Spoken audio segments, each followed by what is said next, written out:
Alrighty, guys. Good morning. Hi. Happy Friday, guys. Hope you guys are having a wonderful morning so far, guys. Tonight we're going to be doing more of the finals. Good morning, Twitch, YouTube, Facebook, as well as Kick. Hope you guys are having a wonderful morning so far. Good morning, KSA and Slain. Here's.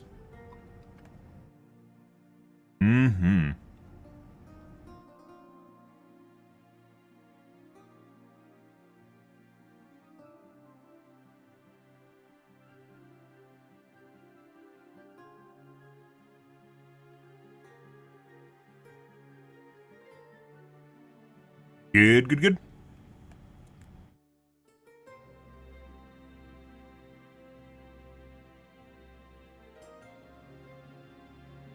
Yep.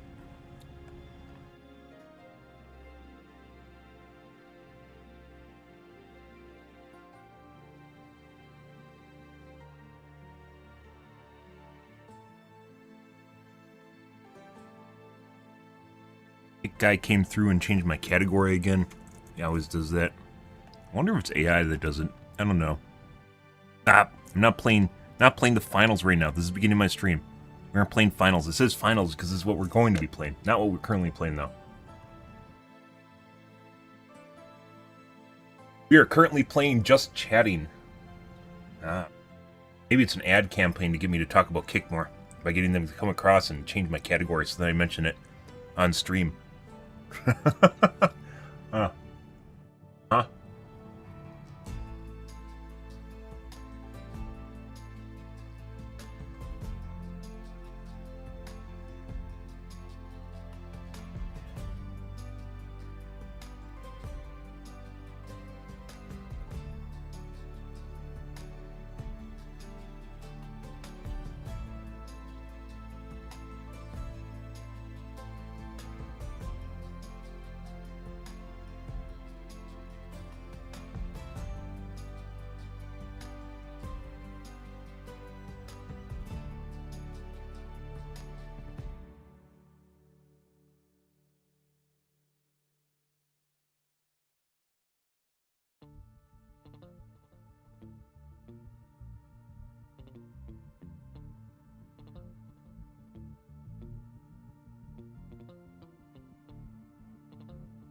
Alright, let's take a look at what's going on the tubes tonight.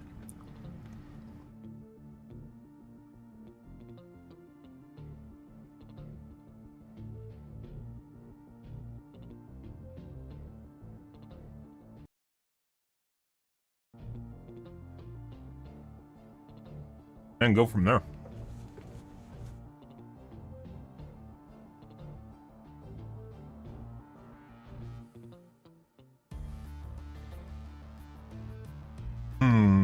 Walnuts.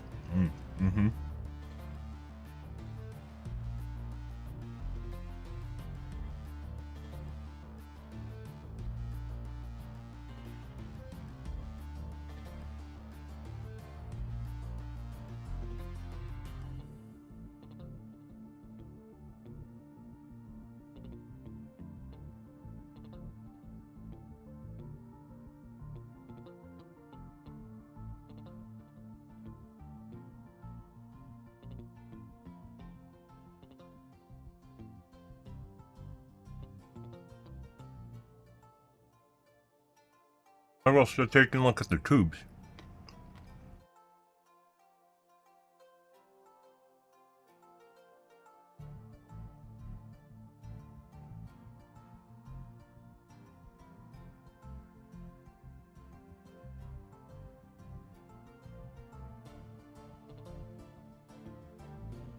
I'm a mouse and keyboard player that has 10 years experience and I couldn't understand why I was getting outgunned by more than 70% of players. Decided to plug in a controller, but mind you, I'm extremely rusty. On controller, I just dropped a 17 bomb my first game. Couldn't even aim or play well. But man, when I hit left trigger, it locks on, literally zero recoil. Mouse and keyboard, we have swing left and right. With a SCAR on controller, it does all the work for you. In my opinion, we need input-based matchmaking. No, they just need to remove aim assist.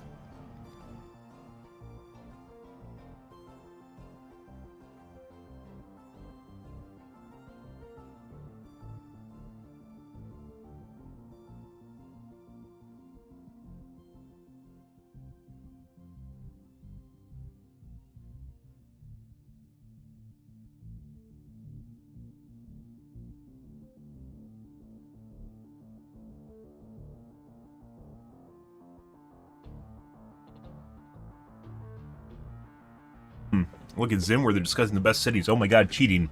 But not really, because it's a Zim. Oh.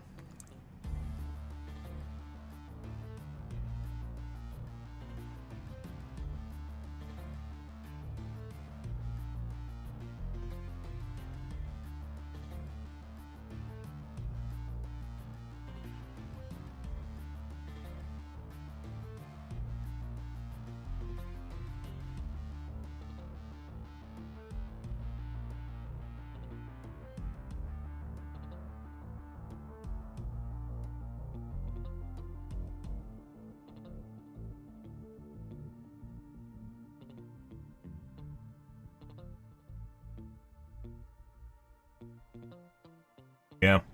There's some people that keep perpetuating the idea that you need input-based matchmaking. That's not going to solve the issue at all. All it'll do is split the player base. It is literally no different than having cross-platform turned off.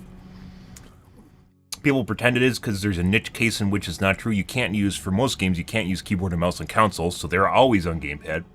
And for PC players, they just generally won't be on, they'll almost always be on mouse and keyboard. And in a rare case, you'll have basically someone that goes, that uses a gamepad will then be put in with console players, which it doesn't make sense. That's literally just no different than cross-platform. There's some stupid streamers that are perpetuating the idea that input-based matchmaking is the answer. That's no different than no cross-platform.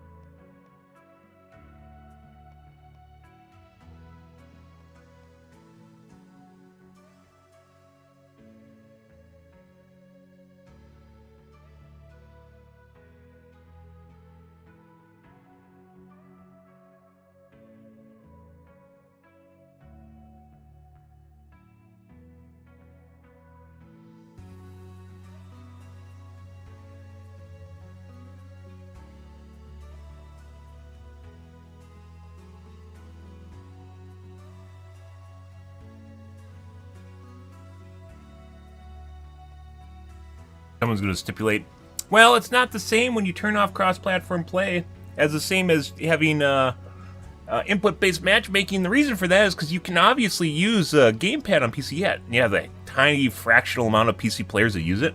Yeah, no, that is not an answer. That is not an answer in any way, shape, or form.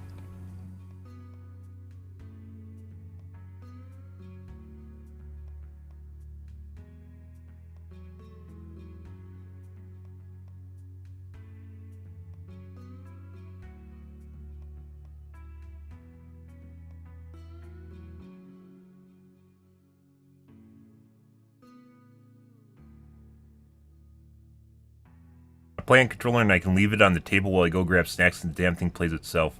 They don't show you who is using a controller either.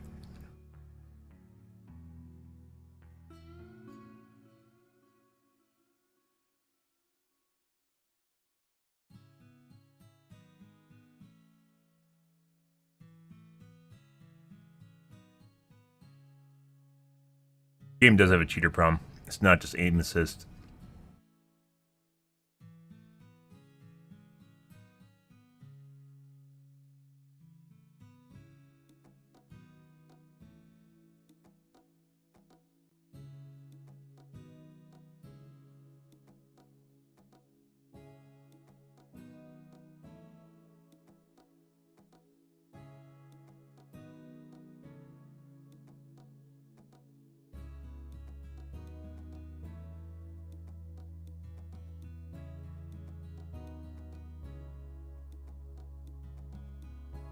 Stop that.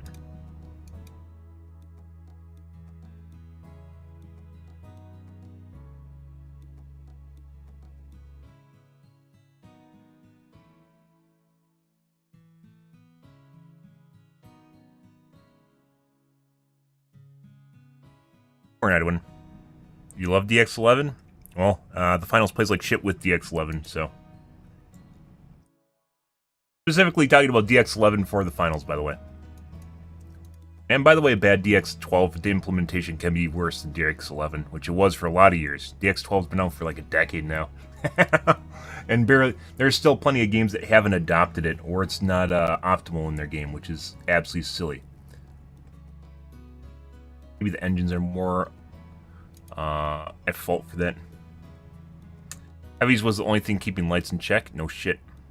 And they weren't really. MP5 Heavy or MP5 Light can pretty much kill anyone and just run away.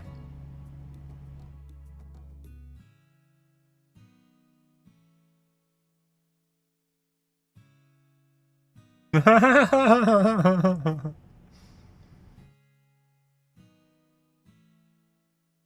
on the other side of the wall.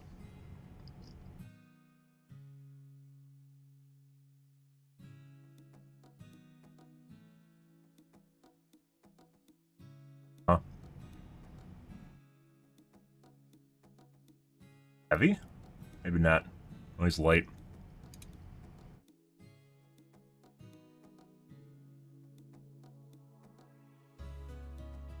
You're planning on giving the FCAR 25 instead of 20 bullets? No, both the FCAR and the AK are the most powerful guns in the game. They don't need buffs.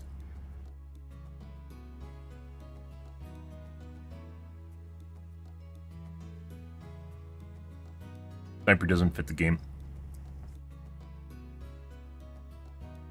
Dev should let us see each other spin in the lobby. Literally something I said yesterday on stream. Holy fuck. Holy fuck, guys.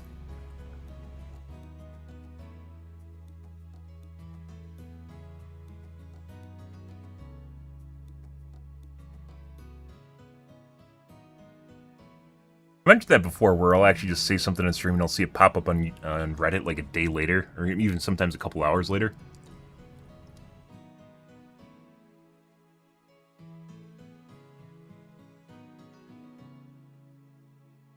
E-Accident 7128, fuck you.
Downvoted because it's unpopular opinion, because people like laser rifles. We talked about Sunstream, guys. People love fucking laser rifles. They all love laser rifles. They all love laser rifles, and they want their laser rifles to be better. FCAR is a laser rifle, just like the AK is a laser rifle. They're already good. They just want them to be better, because obviously they just need to be exactly as good as the other gun, right? Both the guns are extremely OP. Very, very OP.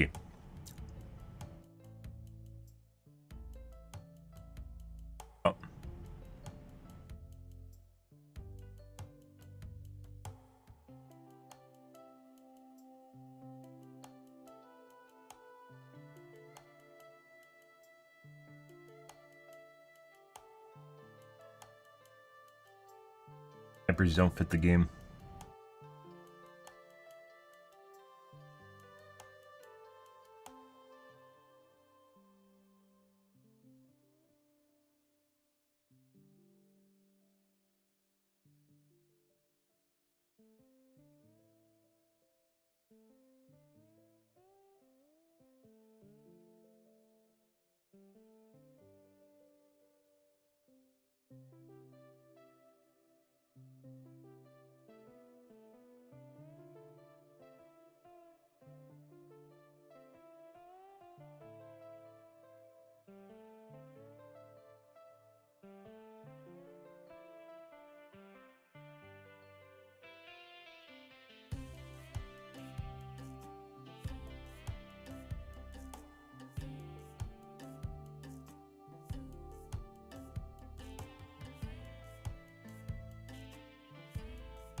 Gun differentiation is very important. Very little games do it well. Almost no games do it well. Even arguably Fortnite. Yeah, Fortnite doesn't do it well either. They just have like an assault rifle every season. It basically rotates through like two weapons that everyone uses, which is a shotgun and an assault rifle. There's SMG sometimes, which takes up the role of an assault rifle. There is not good gun differentiation in the game, and as such, you just use like two weapons and that's it. And then maybe you got like one specialized one.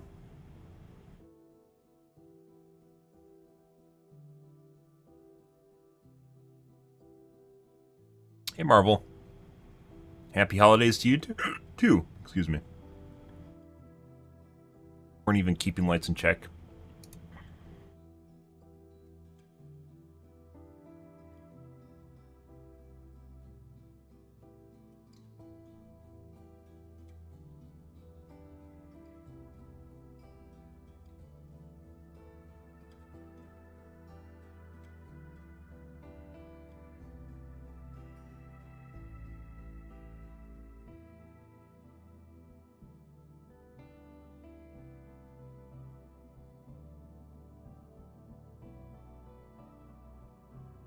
Love Fortnite.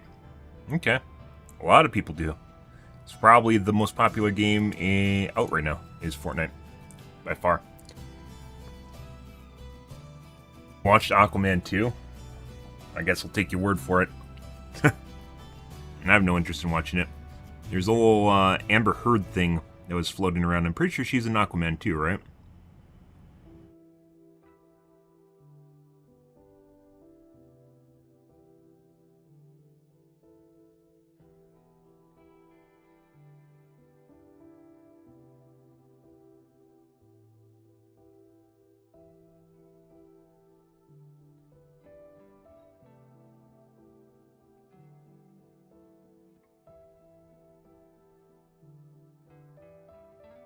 Aquaman 2.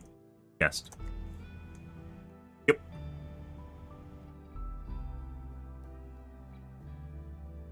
Mira.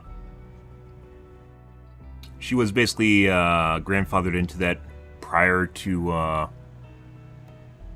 the Johnny Depp shit. Good morning, James. Drinking. Oh my god. Well, 'tis the season.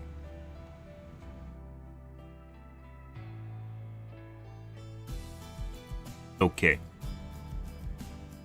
Alright. Uh-huh.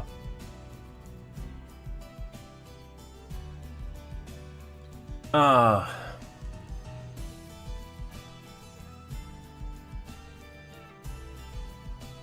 guys, let me get my coffee. We'll take a look at a tube video here too. 1 second.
I did squats, guys, like 2 days ago, and holy fucking shit, I'm still feeling them. Jesus Christ. I'm super out of shape.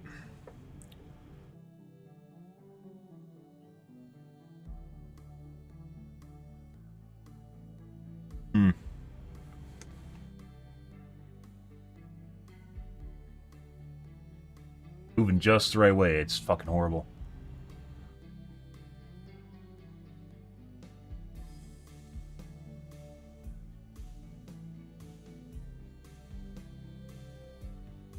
Want to talk to me in private? Well, I'm not exactly into private discussions with viewers, but, you know. Hmm.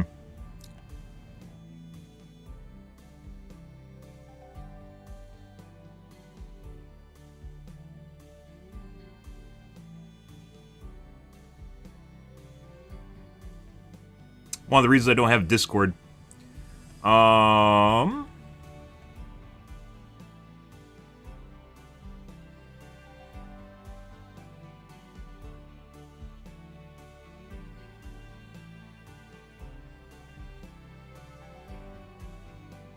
No.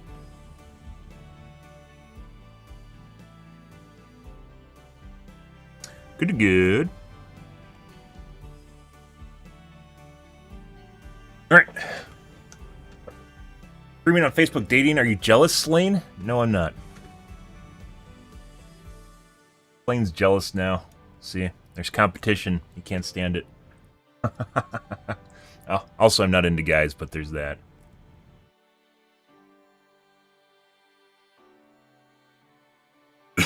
Yeah. Not trying to be an asshole, but like good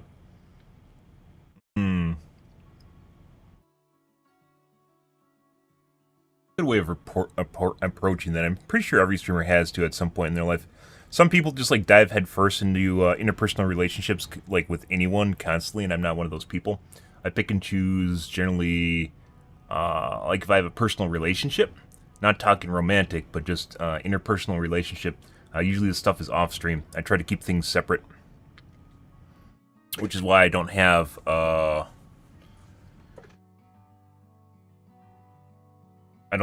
Discord.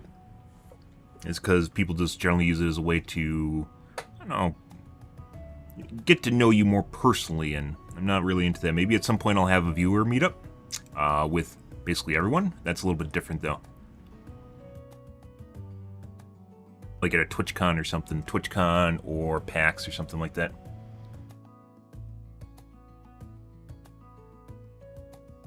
Yeah, I heard about that. I heard it's also not... basically they tried to cram... we basically discussed this when the movie first came out. I wanted to watch it, by the way. I'm currently watching Rick and Morty. The current season of Rick and Morty. But I want... basically what I said when I first saw the trailers was entirely true, which is they tried to cram basically the equivalent of a TV series worth of content into 2 movies. And from what I understand from the reviews I've read, it is exactly that, which is basically because they're trying to do way too much too fast.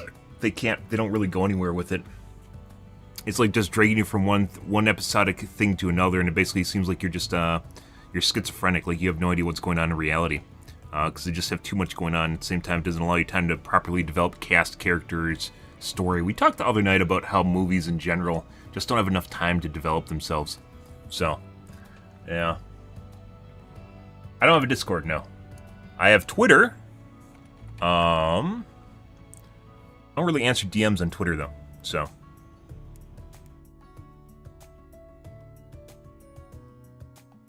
Oh, Blue Eyes Samurai I'm supposed to look into. I don't know why Critical Drinker is only... It says it's only ever half to watch, but we definitely watched the whole thing yesterday. Only be ready for it. Anyway, that's all I've got. That flagged it. Pitch meeting for Wish. Oh. Oh. Guy is the future Discord issue and you'll own nothing.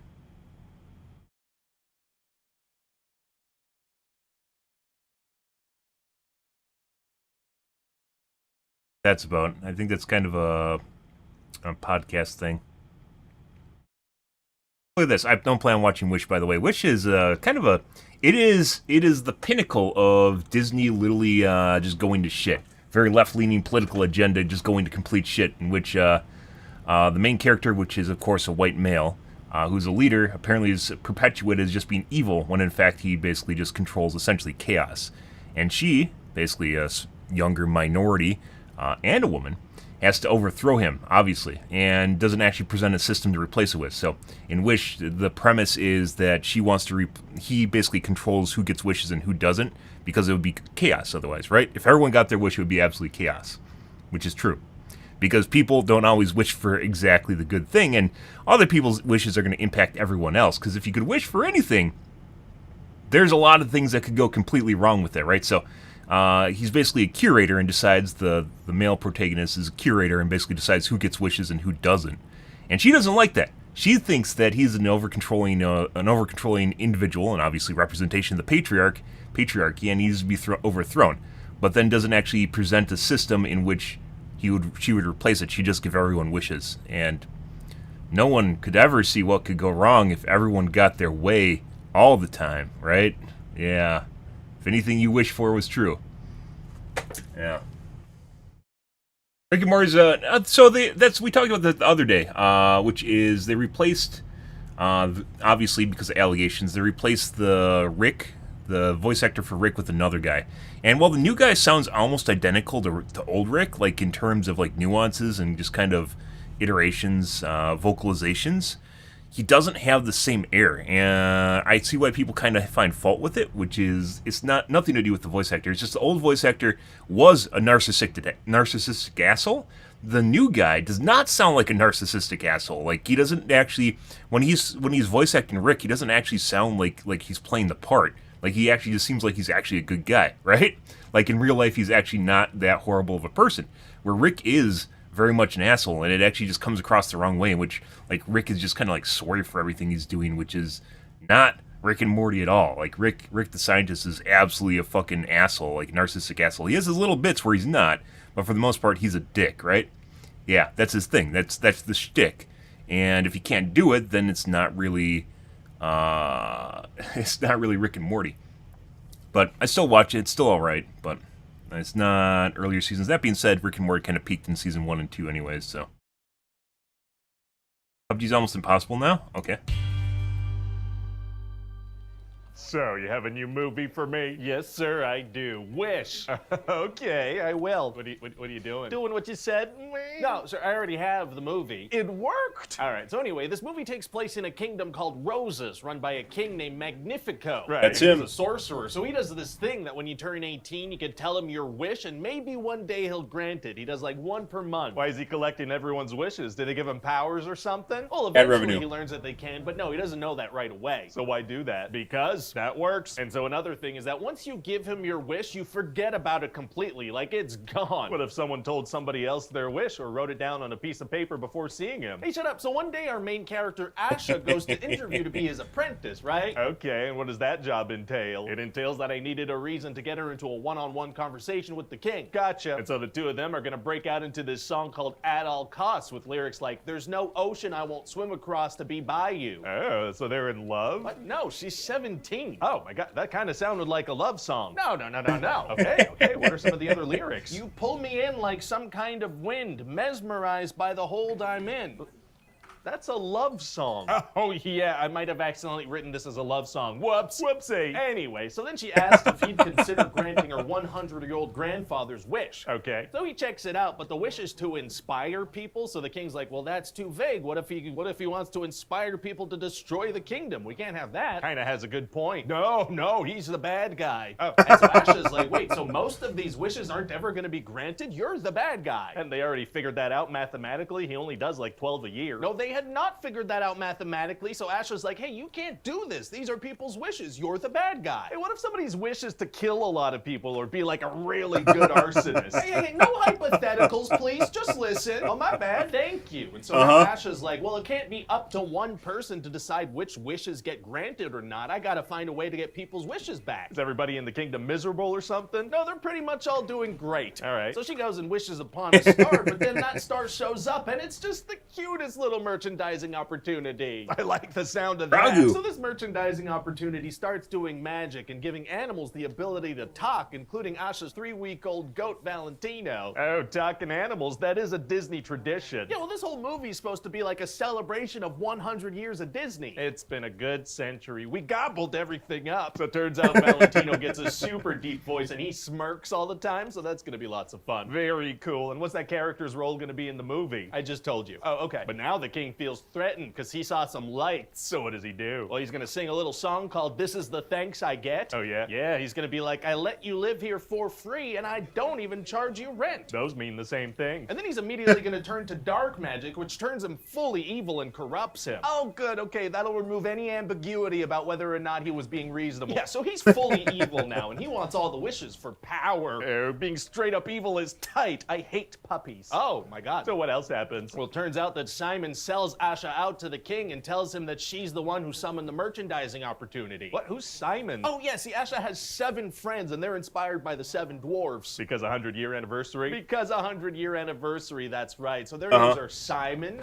Hal, Dario. Whoa, yeah, no, there's no way I'm remembering any of that. I don't even think I can name all 7 dwarves. Yeah, that's fair. So Asha's gonna rally her friends up, and the queen is gonna join them too, since her husband's like fully evil now. But he's been corrupted by some evil magic. Doesn't she want to try to find a way to save him? No, so they sneak into the king's study to try to free these wishes, and Asha tries to lure the king away from the castle. Okay, but it turns out it was actually Simon mind-controlled and magically disguised, and the king is at the castle. Sorry, maybe I should explain myself. You're ready for I'm sorry to hear that. Seem pretty smart with computers, so that's the only reason I have a conversation. Good. Is this for adults or kids? I mean, Disney makes kids movies, but they're kind of for adults too. It's family movies, right? But this is satire of basically the Disney movie that just came out with, which is Wish. Good. Uh-oh. So he absorbs all the wishes and traps the merchandising opportunity in his staff. Wow, well, it's gonna be hard to defeat him now. Actually, it's gonna be super easy. Barely an inconvenience. Oh, really? Yeah, see, Asha gets the whole kingdom to sing a song, and that defeats the king and traps him inside a mirror. Was this like a song they knew or something? No, it's just a musical moment that solves everything. Oh, well, great. So then we're gonna imply that this king becomes the magic mirror from Snow White. That is a horrible fate, and the queen really doesn't want to find a way to save her husband. No, she's just gonna rule the kingdom now and leave her husband that she loved like 3 hours ago trapped in a mirror forever. Are we Maybe the plot was actually for the queen to overthrow the king? You sure she's not evil? Yeah, I don't know. And then the merchandising opportunity offers Asha some magic, and everyone's like, hey, you could be our fairy godmother. How do they know what a fairy godmother is? Unclear, and now she has the power to grant people's wishes. I thought her whole thing was that one person shouldn't be the decider of who gets their wishes granted. Well, it's okay now, because she's the main character. That makes sense. And then the talking and a minority. Old goat is gonna go found Zootopia. What? And Peter Pan's gonna be there. We're gonna see him. Okay, sure, yeah, that may as well happen. Celebration. And so that's about it. What do you think? Oh yeah, you know, let's market it as a celebration. How could that not do well? Hi everybody, Ryan George. Dude, when the trailer first broke for that movie on Twitter, holy shit, when everyone just kind of realized, when everyone kind of realized exactly, like, the system is, let's replace this system with chaos. Well, in the movie, we didn't know that she's going to be the fairy godmother, which is basically just the same thing as a king, only it's a chick now. But, yeah. So the whole idea was she's going to grant everyone's wish, and he's like, no, you can't grant everyone's wish, and, you know, because it would actually be complete chaos. But at least the king is evil. We know he's evil because he imbues himself with evil magic, so he's obviously evil, guys. Good. Goody good. Alrighty.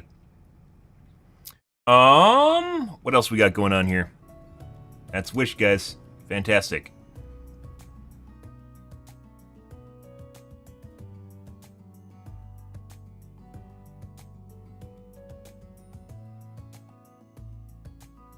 Firearms guy, people love professional reacts. Vague video on Intel. About my marriage. What the fuck is that? This is probably very clickbaity. Oh, yeah, it should be true. Oh, yeah, it should be true. May's getting divorced. Rip. Sometimes he just does clickbait stuff, though. First marriage, guys.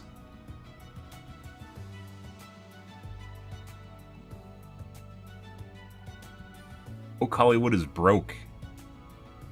Play. Cringe is a generic catch-all. Everything that just makes you feel something different. Is mini LED worse than OLED? You can't figure that out yet because there's actually no mini LED monitors. There's mini LED backlit monitors. That's not the same thing. That's very misleading.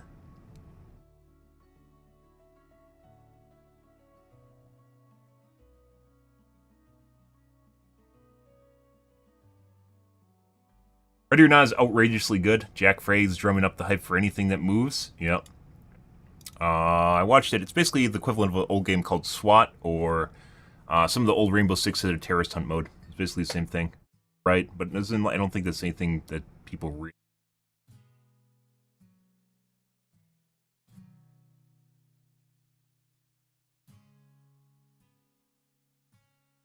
World's largest earthquake simulator. We saw that already.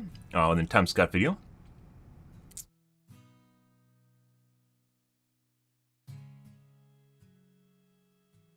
Bauer apparently drumming his tune to something, some drama. Good. With one of his old employers.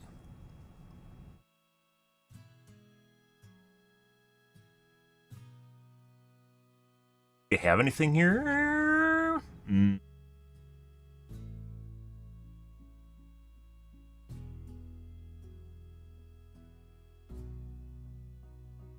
Do a B1M.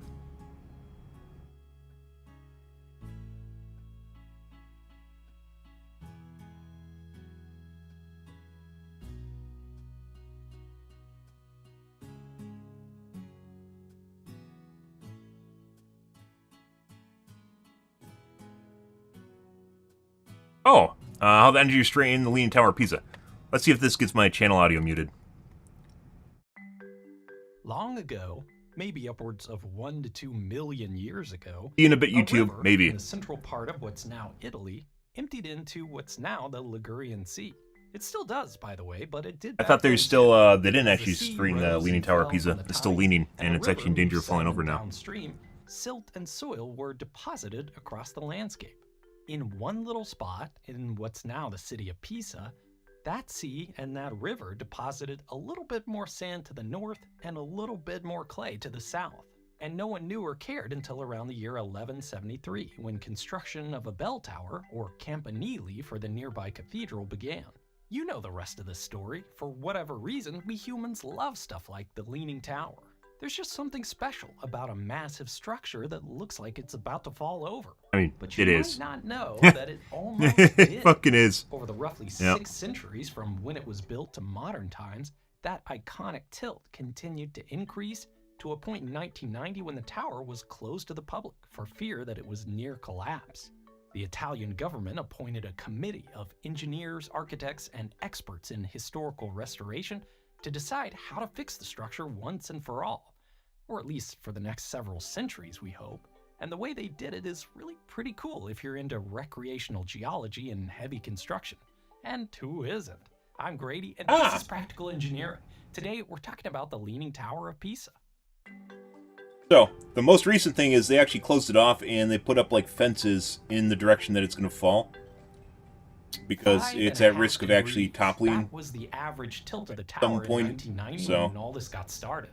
I have to say average because I assume this was an tilt isn't the update. same all the way up. And actually, that fact makes it possible to track the history of the lean back before it was being monitored. Days ago. The tower started construction in 1173 and I assume this reached is a about video a playing third off of its the total news height bits by about it right now. 1178, when work was interrupted by medieval battles with neighboring states. When work started back up nearly a century later, the tower was already tilting. But the masons didn't tear it down and start over. They just made one side taller than the other to bring the structure back into plumb. By 1278, the tower had reached the 7th cornice, the top of the main structure minus the belfry, when work was interrupted again. One short century later, the belfry was finally built, and again, with a relative tilt to the rest of the structure to correct for the continued lean. On the south side of the belfry, there are 6 stairs down to the main tower. On the north side, only 4. The result of all this compensation by the builders is that the Leaning Tower of Pisa is actually curved. Knowing the timeline of construction for her and pleasure. how the tilt varies over the height of the structure allowed historians to estimate how much sinking and settling the foundation underwent over time. By 1817, when the first recorded measurement was taken, the inclination of the tower was about 4.9 degrees, and it just kept going. The new committee charged with investigating the issue first spent a lot of their time simply characterizing the situation. They drilled boreholes and tested the soil. They estimated stability using simple hand calculations. They built a scale model of the tower and tested how far it could lean before it toppled. The weird thing about this, by the way, is that they straightened skyscrapers, so why wouldn't they be capable of straightening the Leaning Tower of Pisa? Or at least making it so it's like incapable of falling over, right? Like they could totally like excavate the entire area around it and then put it like on a slab, find a way to put it on a slab, or even lift the whole thing and put it on a slab. Like there's a lot of ways that they could potentially actually fix this if they have money to do so, right? But the whole idea that the Leaning Tower of Pisa could actually collapse is because they do it. I mean, they fix skyscrapers that are leaning, so yeah, Leaning Tower of Pisa isn't a skyscraper. They developed computer models of the tower and its foundation to see how different soil characteristics would affect its stability. All of those analyses and various engineering investigations all... With stuff like this where you have like really shitty soil, what you do is you basically just put piles down, which are just giant fucking pillars that go into the ground, really deep to the point where they get to bedrock. So even if the area is like shitty soil, you could still make a foundation that is absolutely firm. Pointed toward the same result. The tower was very near to collapse. In 1993, one researcher estimated the factor of safety to be 1.07, meaning, generally, that the underlying soil could withstand a mere 7% more weight than the tower was imposing on it. There was basically no margin left to let the tower continue its lean. A similar tower in Pavia had collapsed in 1989, and the committee knew they needed to act quickly. To start, they installed a modern monitoring system that could better track any movement over time, including surveying benchmarks. This just tells them it's going to fall over. I have a video all about this type of instrumentation if you want to learn more after this. The committee also opted to take immediate, temporary measures to stabilize the tower with something that could eventually be removed before developing a permanent fix. They built a concrete ring around the base of the tower and gradually placed lead ingots, about 600 tons in total, on the north side to act as a counterweight to the overhanging structure. As they added each layer of counterweights, they monitored the tilt of the tower. It was ugly, but it worked. For the first time in history, the tower was moving in the right direction. A few months after they finished the project, the tower settled into a tilt that was about 48 arc seconds, or 1/100th of a degree less than before. In fact, it worked so well, the committee decided to take it one step further. To reduce the visual impact of all those lead weights, they proposed to replace them with 10 deep anchors that would pull the northern side of the tower downward to the ground like huge rubber bands. This fix didn't go quite so smoothly. The engineers had assumed that the walkway around the base of the tower, called the catino, was structurally separate from the tower. But what they found during construction of the anchor solution was that some of the tower was resting on the catino. The project required removal of part of the catino to make room for a concrete block, and when they did, the tower started tilting again, this time in the wrong direction, and fast. About 4 arc seconds per day, enough for serious concern that the tower might collapse. They quickly abandoned the anchoring plan and added 350 more tons of lead weights to stop the movement and focus on a permanent solution. Engineering any solution to a structure of this scale with such a severe tilt is a challenge in the best circumstances, but adding on the fact that the solution had to maintain the historical appearance of the building, including leaving the right amount of lean, made it even tougher. And after the near disaster of the temporary fix, the committee knew they would have to be extremely diligent. They ultimately came up with 3 ideas to save the tower.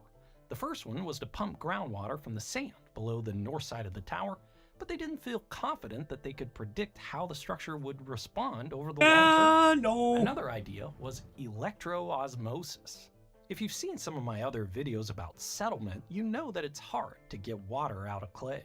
And there are quite a few clever ways engineers use to make it happen faster. One of those ways involves inserting electrodes into the soil and passing electric current through it. Clay particles have a negative surface charge, so the majority of the ions in the water between the particles are positively charged. Electroosmotic consolidation takes advantage of this by applying a voltage across the soil, causing the water to migrate toward the cathode, where it can be pumped to the surface.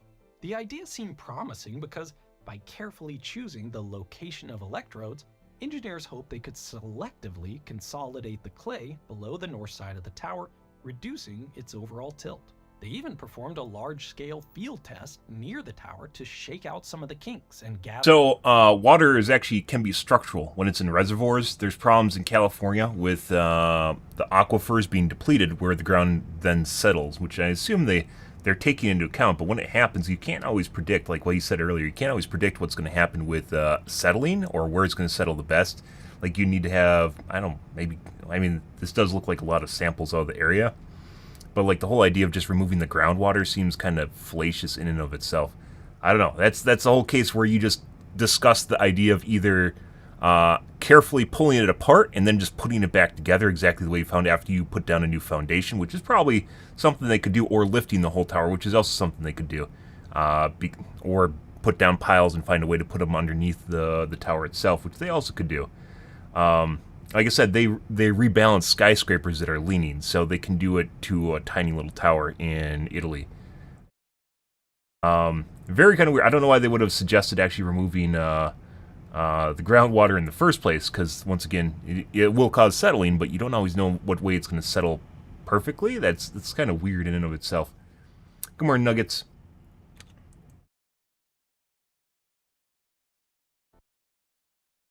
It didn't work at all. Turns out the soil was too conductive, so things like electrolysis, corrosion, heat, and all the other effects of mixing electricity and saturated soil made the process pretty much useless. And then you also risk the soil becoming unstable because you're moving stuff around in it. It's like a, not Jacob's ladder, like a Jenga tower, where you're just like fucking around with stuff underneath the tower. When you, like, it literally just comes down to putting down giant fucking piles and trying to get the whole thing on top of it. This particular case. So the committee was down to one last idea: under excavation. If they couldn't get the soil below the tower to consolidate, they could just take some out. And again, they would need to test it out first. So in 1995, they built a large concrete footing on the piazza grounds not far from the tower. Then they used incline drills to bore underneath the footing and gradually remove some of the underlying soil. That's a thing. Kept the boring in the right direction, and a hollow stem auger inside two casings was advanced below the footing. The outer casing stayed in place, while the inner casing moved with the auger. The auger and the inner casing were advanced past the outer casing to create a void, and when they were retracted, the cavity would gently close. At first, it wasn't looking good. After an initial tilt in the right direction, the test footing started leaning the wrong way, but the crew continued refining the process and eventually got it to work, even finding it was possible to steer the movements by changing the sequence of under excavation. It was finally time to try it on the real thing. Knowing the risks and uncertainties involved, the engineers first designed a safeguard system for the tower if things started to go awry. Cable stays were attached between the tower and anchoring frames. The cables could each be tightened individually, giving the engineers opportunity to stop movement in any undesirable direction if the drilling didn't go as planned. In 1999, they started a preliminary trial with 12 holes, and the plan went perfectly. Over the course of 5 months, the under excavation brought the tilt up by 90 arc seconds. And after a few more months, it settled in at 130 arc seconds. What nuggets? About 0.04 of a degree. This gave the committee confidence to move on to the final plan. Starting in 2000, 41 holes were drilled to slowly tilt the tower upright. Over the course of a year, 38 cubic meters of soil were removed from below the tower. Roughly 70 While doing this, times. I'd find a way of When solidifying the power other was side removed, too with something like a drainage concrete. system was installed to But control once again, this literally just comes down to actually putting an actual basin underneath the tower, which, once again, they could just take the whole thing apart, and it wouldn't be the same once you put it back together, but they could.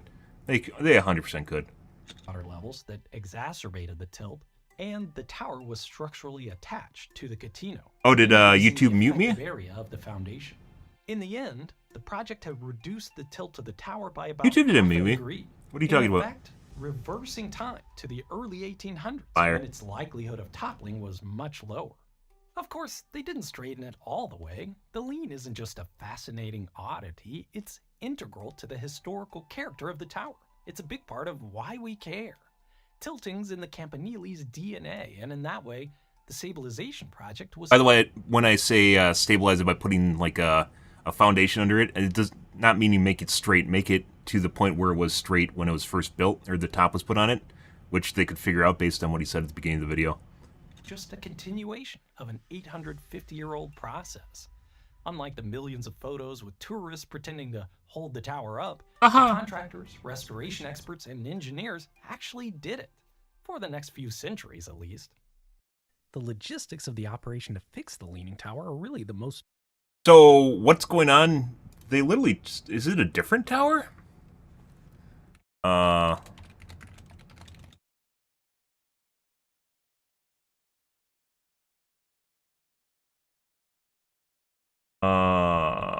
High alert for a collapse. This is what I thought they're talking about. Oh, this is a different tower. This isn't the Leaning Tower Pisa. It's playing on the news, though. There's a different tower that's leaning.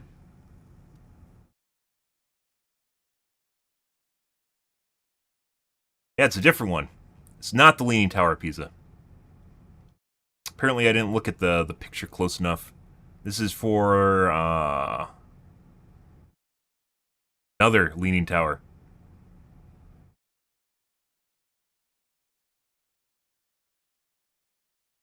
Garcenda Tower in Bologna.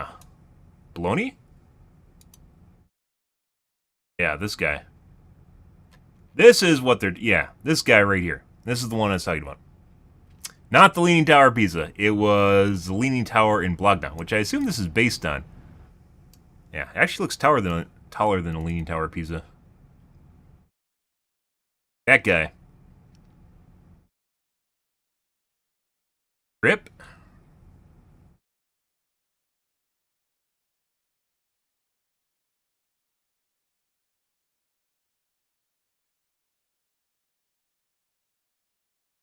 That's actually very clever, though.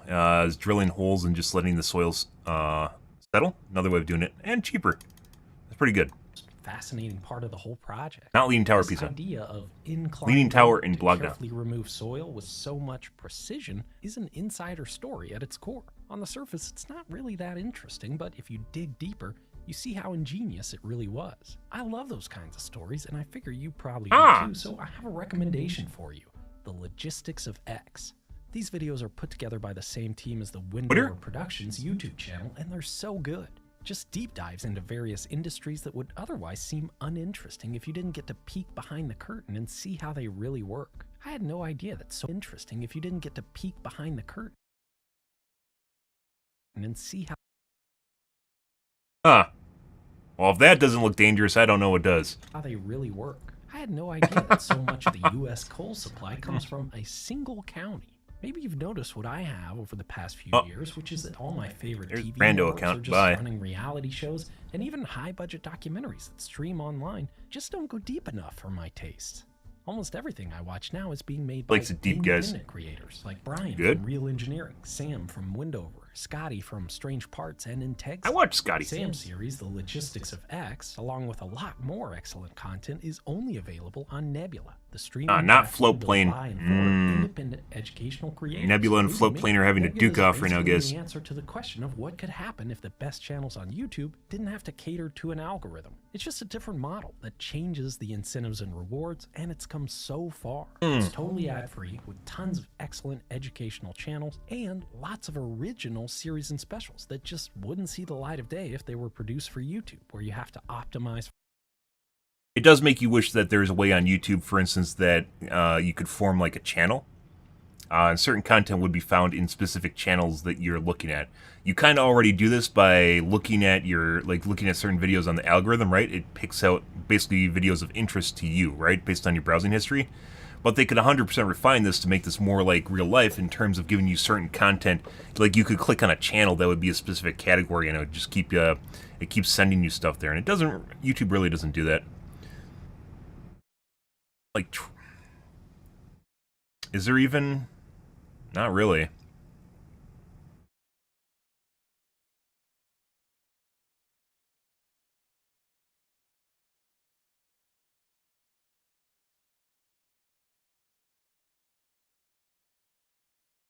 Yeah, no, not really. YouTube is fucking huge, but it is just a giant cesspool of content. It's for clickability. I hope. Ah, good. Find our content here. Alrighty. Good. Time is it? I think we're gonna do. Yep, we're gonna do some finals now. $1 Billion Nightmare? Yeah, the finals, or not the finals, Rings of Power was horrible. Absolutely horrible.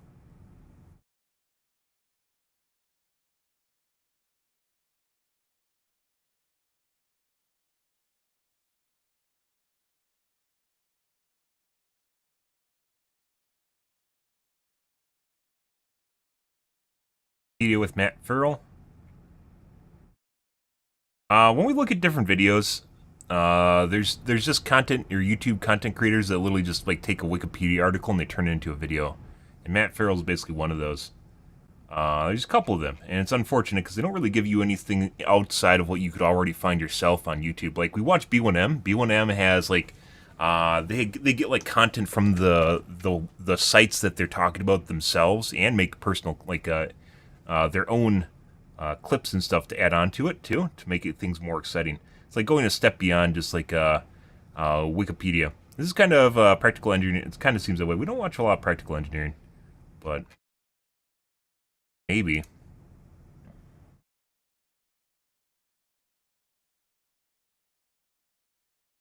Might be practical engineering with Wikipedia.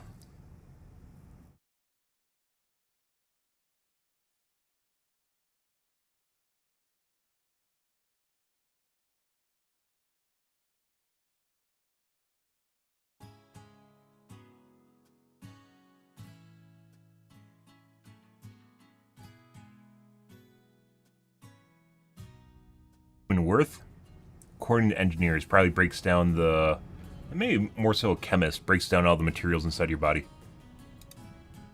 Instead of it being about personal worth or what you can add.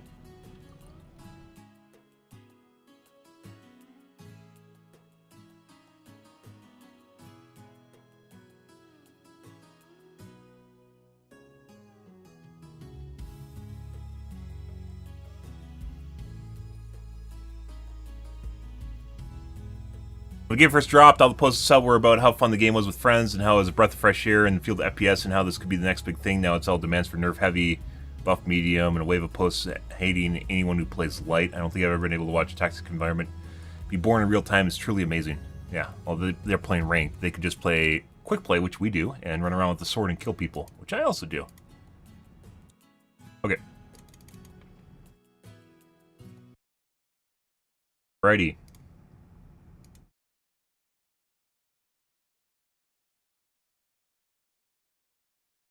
We're going to play some of the finals, guys. And we're going to do ranked probably starting out until it's not fun, and then we're just going to play quick play again. Categories.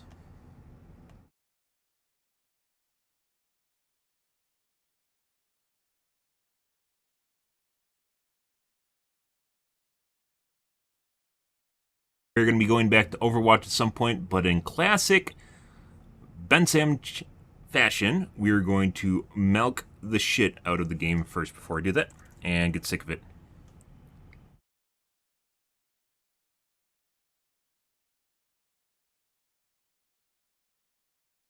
Ready.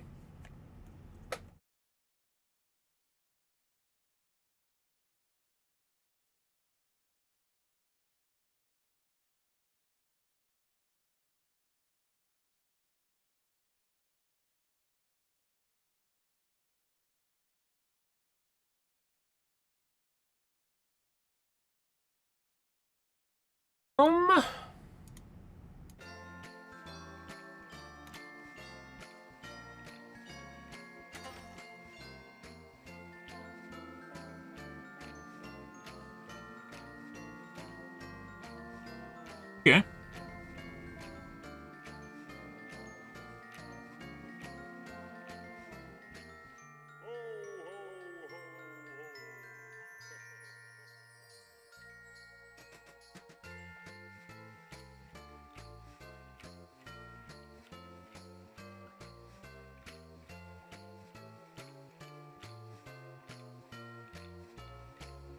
Okay, I'm gonna wash my coffee cup out, guys, and soda water.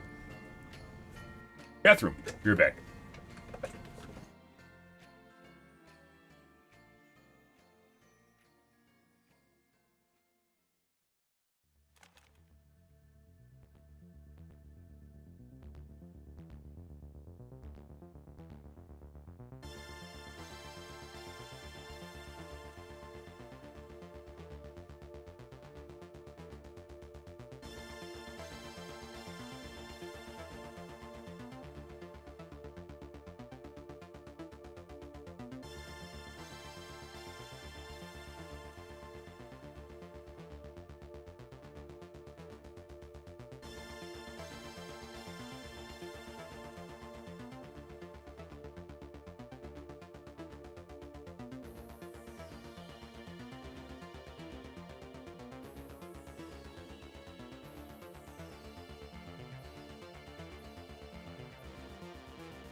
Hairy bones. Oh. Mainly just my thighs. Fucking thighs burn, guys.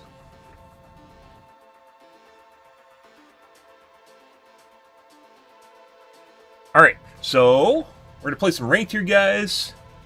Till it becomes unfun, play with all the cheaters. We'll see how it goes. Mm-hmm.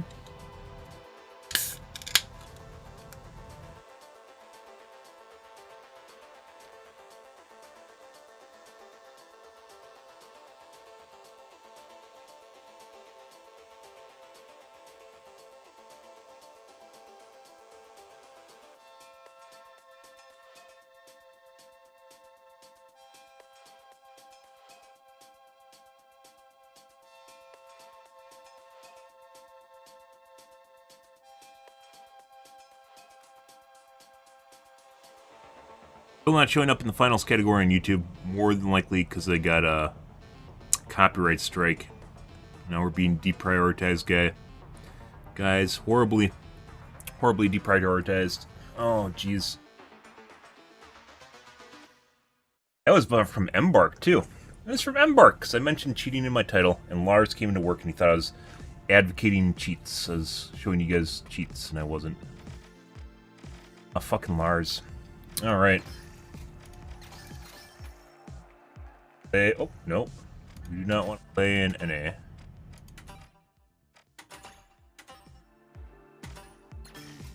And Europe's pretty good up until the point the kids come home, right around 8 a.m. to my time. Ish. Alright. Off we go, guys. Good, good, good.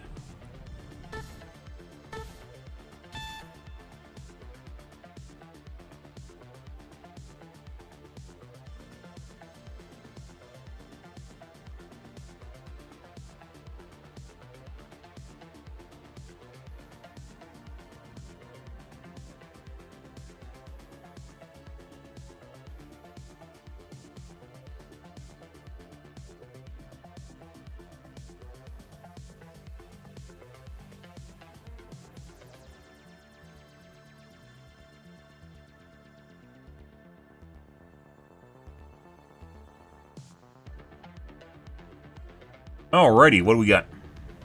How many cheaters are we going to run into tonight, guys? Any hard locking? We'll see.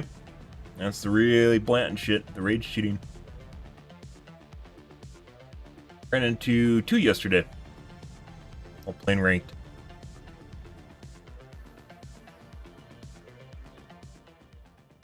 Let's see.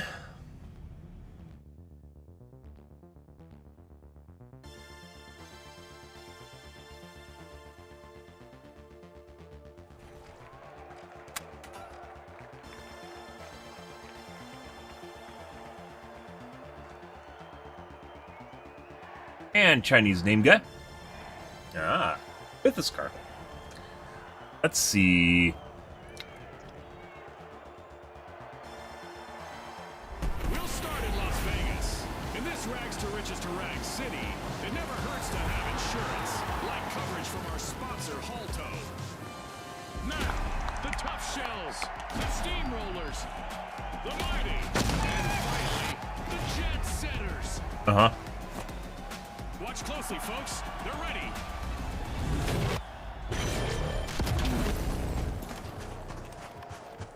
Our contestants might literally fall victim to the shifting sands of VR technology this round, as a sandstorm is kicking up quite a fuss in the arena.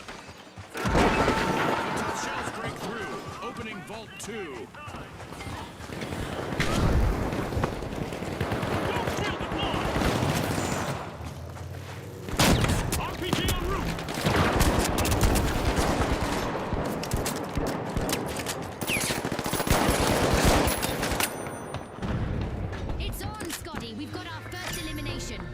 Is sure to ramp up now. Hold on to your result bucket hats, brought to you by Result.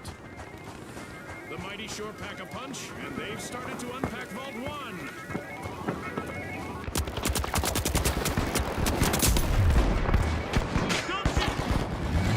Frag grenade set. A team-wide mishap for the mighty. More light than might for them. Okay, are we going?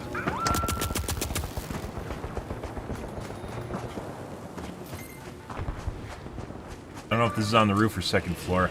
Find out.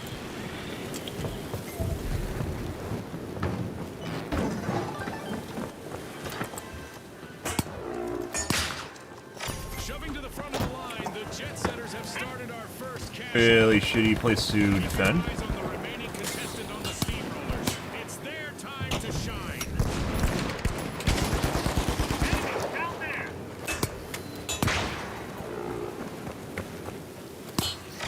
The tough shells are initiating a cash out.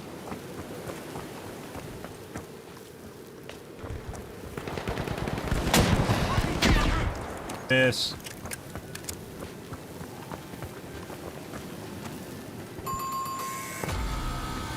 Ouch! The tough shells suffered a wipeout. Scotty, the competition really showed. I just saw. Pretty sure I saw a stealth guy just now. The steamrollers steal a cash out. That should steal up their opponent.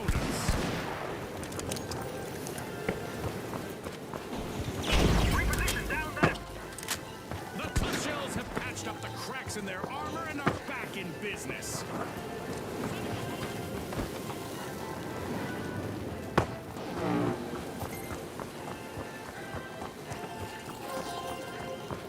Yeah.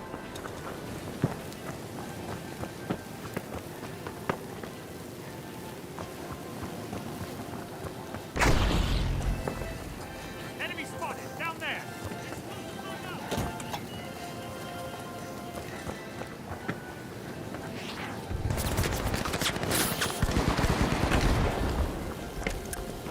The tough shells need to be on high alert. They're on the brink of Saving that for when they run through.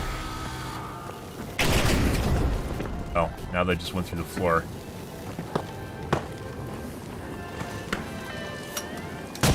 sending a rocket. Front grenade set.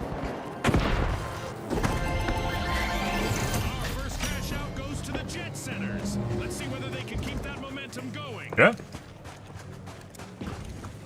The tough shells are back in action. Stormbolt 3.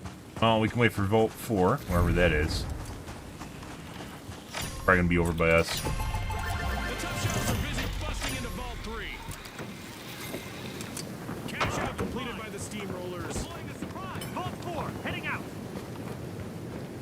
A new vault just appeared. Let's see who grabs that cash. That's not good.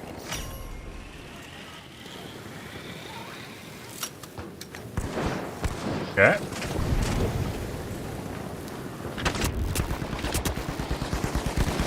Hurry inside. What are we doing? Just nothing? Really go to Vault 4. These guys don't want to do it, so that means we can't do it.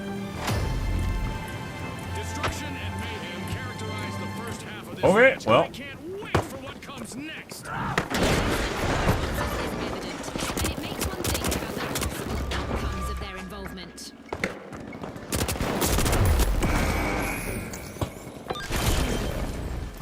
Raise the shield. On your tail.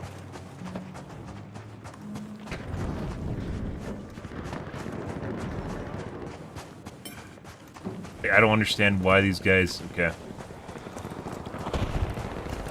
There is... All four teams are fighting over this... Well, they aren't even fighting over the objectives. These guys are just playing deathmatch. Some of these guys are playing deathmatch.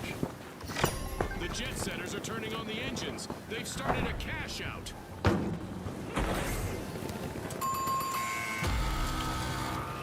The steamrollers will need to try again. Team White. It seems they've hit a roadblock.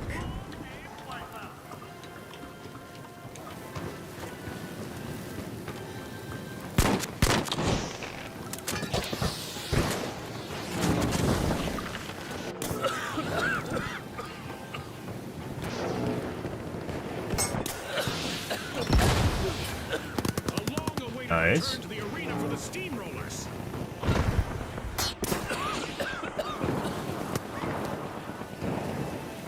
Enemy over there. Rocket away. Get him.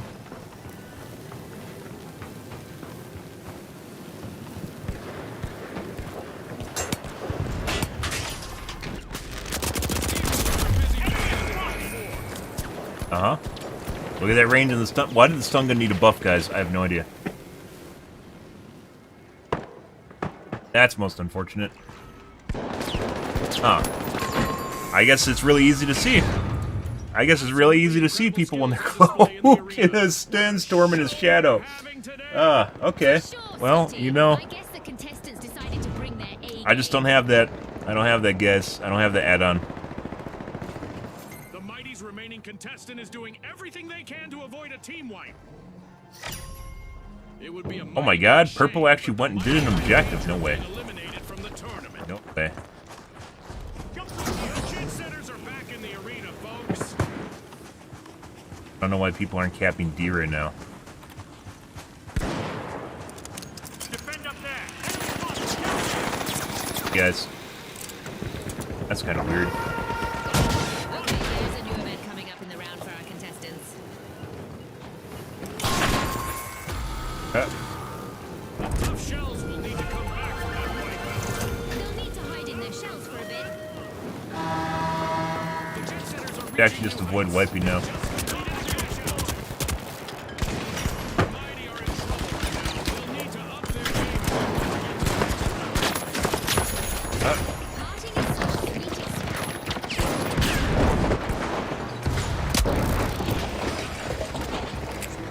Ah, dead go boom. Tough shells are taking a crack at opening a vault. Not exactly sure what we're doing here.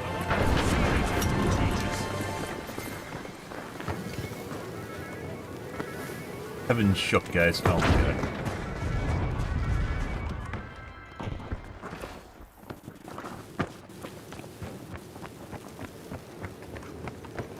Want them to cap this. The mighty need to be on high alert now. They're on the brink of a team wipe. Cash out snatched by the tough shells. Now that's how you play to win this game show. Defending here. No, we shouldn't go. Why are we going? We shouldn't go to the cash out. We shouldn't do a cash out.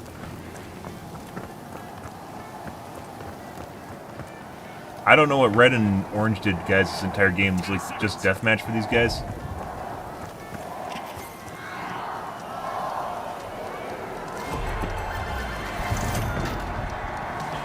Unbelievable determination from the competitor. Very weird. All right, A victory roll. that's a round one match, guys. They'll have to keep from getting flattened in the next match. Can't see their ranks either. Oh, you could at one point. Maybe it's just the last round.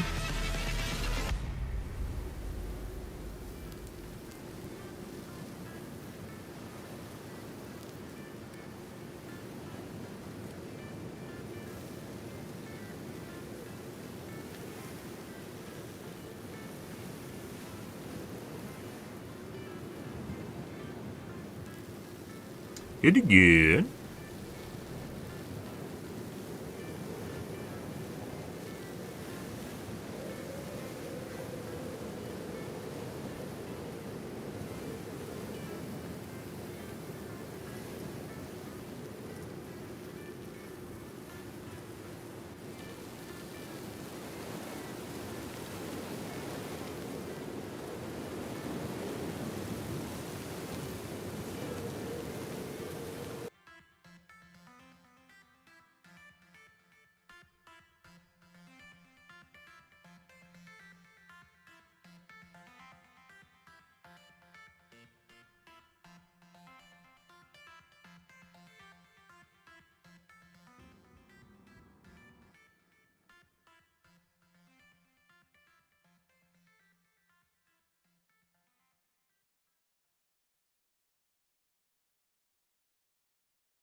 Alrighty.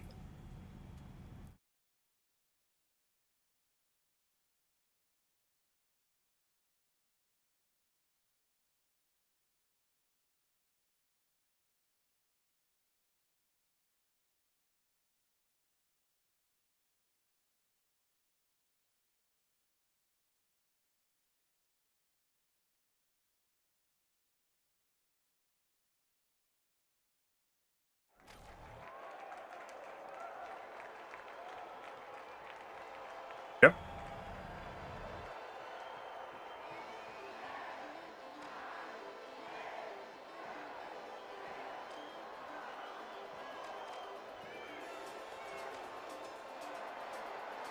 All right. The big splash. The high notes. The powerhouses. And finally, the jet setters. Uh-huh. It's game time, folks.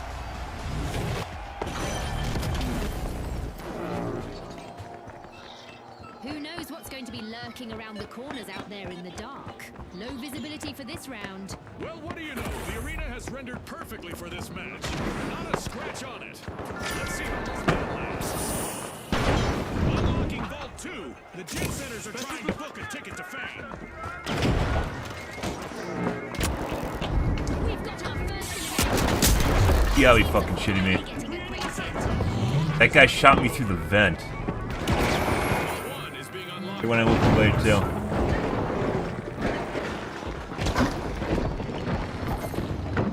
The high notes just have one member still he fucking knew. No more three-part Like he's a parties. knower. Love knowers, guys. Oh, Paddle Man's coming. Good luck, bro.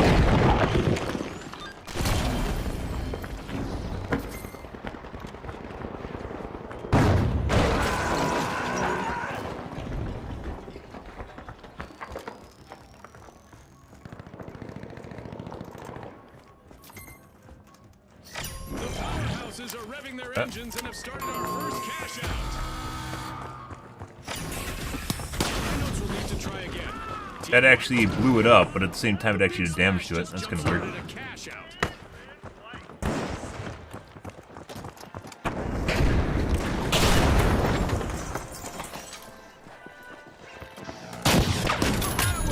Tossing a frag. The high notes have recovered and respawned. Dear fucking god, I almost instantly died. Trying to shoot people through the shield.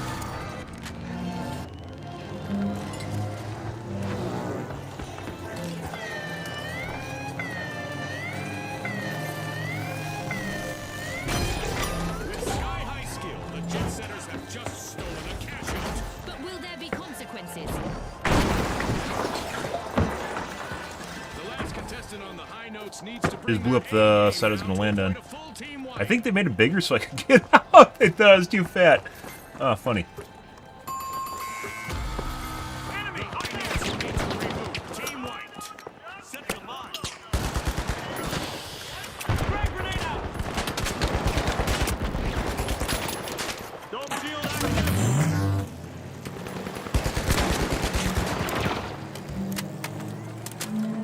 Go defensive on A. The powerhouse is flooded in cash.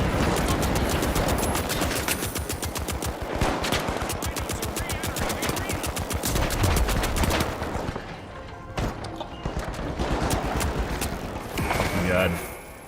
It's like he knew I was almost dead.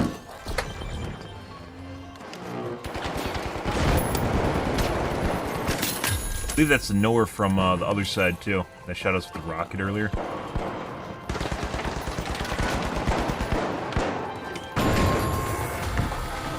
Team wipe calamity for the jet setters.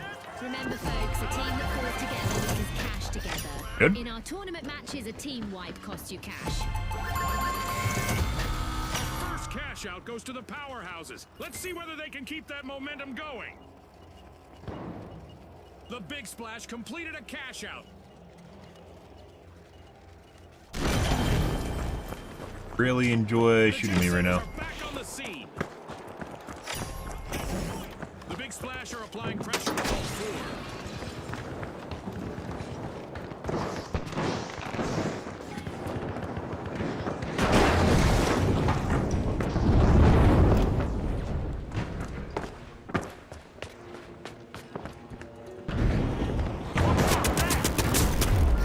No worries, guys. 3 is being unlocked by the powerhouses. Special delivery. Frag out. Oh, it's the same fucking guy. I'm pretty sure that guy's cheating.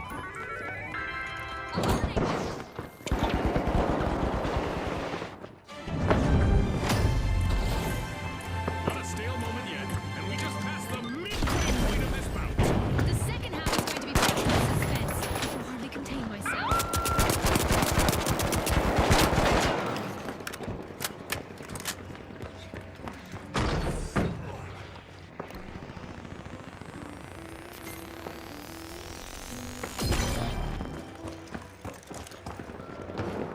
Not going. Oh.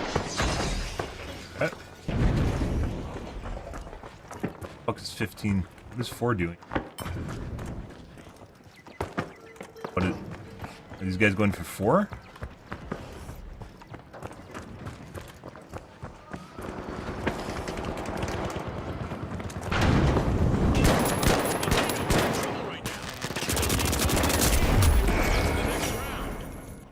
The powerhouses have started a cash out.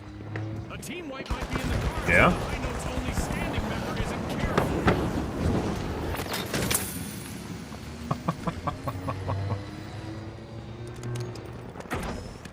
Could have rocket into that guy too, guys.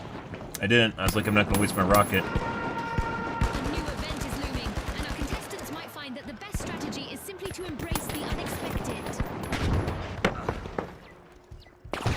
What's even going on here? Why aren't we going for objectives right now? Our contestants are about to face a barrage of meteors, but it's a chance for them to prove that those are just rocks and that they are the stars. Laptop.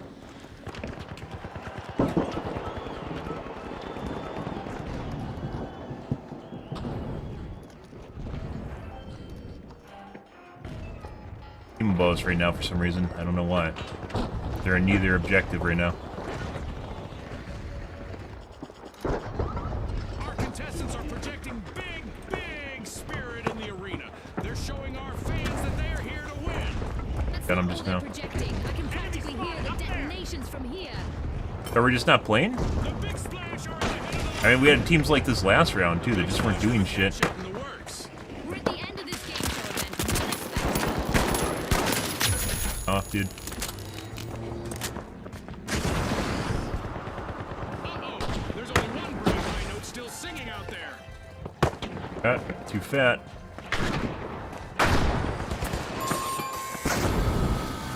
Adversity high notes.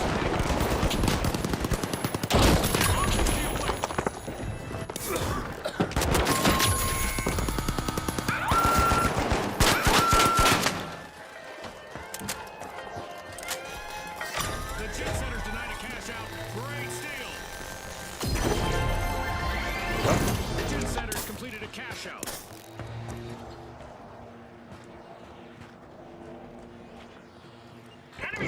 5? Why are we going to see? I love this part of our Once again, it doesn't matter if I know where to go and where we should go. And because I'm pretty sure this is a duo. And we just have to follow the duo around while they make stupid decisions because there's like I can't do anything alone, right? That guy literally just hit me with 7 bolts on my brain. Good.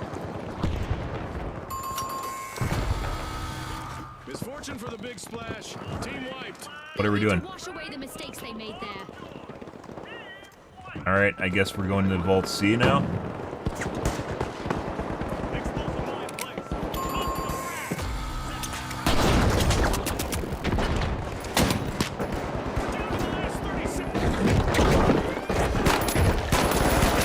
Turbulence for the jet setters. Only one contestant standing.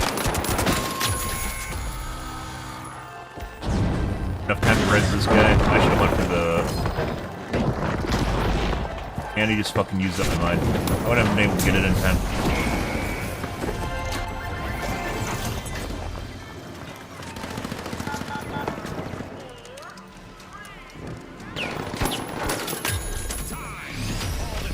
I guess biding time to see what the enemies do, maybe? Okay. The big splash will be looking to ride their first place finish to another. That was like 2 minutes of doing nothing now. But will they run into Normally, like, I don't wait to camp out the end until it's like a minute left.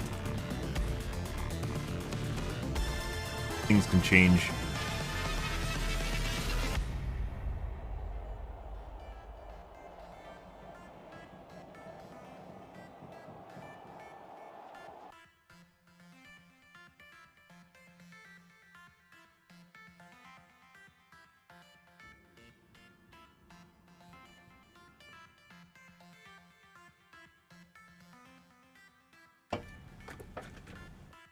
Pretty good.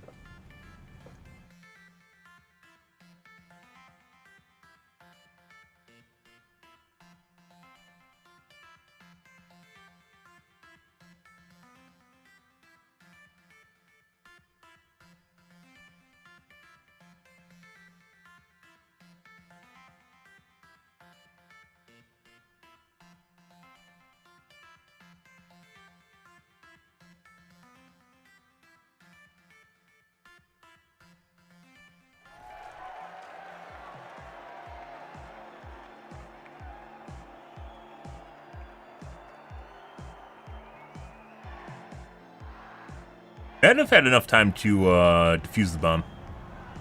Maybe. If I didn't go for res. Here we go. The Enough time to res and defuse the bomb, but obviously not if I'm getting attacked. And finally, the jet setters. Let's go, everybody. Good. The early evening sky offers a clear canvas for our contestants to paint their path to victory. We've rebuilt the arena from the latest match, and it looks beautiful. But I hope these contestants bring just as much destruction. Okay. With a flood of confidence, the Big Splash are opening Vault 1.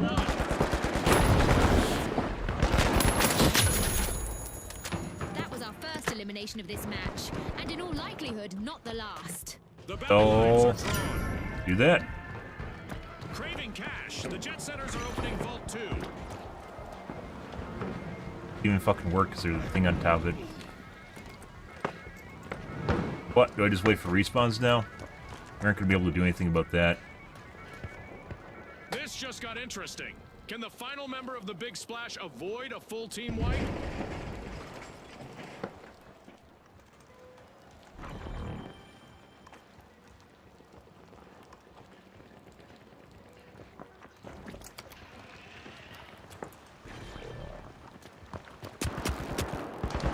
Fucking nowhere.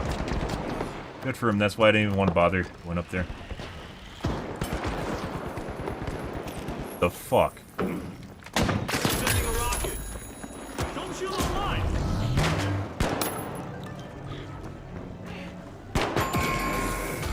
Got through him. The Boundless are all fired up. They've started our first cash out. Making these guys waste respawn tokens is also stupid, so.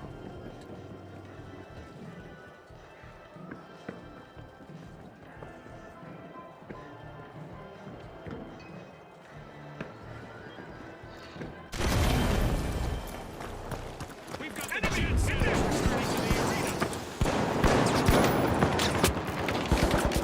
Shielding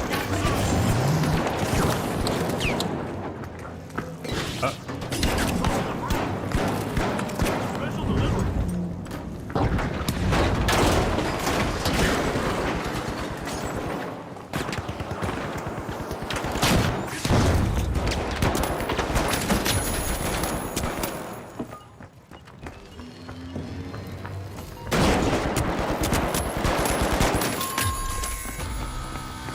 That's a blow to the Boundless. Team wiped.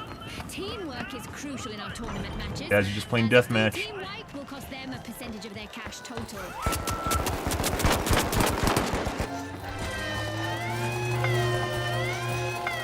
There's mines and explosives right there. A burst to the front from the jet setters. A lift for the jet setters, but a drag for their opponents as they steal a cash out. Risky move. With no one left to assist them, the Shock and Aw's last contestant will really leave their mark.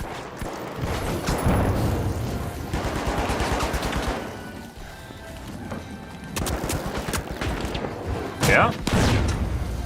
Shielding.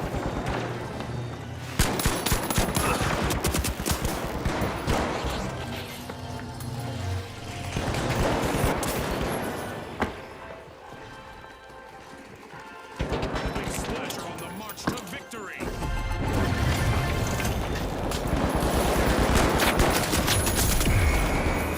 Yep.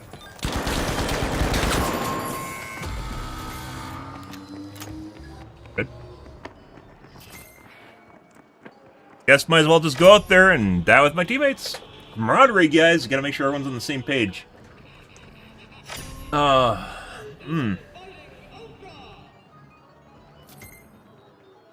Good.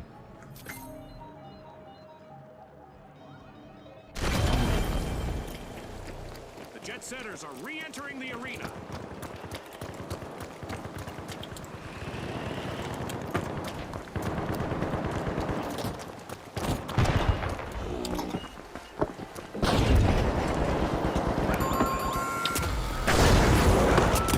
Hey, buddy.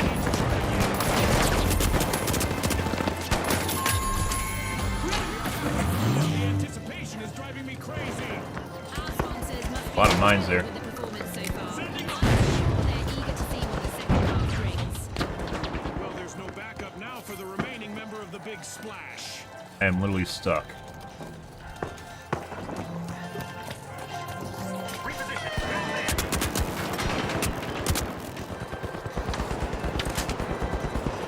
The big splash are back in action.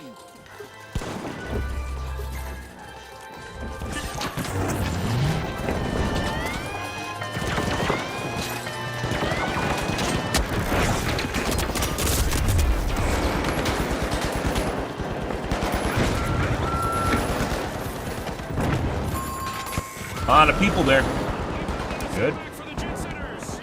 I don't know why, like, these Zergfest, for instance, we don't even have 2 objectives going. It feels like the objectives, like, they should actually have the cash out amount should go up when they aren't actually used. So if you leave an objective, I don't know when he started, that's when he closed. I actually got it. So if you leave an objective for a while, it actually builds up the amount of cash, so it encourages people to actually go and do the objectives.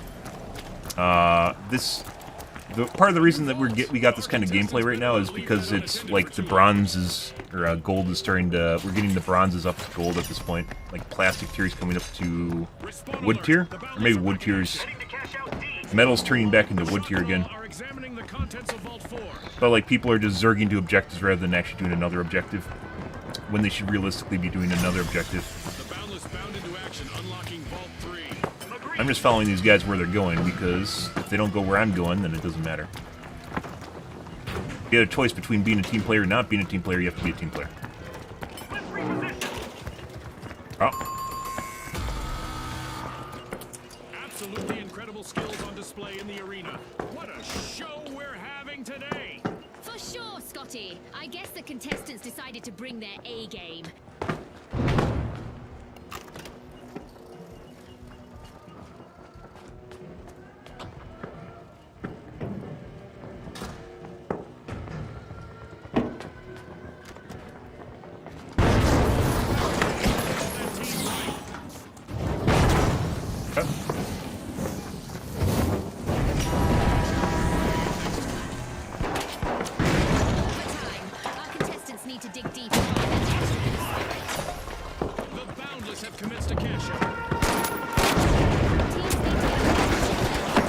How the fuck did I just... Charging on E, you guys, is such a shit show. That's not what I want to do. That's what my teammates...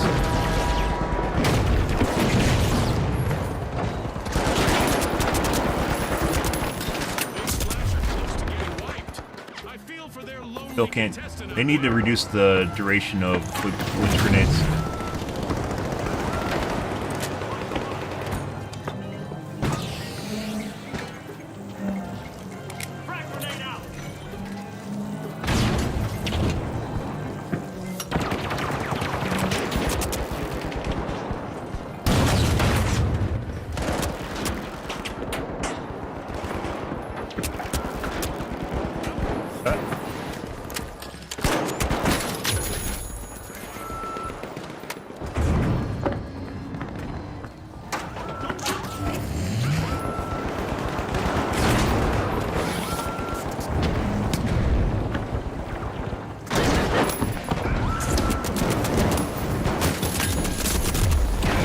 There's guys up top, too.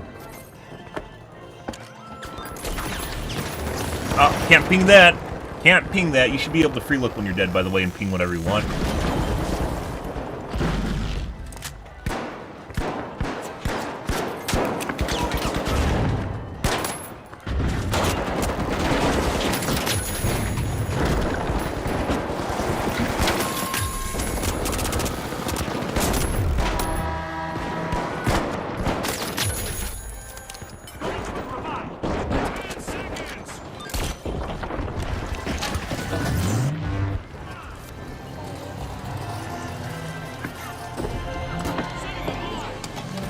Good. Look at that. Teammates know what they're doing. Good for them. Good for them. Can they turn the tables in the upcoming two-team clash? And was it pink? Right. Amount of like super blatant or rage cheating has definitely decreased since the 1.4 patch. There's still people cheating though.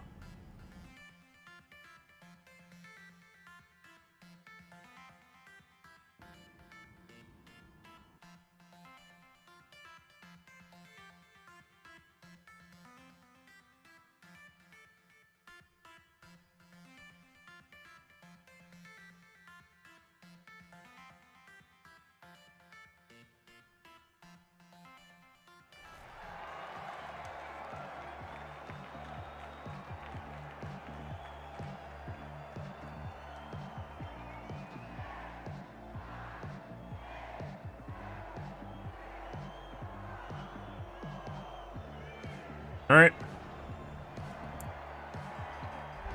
Where you see the weird shit, so let's see. It's the big show. It's what we've all been waiting for. It's the final round. Brought to you by your mom's splooge. All right. The Boundless versus the Jet Setters.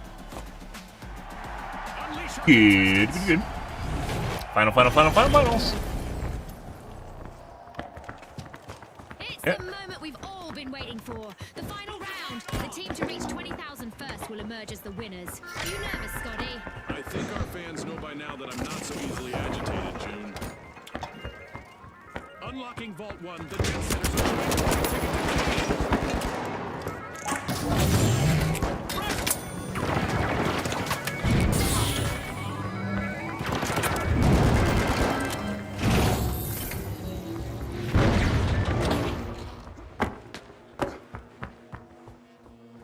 Not. What the fuck is going on here? I guess they'll go for cash out. What are they doing? The Boundless have been rattled. Team wiped. That's right. I guess they have limits after all. The Jet Setters have a cash out in the works. Playing for kills, guys. Guess I'll do that and just hope they show up.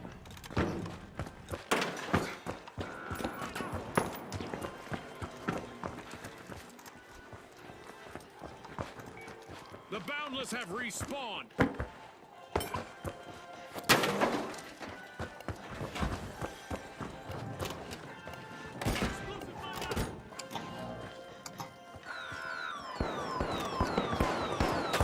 Special delivery. Alright. My position, go. Fucking dome shield just went through the ground. That guy can see me perfectly fine through the fucking cover. Hit none of my shots on that guy, they just went through him.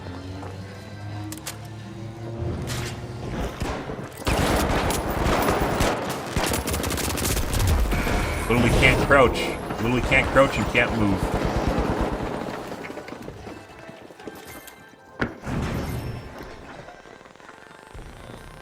I could see my own cooldowns too. That's not where I want to go with it. What a clutch play! Rapid reflexes. This match is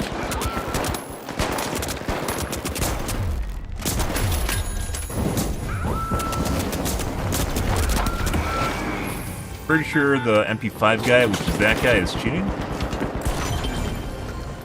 Dear God.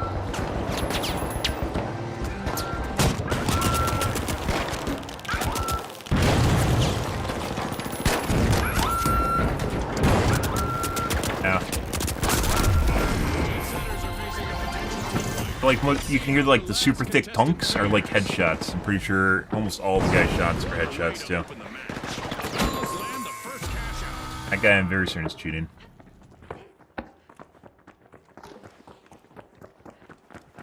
Kind of suck. You like when you are stunned, you can't run and you can't crouch, and I don't know why. Like not using your ability is one thing, but not being able to like I guess maybe I'm thinking glitch grenades.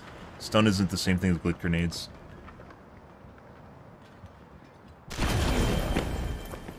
But it stuns too long too. Jet Setters are back. Unlimited potential for our match as the Boundless are opening Vault 2.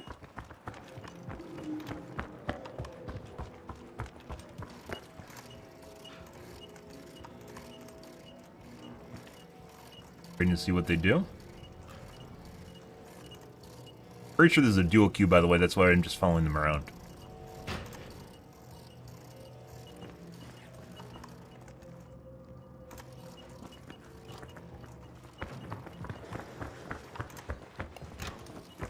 Something?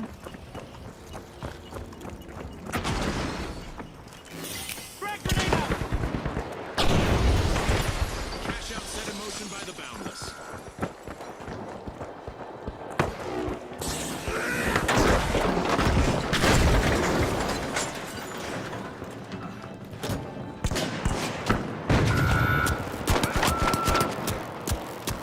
Fuck his little handle.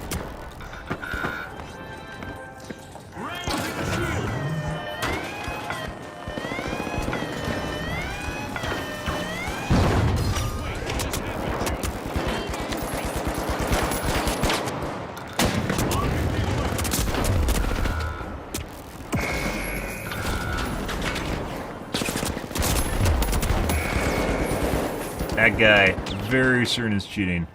Jesus fucking Christ. Like, we're getting like one clip by a fucking MP5. Scotty, it's a game changer. We fucked. Shifting the momentum, for now anyway. Waiting for their teammates to respawn is the Jet Setter's last remaining contestant.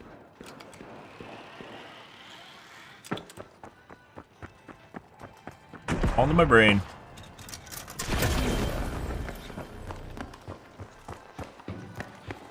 Shielding, hurry inside. RPG en route. There.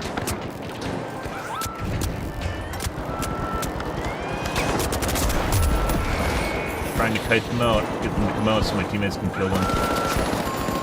I don't know where the handle is for the fucking turret in here. The Jet Setters will need to come back from that wipeout. Even one? No, this one does not actually have a button to turn it off. No, it does. Why is it not connected? I assume that's the button. Alright, we're gonna report that Tad guy.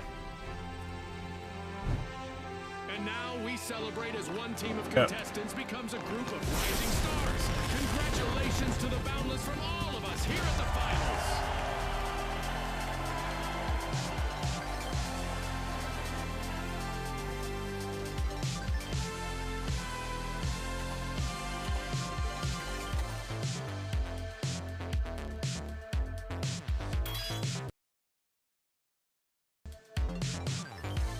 What? They crashed my game? Fuck is... what? Why? I mean, it should have had issues by now. if the firewall hasn't been working at all. So, oh, maybe that's for voice comms, which is weird, because I've never seen that pop up normally.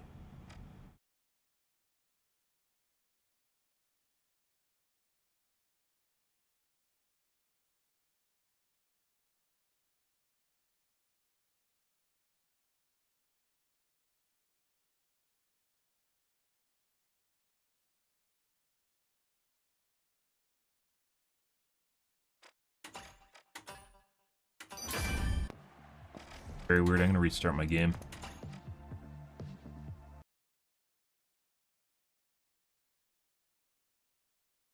Good, good, good.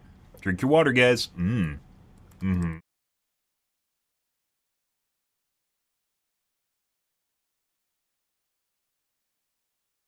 Patch yesterday, wasn't there? No, I'm thinking about it. I've never seen a patch as I went to bed.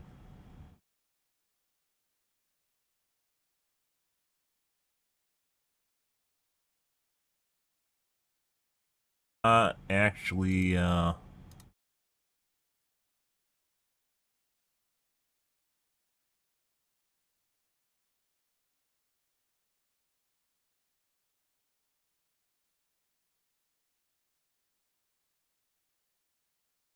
actually, it doesn't have a news page release, guys.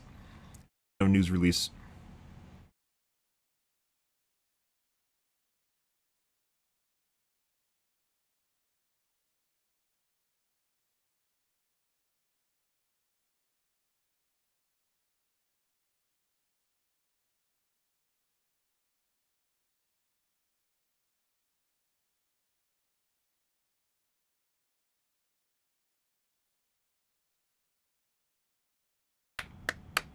Still not that bad. We got to the final round, so there's that. Like, we need to push in and I guess maybe kill the... Maybe I should just went after the enemy team, like our teammates were doing. So, like, as I mentioned, because it was a dual queue, we basically had to do whatever they were doing. And pushing for... I was trying to push the objectives so that the enemies would actually have to push out, and therefore our teammates could kill them. which I think actually worked too, but I don't know if maybe someone was dead at the end there too. So, I don't know. Like, they should, because they had run out in the open, they should have been able, our teammates should have been able to kill them.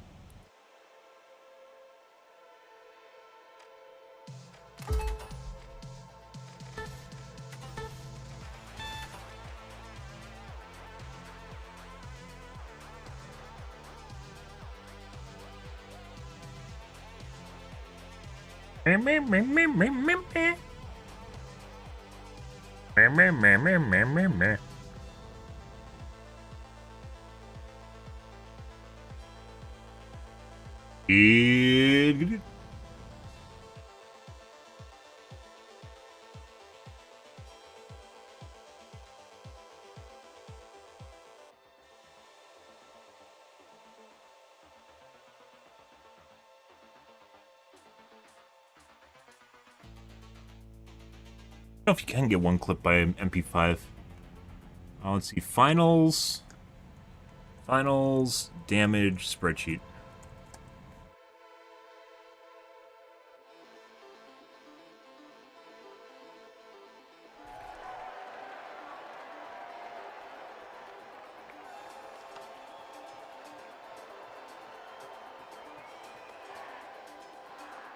What is the MP5 even called?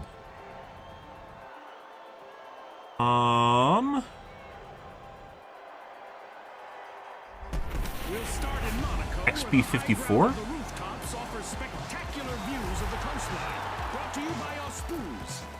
Damage per magazine 540, so they can one-clip you with it. The kingfish. The high notes. And finally, the big splash. The arena's calling.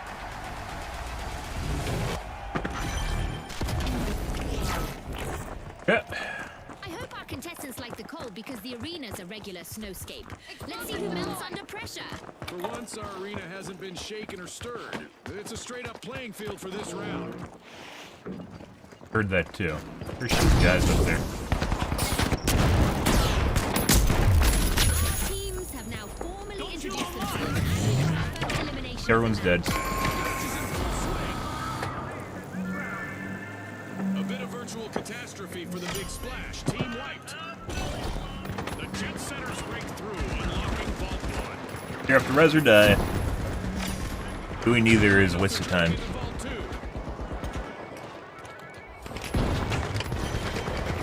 Also, you don't want to be the monkey in the middle down there. You definitely do not want to be down there.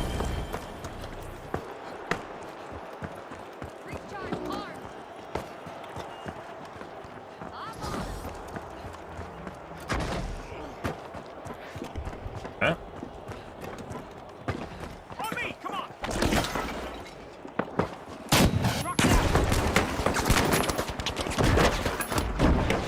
Buddy.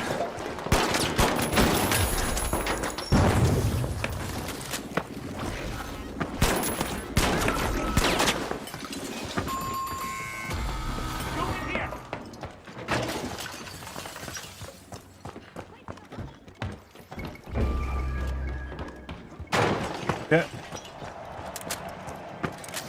The big splash Hi. are looking to make a name for themselves. First cash out started.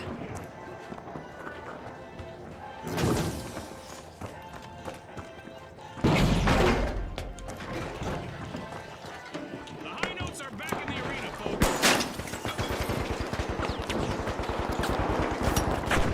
Let's see whether the last member of the big splash will attempt to revive. How the fuck did they get upstairs? I don't actually know how the fuck they got Jet upstairs. setters just pirated a cash out. Remember, it's illegal in many jurisdictions, but not here. Off, dude. Team wipe calamity for the big splash. You have to absolutely oversteer the fuck out of people when you charge them on Euro. Like, I'm aiming like 200 ms to the side of where it'd actually be.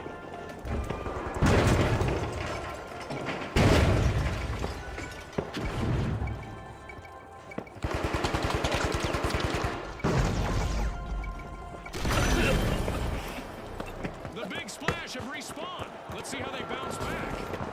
With first-class finesse, the jet setters just stole the cash out.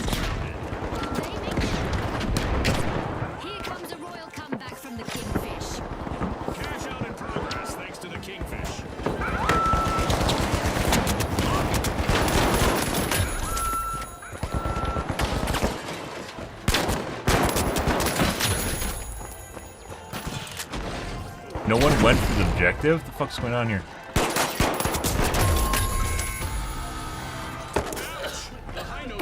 Yeah. I would have expected them to survive a bit of death metal. The last member of the Big Splash needs to be calculating before jumping into any danger. Big Splash stole a cash out.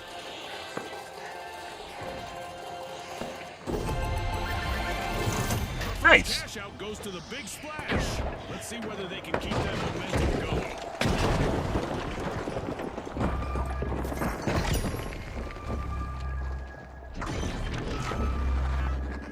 The High Notes are rejoining the match. I don't know if I should use a spawn here.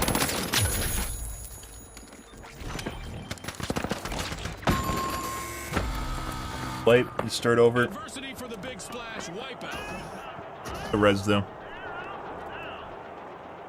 Ran over and died after everyone else is dead. Not sure, guys. We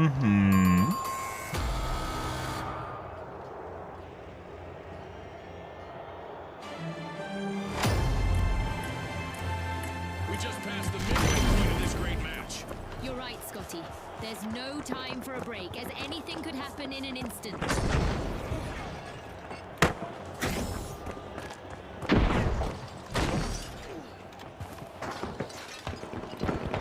The High Notes have recovered and respawned. Some contestants thrive under pressure.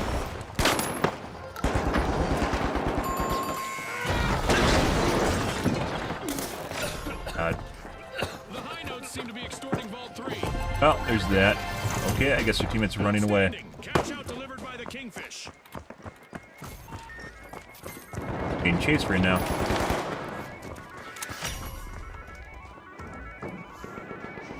Enemy out there! A new vault in the arena. The ultimate omen of mayhem here at the finals.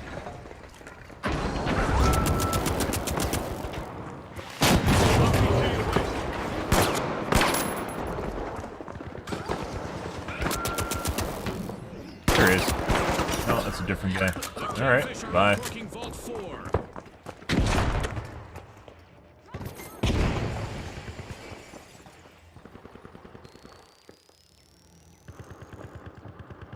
Turtle up there, so. Oh, here.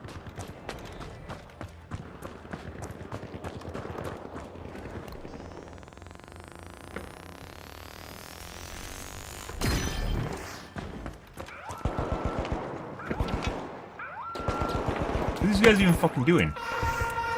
It's time for our contestants to hope for the Yeah. best, but prepare for the worst. That's right. We have Good. a new event on Solo the way. queues. The Kingfish are looking for a Okay. crown. Alright, buddies. Started a cash out. Maybe I should just go to the, like, I could just go to the objectives. Sometimes people need to see that, right?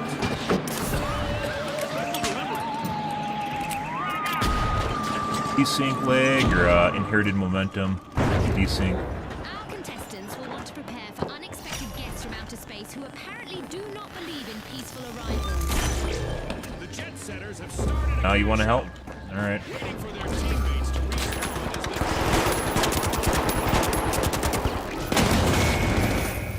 Fucker ran in front of me. Jesus fucking Christ. Our teammate fucking ran in front of me. I gotta get in front of the heavy! I have to get in there! I have to get in there! There's a line with MP5! I can't sit behind him, he showed up! Oh my god.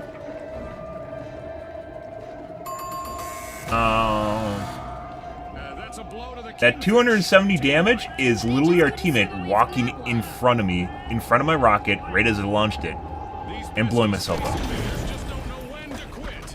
With our alien invasion event still active, our contestants will need to keep one eye on the sky. In here!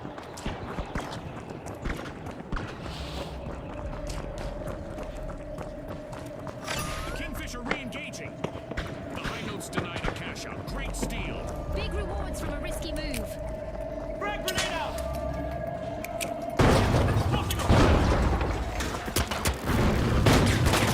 I 60 seconds left.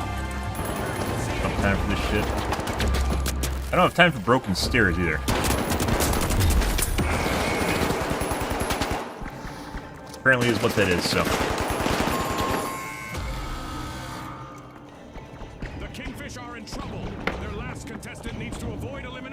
We got a team with a bunch of kids, guys. Yikes. Team wipe for the Kingfish. Teamwork is crucial in our tournament matches, and the full team wipe will cost them a percentage of their cash total. Cash out complete, and the high notes reap the rewards.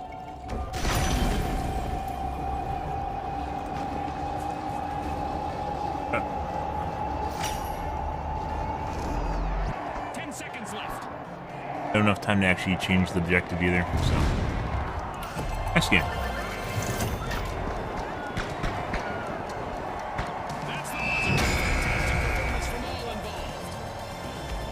We literally weren't lusting after kills, guys, and basically did more damage and got more limbs than the other two players on our team that were just going after kills.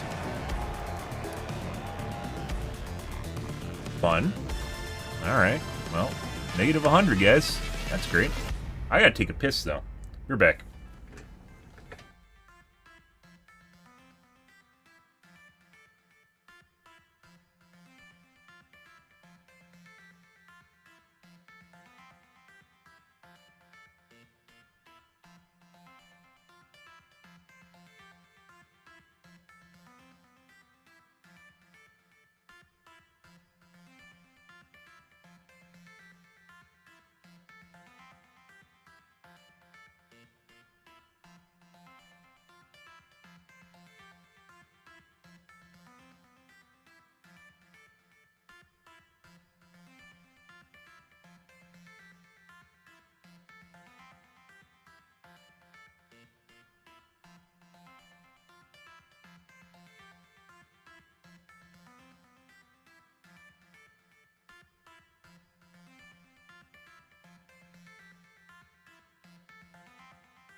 Well, that was enjoyable.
So, the double barrel shotgun.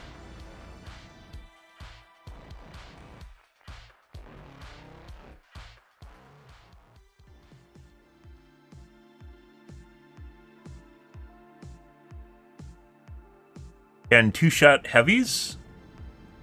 And 1-shot of light. But the backstab can only 1-shot a light, 2 backstabs, 1-shots. A backstab can 1-shot medium, but then can't backstab a heavy and kill them. And the double barrel basically is like a double, almost like 1-shot. For all intents and purposes, the double barrel shot is basically just a 1-shot.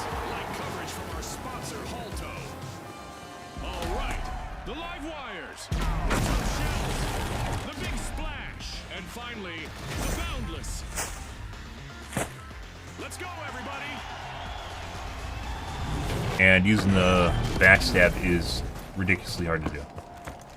As the match begins, our contestants face a swirling twist. It's a sandstorm, and that could shuffle more than their strategies. Sparks are flying as the live wires are opening Vault 1.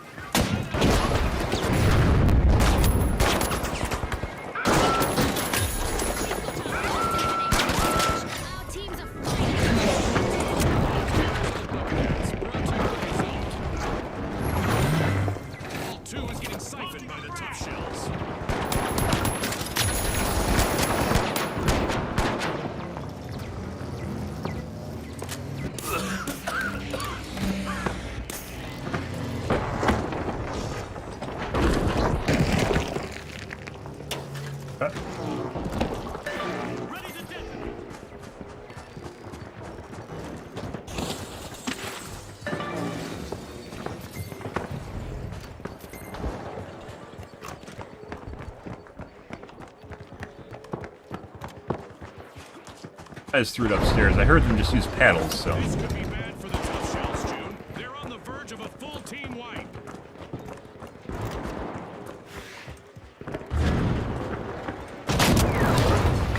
Mine's a direct, though.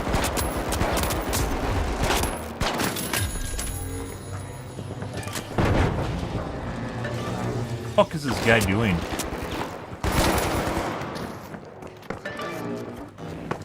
There's another team coming over here now. For some strange reason. They were.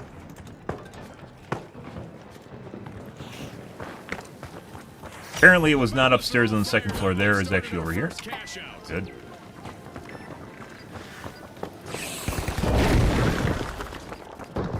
Sending a frag. Throwing a frag.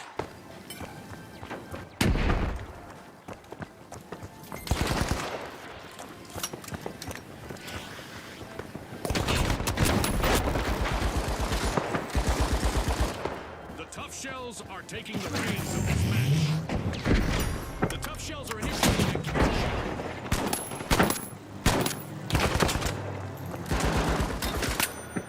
Huh?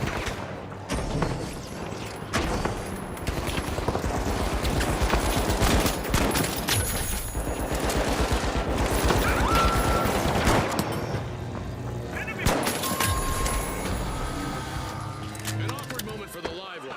Team wiped. Sometimes you can jump up floors if you get it just right.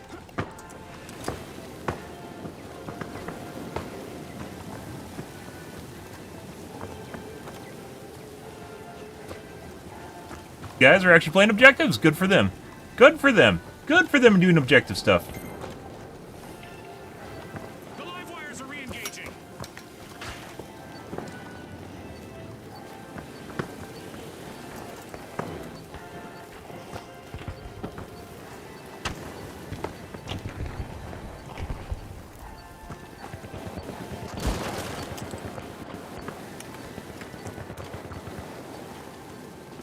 The Big Splash are in a tough spot.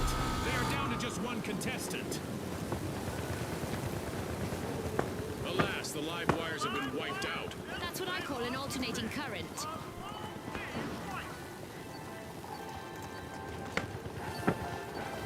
That's it.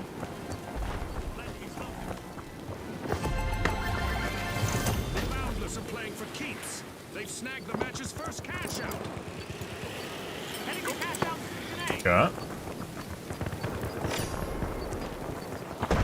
Throwing a frag. The live wires are re-entering the arena.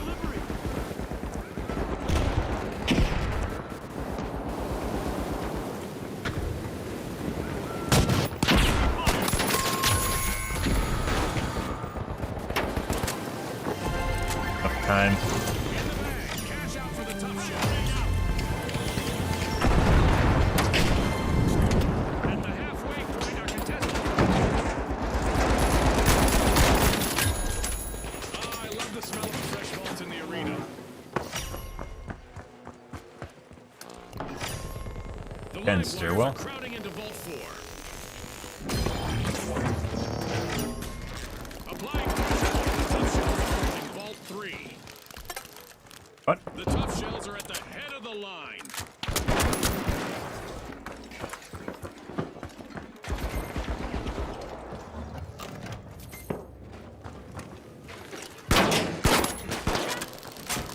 Threat detected. In here. I can't open it when I'm stunned. The live wires have kicked off a cash out. Go, go, move to cash out Z.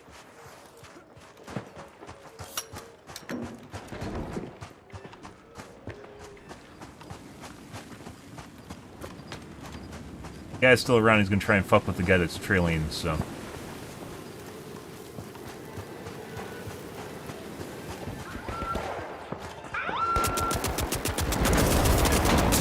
Cash out set in motion by the tough shells.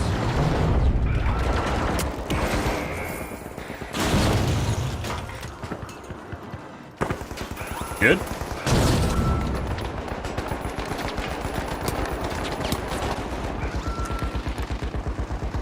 Damn.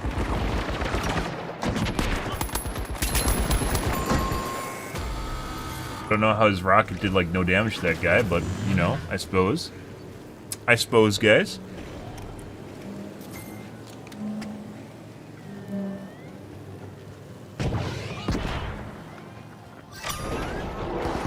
Buildings literally falling down around them.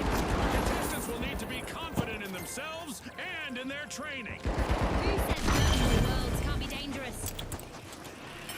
Go to cash out seat. Boundless are respawning. They'll be looking to show off their endless potential. The Big Splash are now just a single contestant away from a team wipe. The live wires swipe to cash out. Now that's how you play to win this game show. Hello, from the North Pole. Unwrap this. Creating a safe. Frag out. Enemy spotted.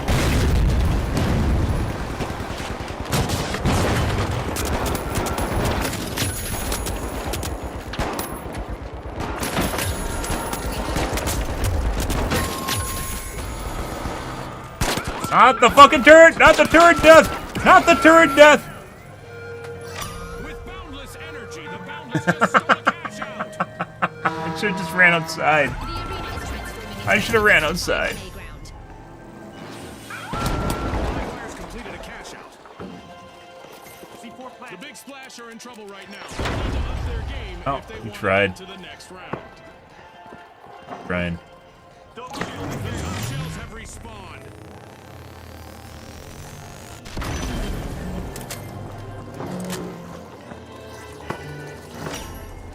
The Big Splash are unbolting a vault. No, we should just not die. Complete a cash out. There's no limit to what they can achieve now. Join up here. Oh. No, we shouldn't do anything. And there's another vault available for our We should cash just hunter not teams. do anything. Uh-oh, only one contestant left for the Big Splash. We're guaranteed second unless we wipe. Misfortune for the Big Splash. Team wiped. Oh, just not gonna do anything. 30 seconds left for our contestants to change the game. Charging for cash out B.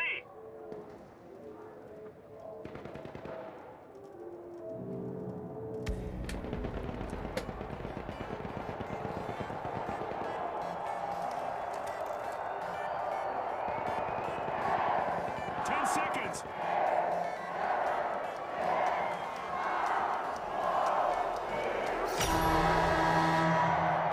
Push for cash out B.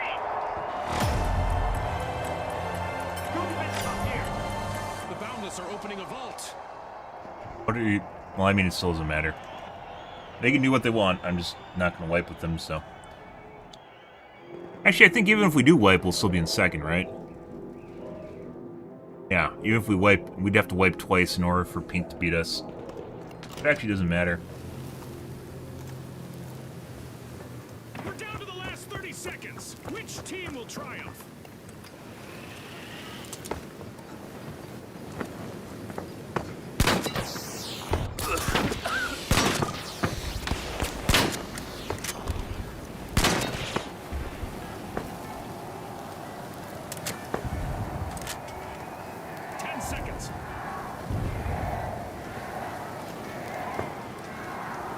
Actually, yeah, no. I think we'd still have like 18k if we wipe. 17. It's all over, folks. That's a wrap. Good. The tough shells look Good. solid all the way through this match. They grabbed the top spot and are moving on to the next round.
shock and awe, the top shells, the high notes, and finally, the boundless.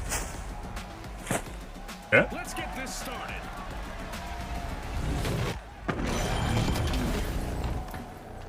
Bolting towards cash out Our A. contestants are ready and the sky is clear. It's a beautiful evening to destroy our state-of-the-art arena. We've rebuilt the arena from the latest match, and it looks beautiful. But I hope these contestants bring just as much destruction. An astonishing move as the tough shells are busy busting into Vault 2. Okay.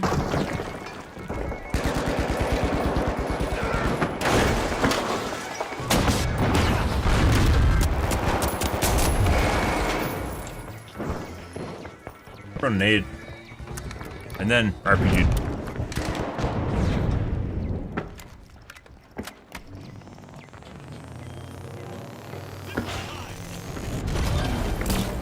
The shock and awe are all fired up. They've started our first cash out.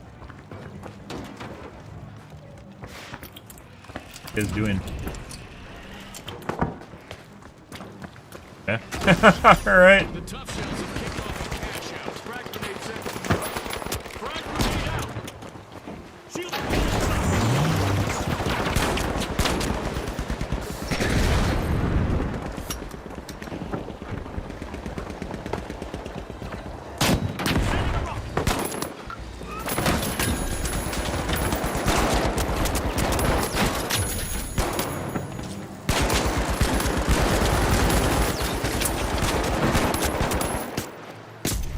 No, I want to. I wanna.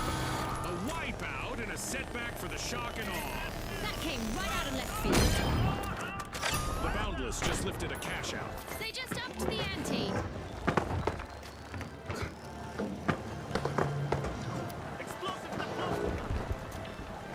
I can make that.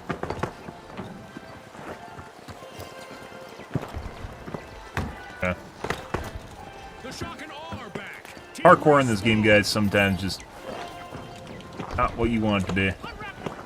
Gas mine on.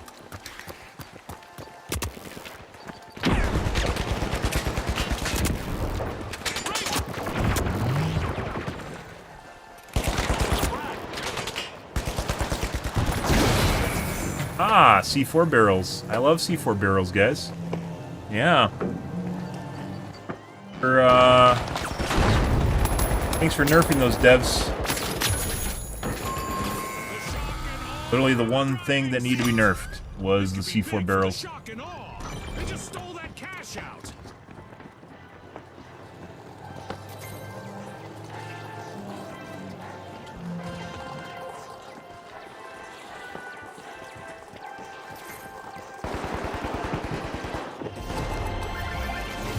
It's in.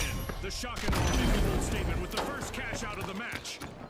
The intonation is off for the high notes as they're down to just one contestant.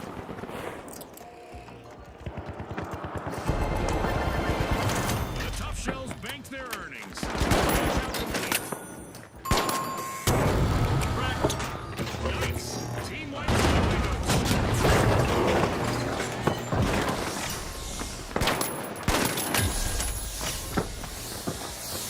A new vault. Our contestants better not take it for too long.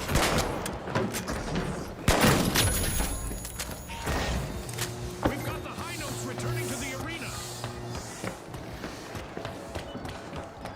Yep. Basically just waiting for the vault to spawn. Respawn.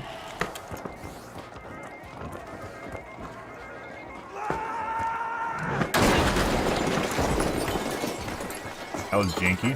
I even jumped in the middle of the charge and it just made me charge some more. Have a cash out in the works.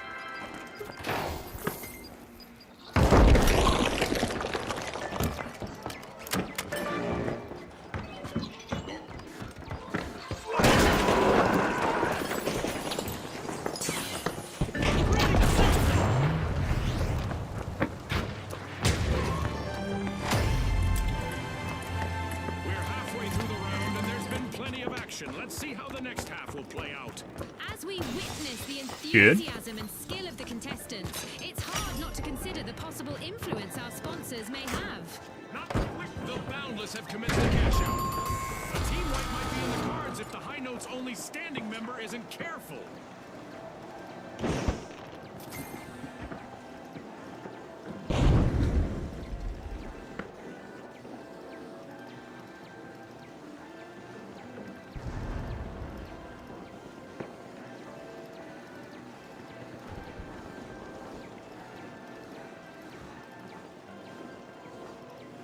The High Notes are re-entering the arena.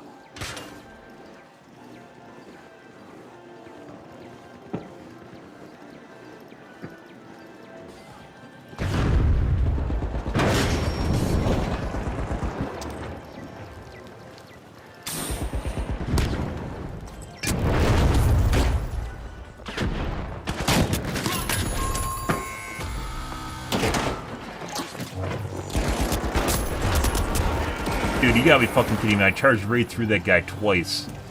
What the fuck?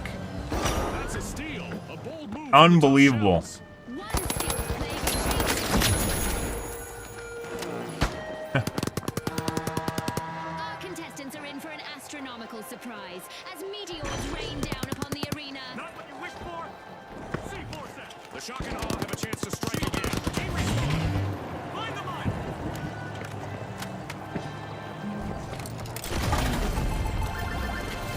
That's 2 cash outs in a row for the tough shells. No easy feat. Frag grenade out. Trees, but a new vault is appeared in the arena. Good, I just fucking did it again. Dude, you gotta be fucking kidding me.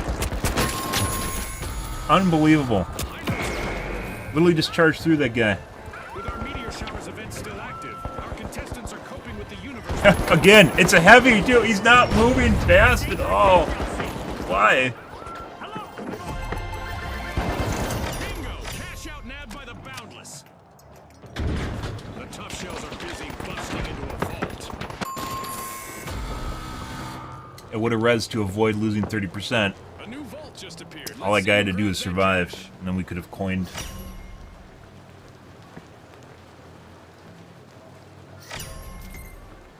Unbolting a vault, it's the Shock and Awe.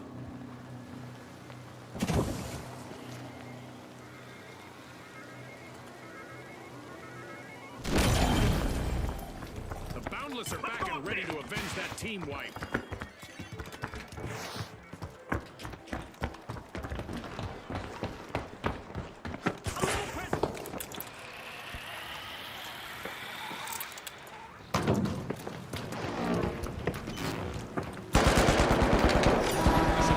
Commence the cash out.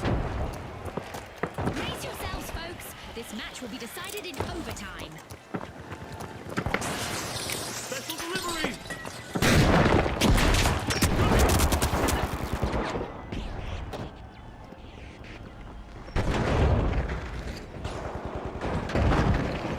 Drop to finish me. Really? Okay. This is no swan song. The High Notes have started a cash out.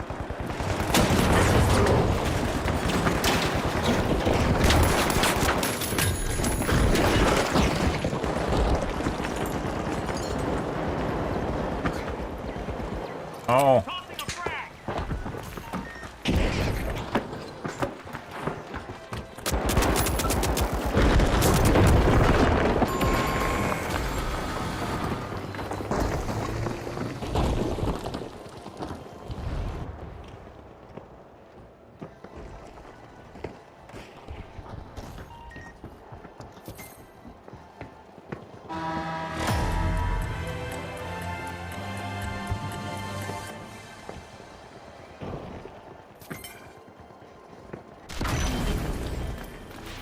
The Boundless have risen. Let's see how they bounce back. Move the cat out!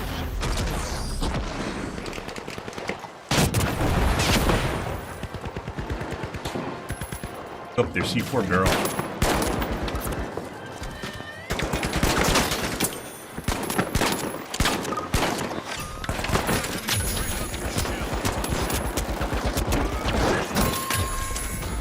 Christ. So many. Watch out! In here!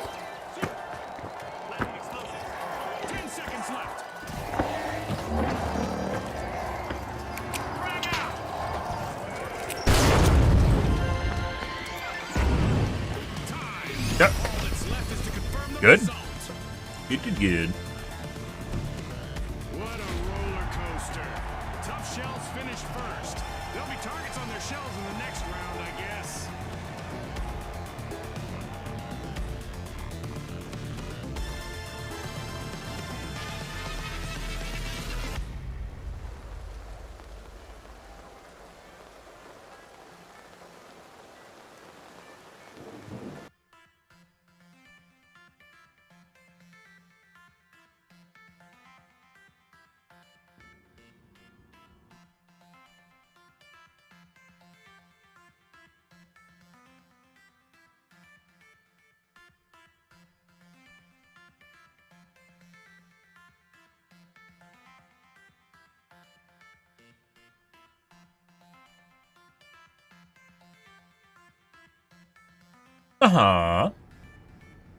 Happy Friday, guys. Hope you guys are having a wonderful morning. All the chats all around the world. So many chats, so many people. Oh, God. Good for us.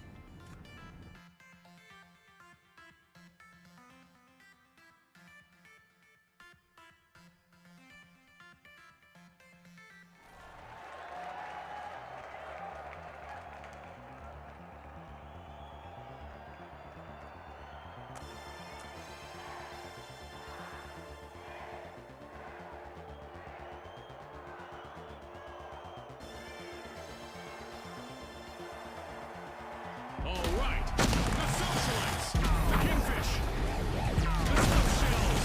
And finally, the boundless. Ah. Watch closely, folks. They're ready.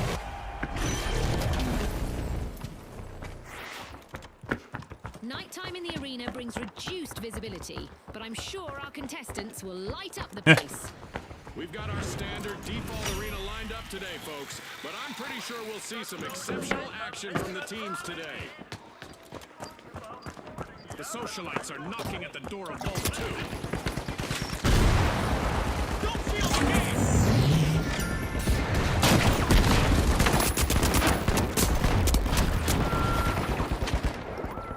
Our teams have really come out swinging today, and now we've got our first elimination. Boy, oh boy, are we in for a treat today. The socialites are looking to make a name for themselves. Has to be a better way to get up. Might not be.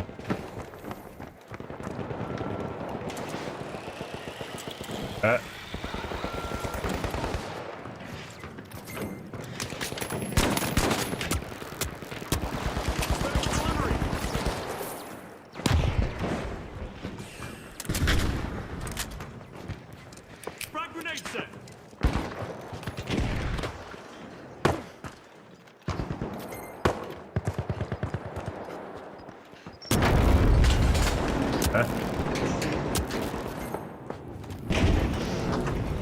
Off barrel. Oh my fucking God. We've got the boundless returning to the arena. Explosives are set. Placing an explosive.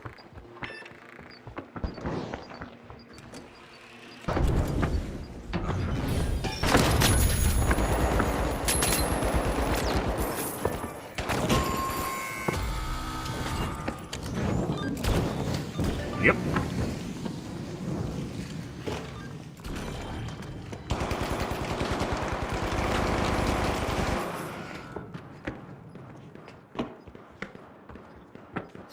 The kingfish have commenced a cash out.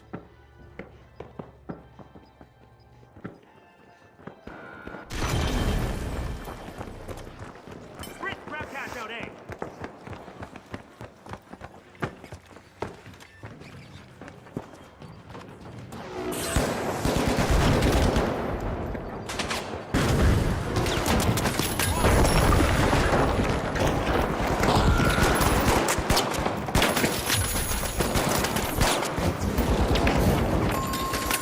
The kingfish have been rattled. Team wiped. They're floundering, Scotty. Do that. Dad just came outside with the C4 barrel to kill me. Good. The socialites are playing for keeps. They've snagged the match's first cash out. The red guys are kind of sus, guys. An awesome steal there. Fortune Not the favors pink. the bold, Killed the Scotty. pink. The red guys. The kingfish have respawned. Chase down. The socialites are knocking at the door of Vault 3.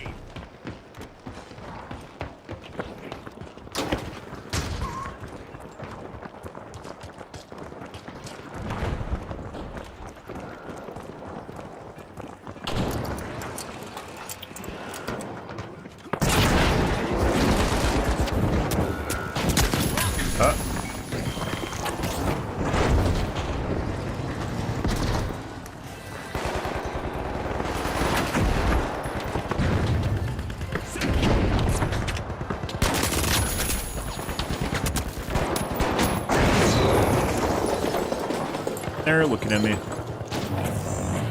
Good. Good. The socialites are sending out invites for a steal as they've just Time to grab that. Super move by the tough shells. Cash out complete. Oh look, a new vault is ready to be opened.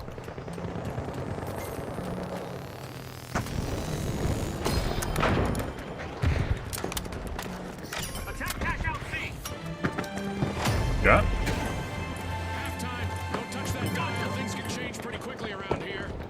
The action is non-stop, and we're all in for a treat as the match progresses.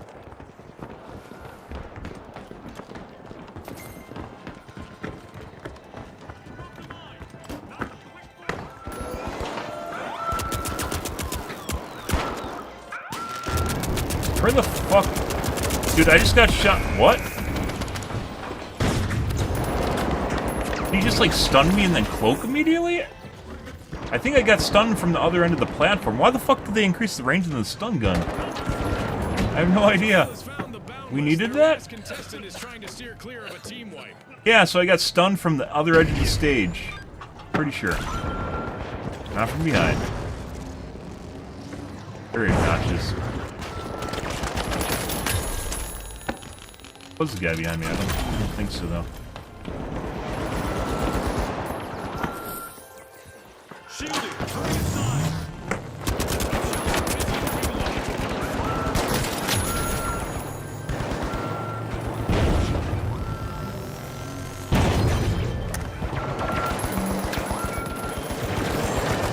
Fuck off, turret.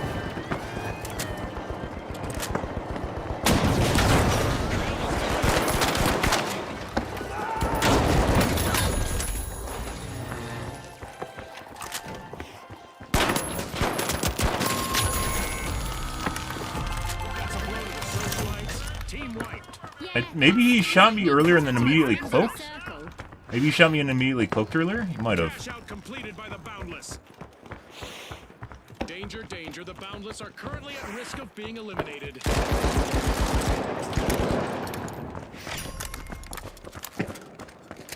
Turned around, there's no one there. Oh, a new vault. This is going to get very interesting very fast. Cash out in progress, thanks to the tough shells. We've got the socialites returning to the arena. The Kingfish are fighting an upstream battle now. Only one contestant left on their team. The Boundless are tapping into Good.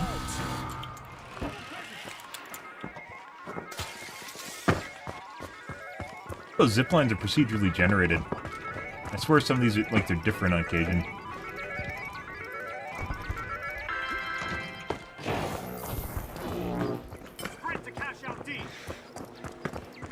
Oh.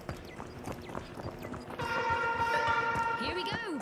Our upcoming event will surely put the adaptability of our contestants to the test.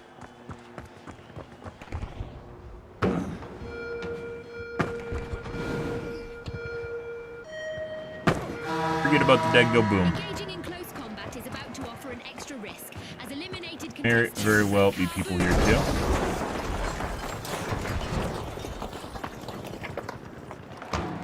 What the fuck are our teammates doing? The socialites will need to reboot. Team wiped. Playing keep away or something? What's going on here? I might be doing keep away. Ping me when I was just running off to go to the objective. Okay.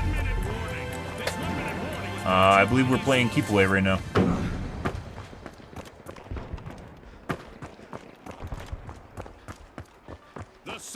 eclectics are back in the arena, folks. Turns out that there aren't plenty of fish in the sea. Only one contestant left on the king. Gotta hold on to it for 40 seconds. We should be on top of like a building or something. On a corner. Well, I think a corner's not Who bad. wants it more? Our contestants have 30 seconds to show the world. Bada bing. That's a cash out for the tough shells.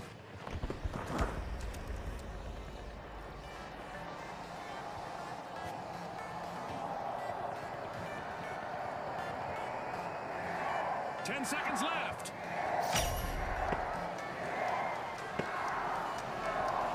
Tossing a frag. Sending a rocket, folks. Yep. The tough shells are the team to beat in what promises to be a cracking final round.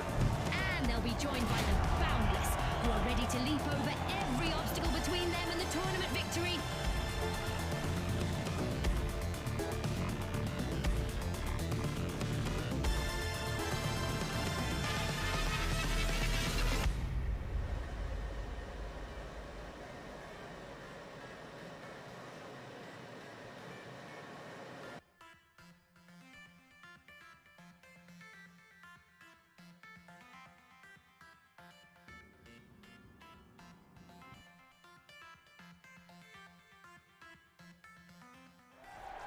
Mm-hmm.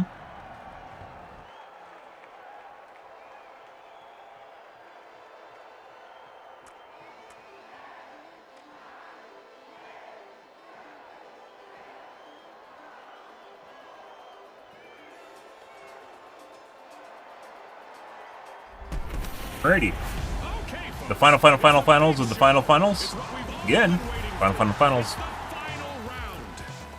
Finals. Name drop finals. Is that the cheat team I mentioned earlier? I think it is. It's game time, folks. No, those are red. I think they're red, not pink. The final round of this tournament is about Finals? and we're tweaking the rules. The first team to reach 20,000 will be our winners. You excited, Scotty? I sure am, June. I hope our contestants can keep their cool out there. A match of this magnitude can really get to you.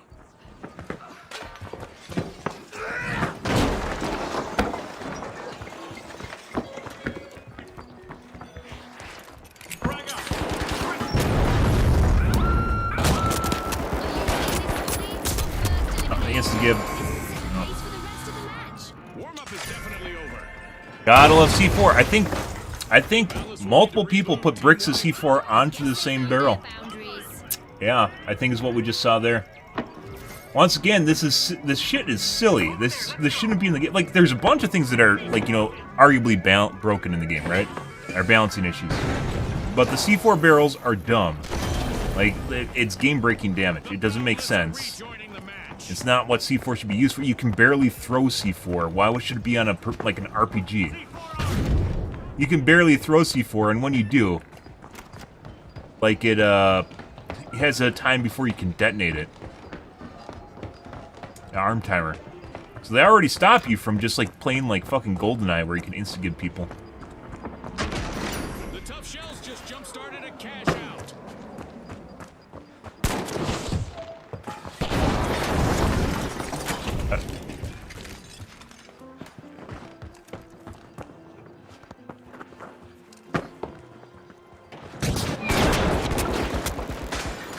My turn! I missed too.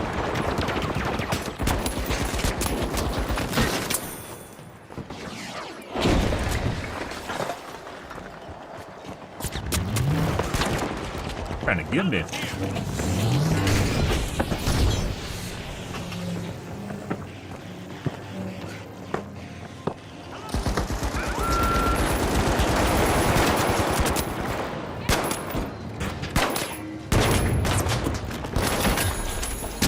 Got stuck for some reason. Clear. There we go.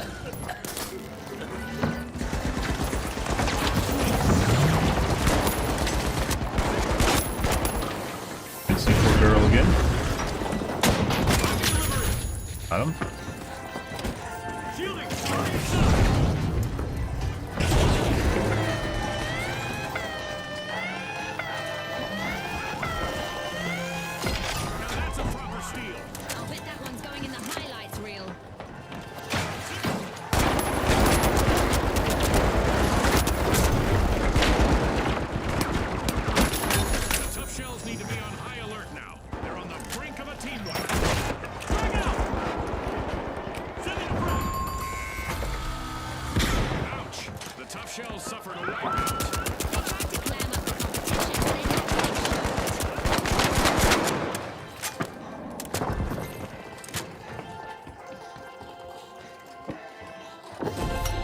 Yeah. Yeah, first cash out goes to the Boundless. Let's see whether they can keep that momentum going. Yep. Good. The Tough Shells just made their return to the arena.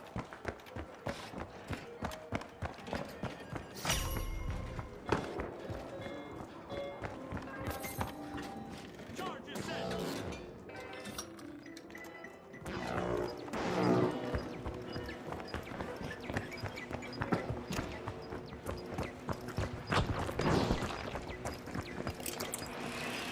The same thing. Fucking C4 barrels. Enemy over there.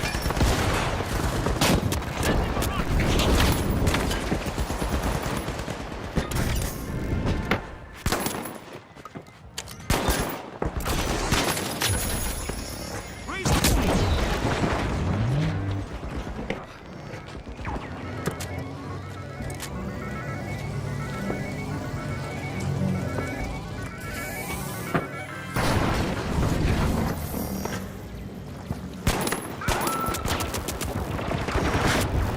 Yeah.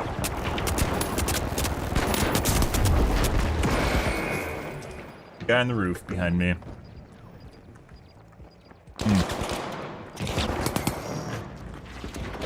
explosive deployed.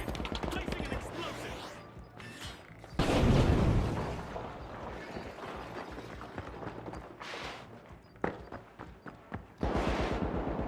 Unwrap this.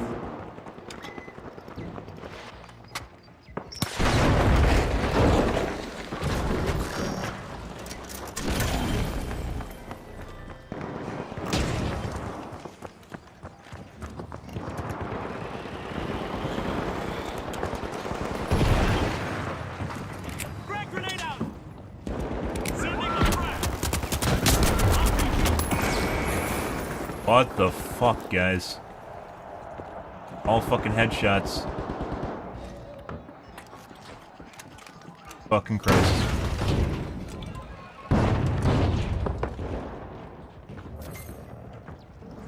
Die down there.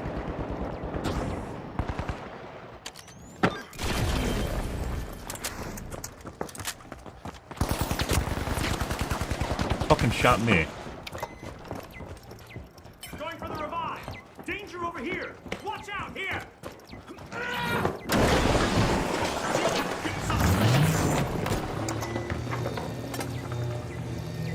Okay, I guess he wasn't gonna revive him.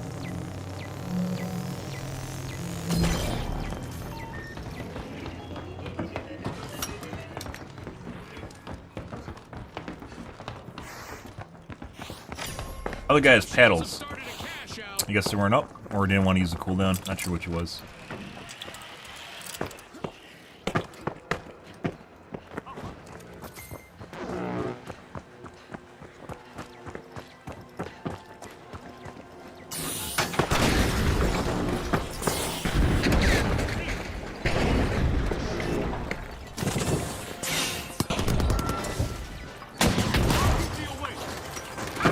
Hey, buddy.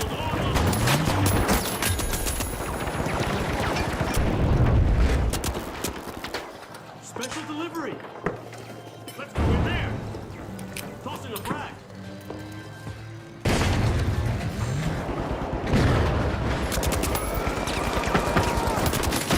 Tough spot to be in.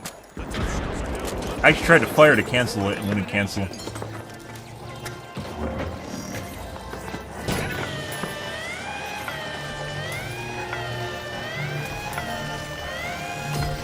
Yes, that will seriously tip the odds, but they might tip back.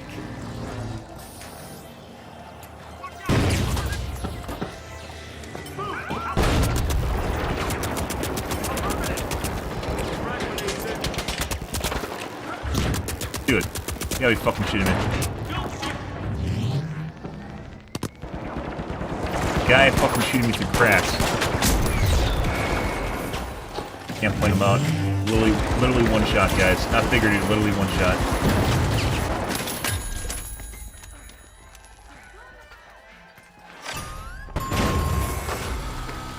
The Boundless have been rattled. Team wiped. Hopefully they're not rebounders, Scotty. I could have I should have RPG'd those guys. I could have. I'm pretty sure my RPG was up. Pretty sure I could kill that guy by going around the corner. Ah, the floating taps. By the tough shells. Let's go up there. Ah, I love this part of our show. Who wants to get the ball first? The Boundless have respawned.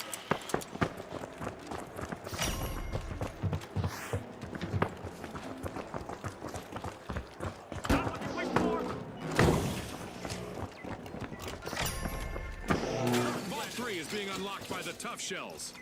Preparing explosives. C4 set. Enemy in there.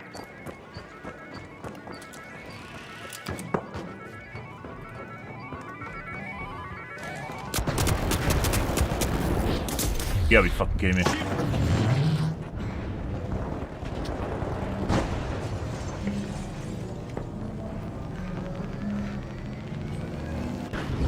Almost instantly give me from behind.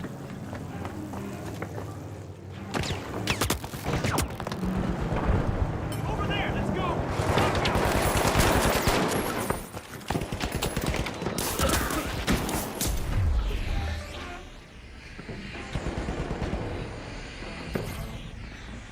They're all gonna die. I might as well die myself. He 100% knew I had an RPG out. That's why he had an RPG out to meme.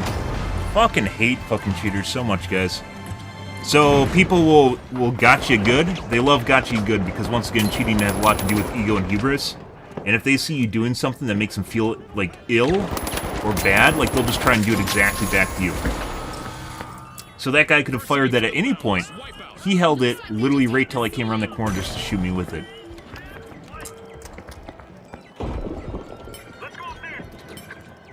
Is the Lev guy. Gotcha. Gotcha! Yeah. Okay, dude. He's using an RPG, I'll do it too! Holy shit. With everything on the line, our teams will battle over this final cash out. It's the moment we've all been waiting for. Why they're going faster? It turned down my FOV. It kind of fucks with you as far as like depth and direction goes. Some games like in Overwatch, like 103 is fine. Here it doesn't seem the case. Depends on how the game does. Grab those. How the game does FOV.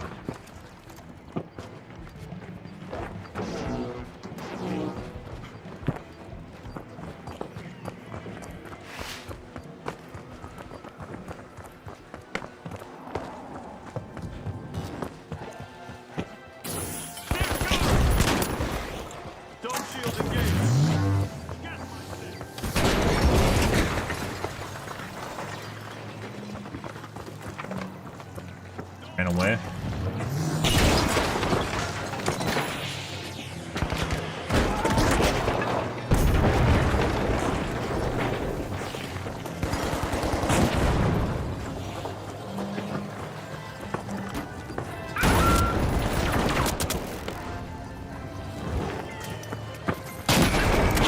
Holy fucking shit, he just jumped into my face. 270 damage. Yep. Bet on it. Good. They knew I had an RPG on, or RPG out. Counter to RPG, guys, is RPG itself as well.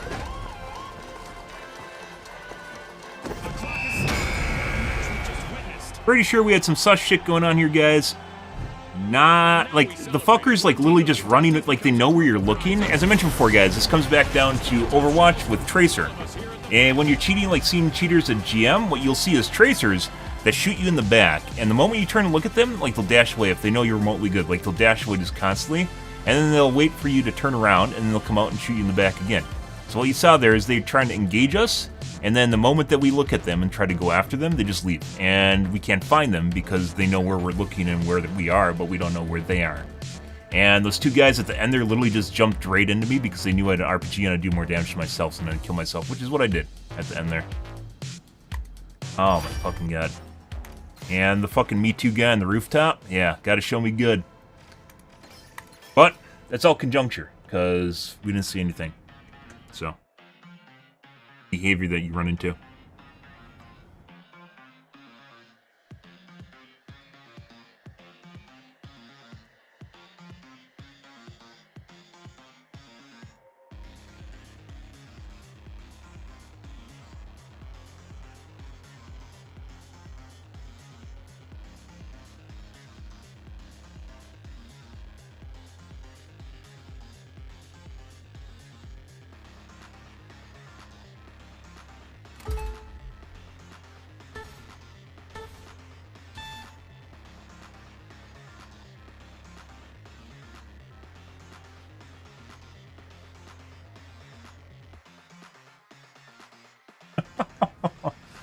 Next game. Still a good game. Like, literally just, like, every time I was trying to find someone, guys, like, to do something, like, they hid. They're just, like, literally just hiding. Hit and run. Maybe playing harassment, but they seem to know exactly where we were. Fucking obnoxious shit to deal with. The way you can do it is with a wall hack. I guarantee you it's not really good voice comms.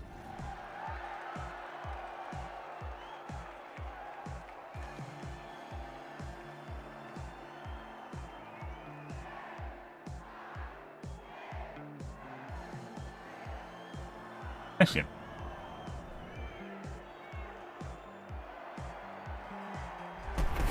Presents our opening round under the glow of the neon lights in Las Vegas. Let's see which team has the winning hand. Here we go. The high notes, the retros, the kingfish, and finally, the mighty. Oh, that's a cheating piece of shit. Another night. Unleash our contestants.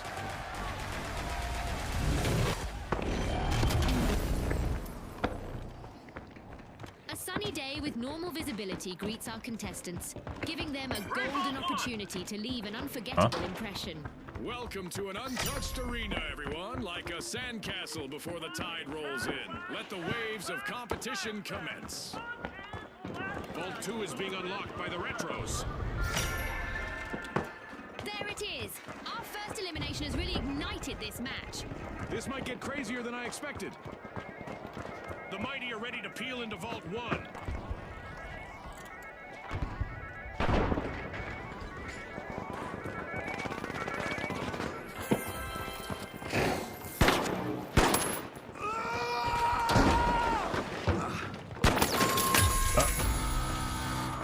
Alas, the kingfish have been wiped out. They're definitely a fish out of water. What the fuck is our teammate doing?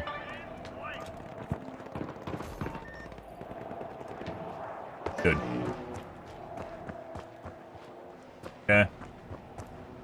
Literally had an objective, and he just decided he's going to run across the map to the enemy's objective and try to kill them. The kingfish are back and ready to avenge that team wipe.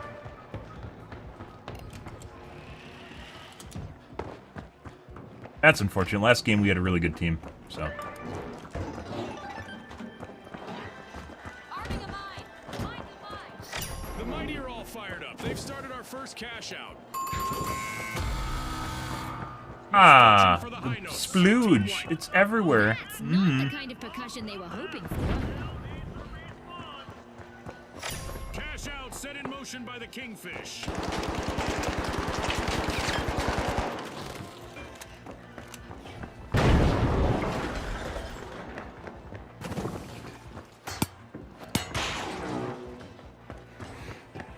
Respawn alert! The high notes are back in action.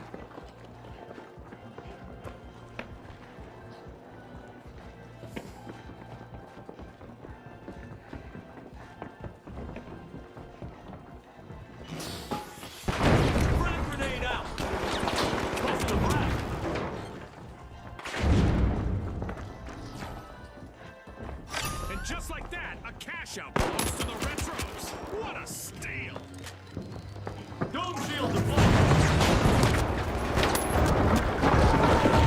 The retros are on top.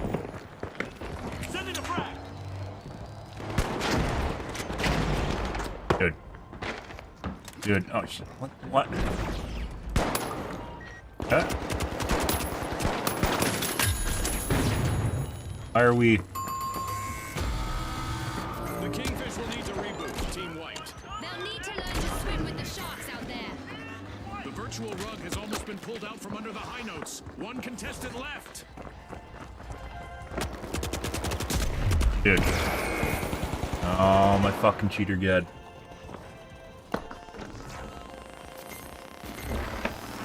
The Kingfish are respawning. They need to establish themselves as big fish in a small pond. Grabbing first place. It's the Mighty.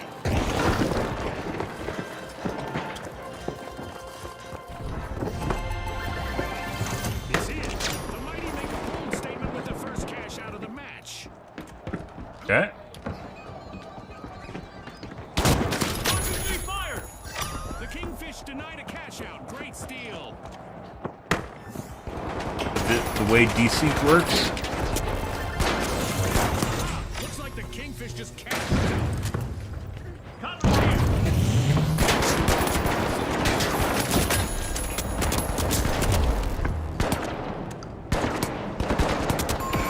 Oh, I need to melee him. Guy does not miss. That's the cheating fuck.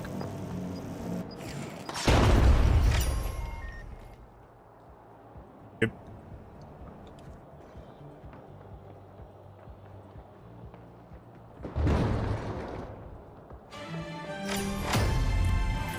Don't blink, folks.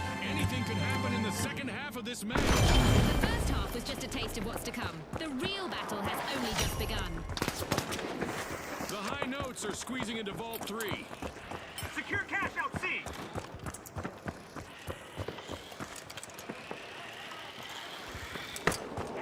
Go here. Okay. Down there.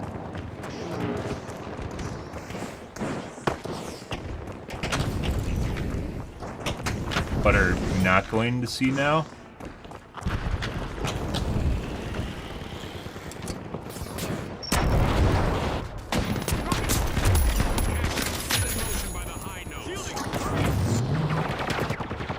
Nowhere. No.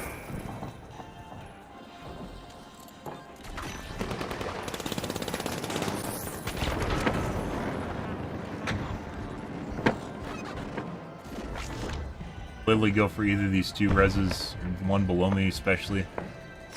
The Kingfish may lure someone into stealing. They've started a cash Hope out. no one notices him. Literally sitting there jumping in front of the objective. Somehow they did it. The Mighty are pinning all their Mighty, how that guy just killed him, by the way. on their last contestant. You want a res? I don't know.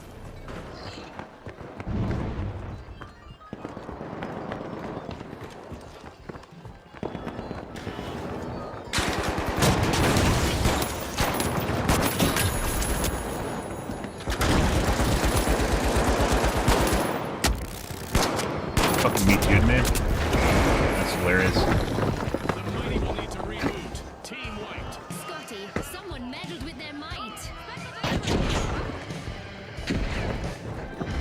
Our contestants need to focus on the strengths of their team and use them to succeed. Yes, might are better than mine.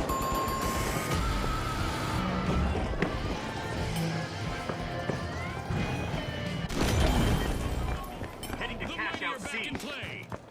Wow, the Retros sure know how to rob a cash out station.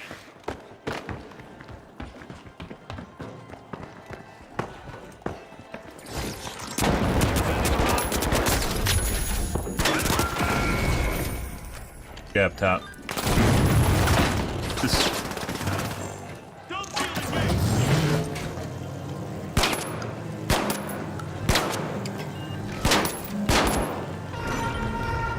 An event is on its way that will force our contestants to mix up their strategies to win. Let's see whether the last That's the guy I mentioned earlier that's cheating. payday for the high notes. Cash out Yep. complete. The high notes assume command of the match.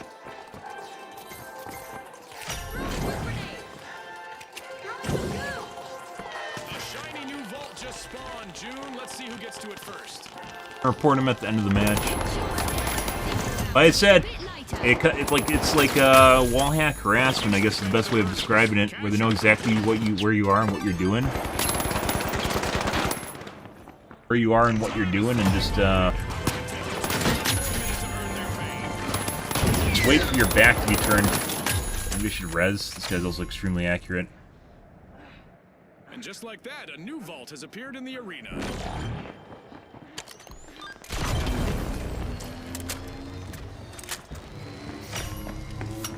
The high notes are squeezing into a vault. A reminder that our contestants will not experience any muscle atrophy or skeletal deterioration during our low-gravity event. It's all fun and games in the arena.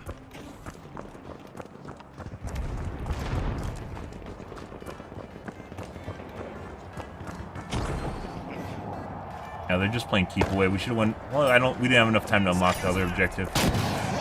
Even if we got it, it wouldn't be soon enough.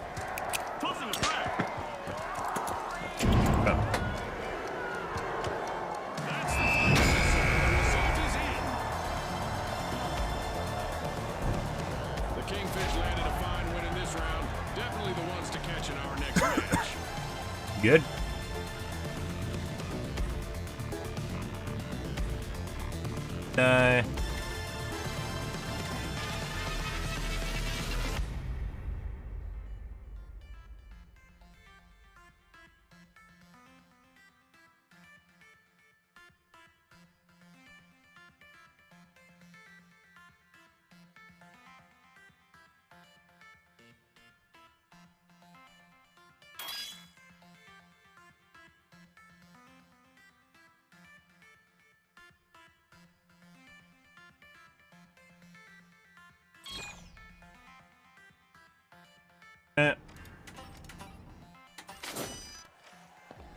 Nice game.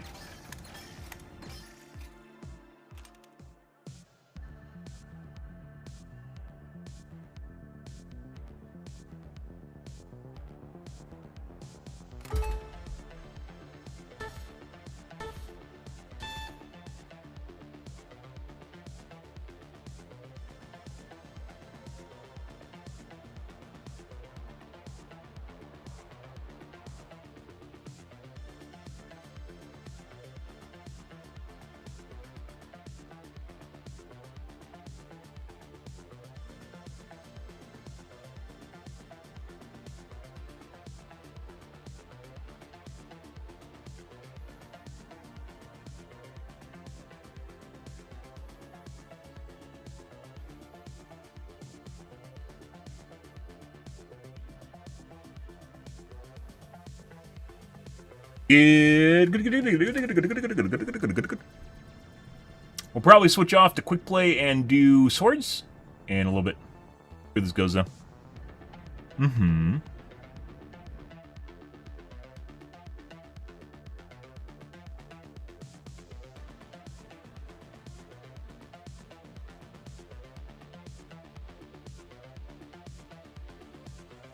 Obviously we can't play it on Euros, so.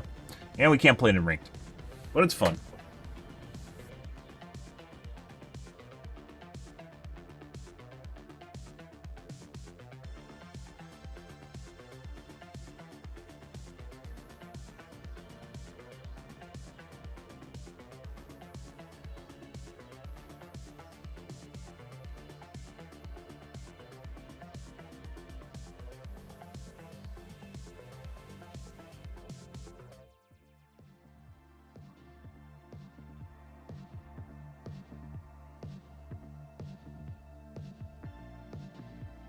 What?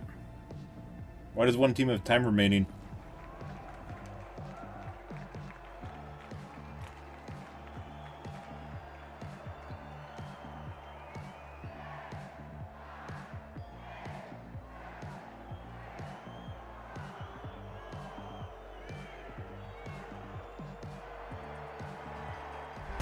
We're about to kick off in Monaco.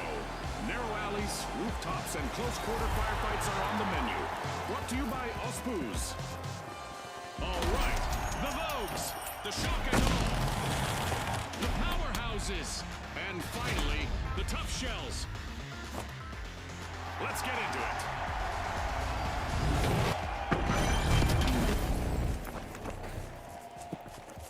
The arena's more like a snow globe now. Perfect for contestants who want to shake things up. The arena is in perfect condition to start the match. I doubt it'll stay that way for long.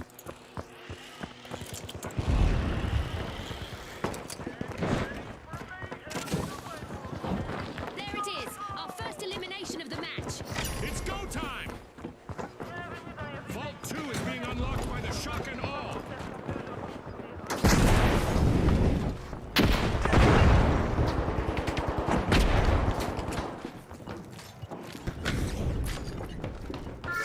Okay. Vault 1 is being opened by the tough shells. Hey, buddy. This is afraid of you.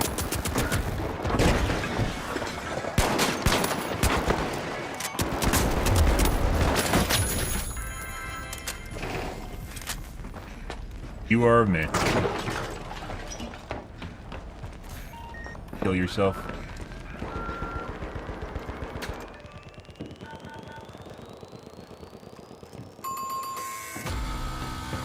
A bit of virtual catastrophe for the Vogues.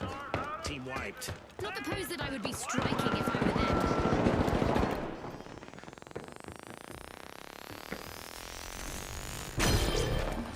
No surprise here, the shock and awe have started our first cash out.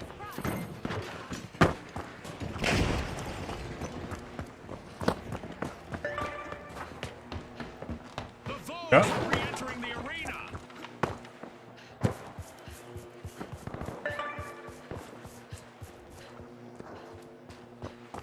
Going for cash out B. The tough shells Yeah. might just be breaking out of their shells. They've started Like, it's that time of the day, guys. Right around, like I said, it's like right around 3 p.m.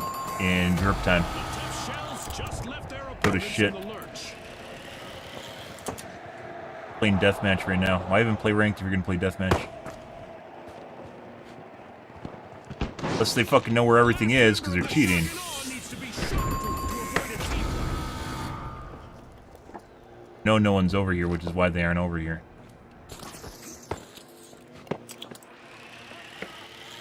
The powerhouses are back and ready to avenge that team wipe.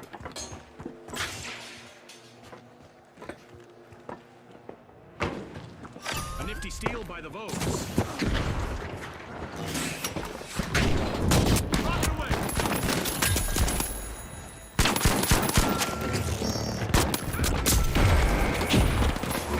Good guy. Good. Hurry inside. Crash out A, I'm diving in. Sending a front.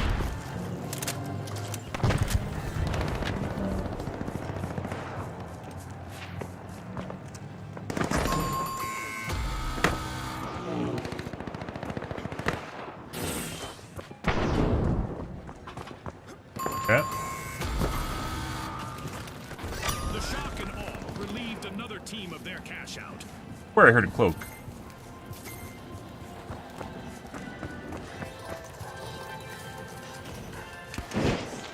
Get up there. Vogues are back in action. The shock and awe are playing for keeps. They've snagged the match's first cash out. Dominating the leaderboard for now, it's the shock and awe.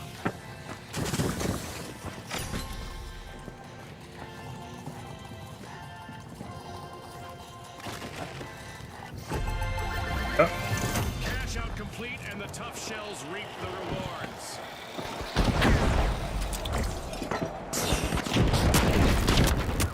Oh! There are actually cases where you literally just get stuck in like a climb animation, you're dead. The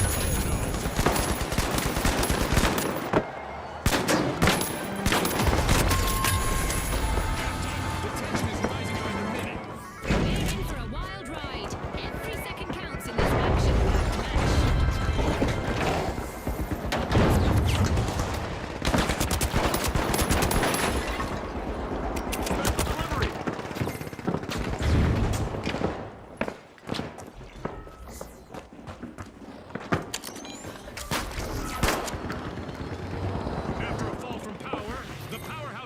respawned.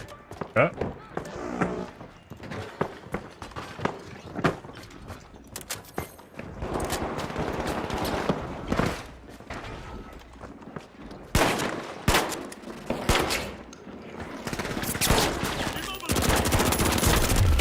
Oh my god, I didn't aim down fast enough. Shock and awe initiated. Busy tapping into Vault 4. Playing deathmatch with aimbots.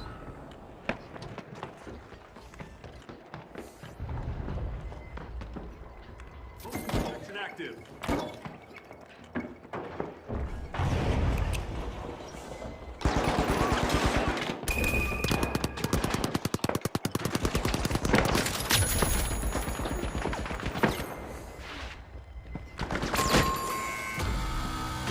The tough shells will need to try again. Team wiped. They were a little too shellfish with their strategy.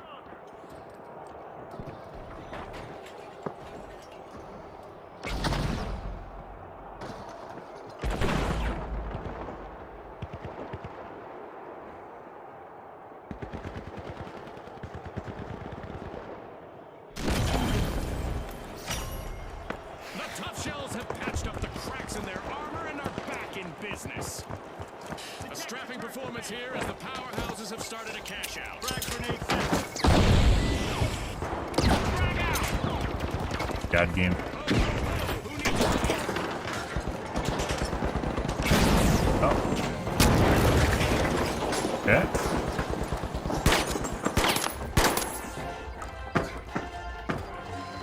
Hit it again. He's still fucking there too. No, he died. Died. Fucking Christ.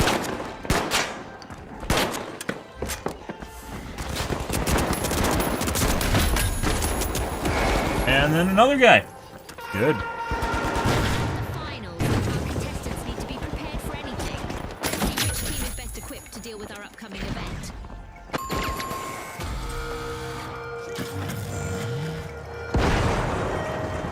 Our orbital laser is on, and it's not loitering. Other contestants standing still for too long will probably regret it. Stashed. The shock and awe just cashed out. Just what the doctor ordered. Another vault. The tough shells Well, are off we rejoining go. the match. Maybe it's time to do swords, guys? Might be time to do swords. Played some pretty good games tonight. Almost won one. Almost won two. Warning was brought to you by Los Special delivery.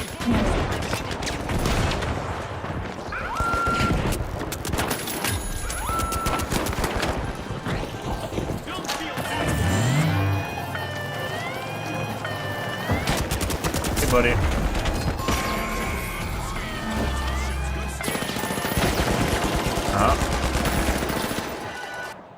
Time is running out. Only 30 seconds on the clock. Yep. Tough by name, tough by nature. The tough shells just bagged a cash out. Good. Well. Now we wait.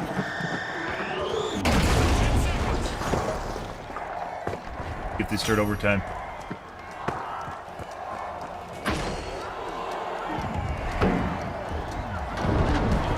Unbelievable determination from the competitors. The shock and awe left the other teams bewildered with that top spot grab in the round. Can they avoid a taste of their own medicine in our next match?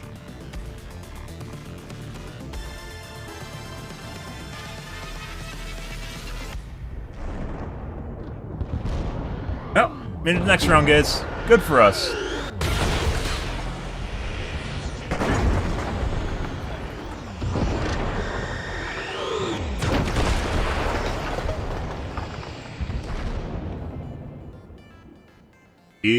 Good.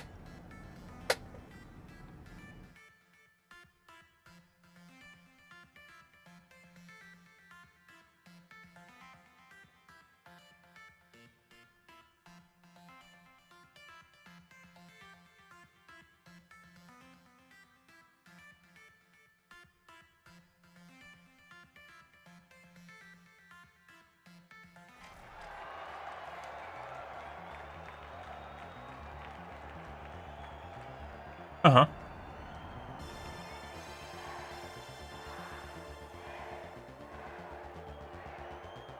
Looks like they got their deathmatch out of their system, so maybe we're good. Here we go. The shock and awe, the retros, the live wires, and finally, the tough shells. And they are off.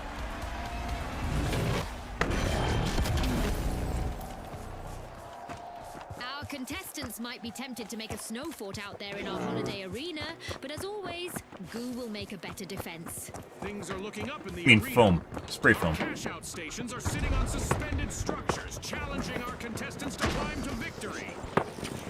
I'm fat and I actually got on the roof.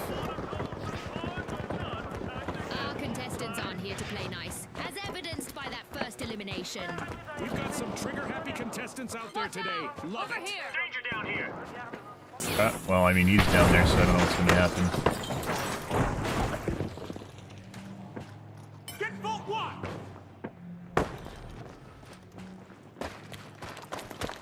Definitely heard a res.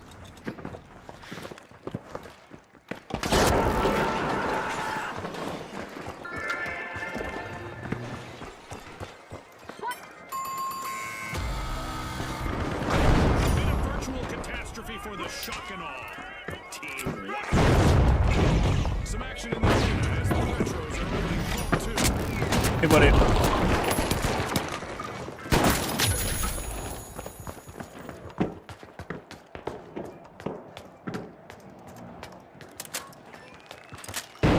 The last member of the tough shells needs to show us the tough people out there. Tough.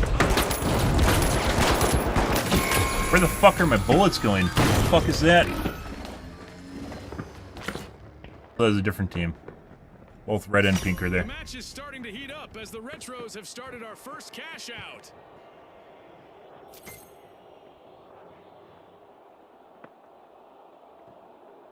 Pretty good. Mm-hmm.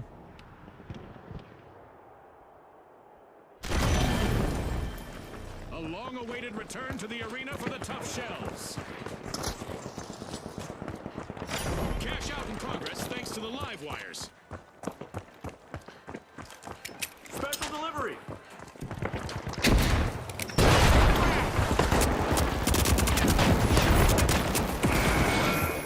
Okay.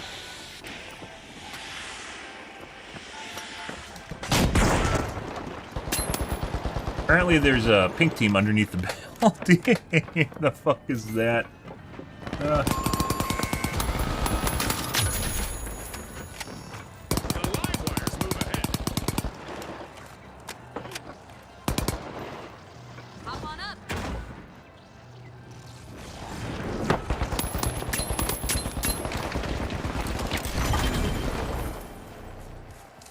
Special delivery. What the fuck am I supposed to do here? The retros are rejoining the match. Oh my god. Well, best way of getting us to spawn together, I guess I shouldn't have even used, I thought he was gonna live longer. I shouldn't have even used my, token. Now we desynced and wasted even more time. Which is, by the way, why you die with your team or you, try to res them. You don't just fucking pitter-patter around, otherwise you just waste more time than you could otherwise spend in the game.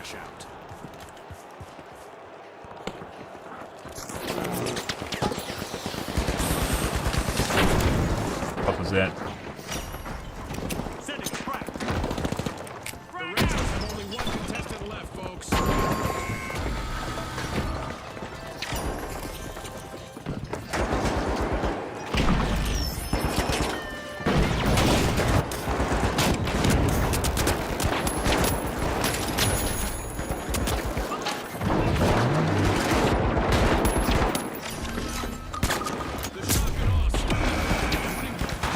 Need to remove the ability for you to stand still, and I thought he was in the corner, and instead he was right on the edge. The live wires. Cash out complete.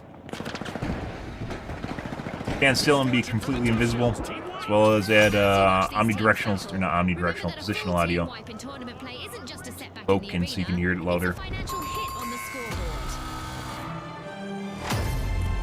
Got the corner, guys. Halfway Wasn't through in the and corner. game continues. Don't blink, folks. Our sponsors must be thrilled with the performance so far. I'm sure they're eager to see what the second half brings. Good. You do good.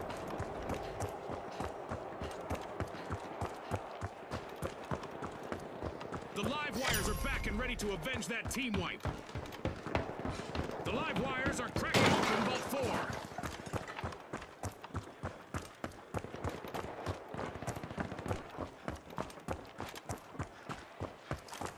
Frag grenade set. The shock and awe will need to try again. Team wiped. Our teams need to keep it right now. In the door with our leaders, the live wires. The retros have succumbed to multiple eliminations. Only one member remains. Yeah, I guess he's not going to res.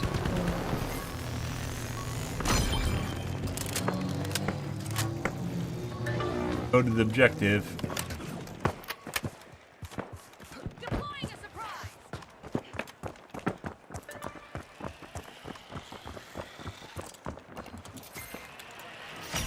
It's not a shell game, but the tough shells have just tucked a cash box into a cash out station.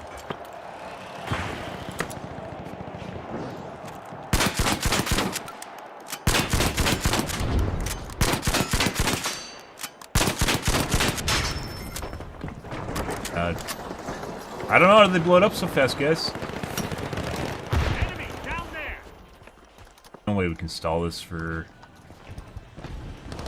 half.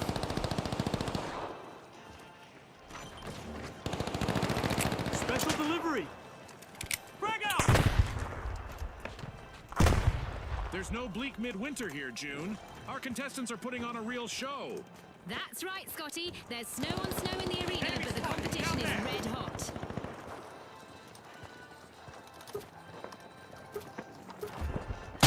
Rocket away. Sending a frag. Enemy down there. Please kill him.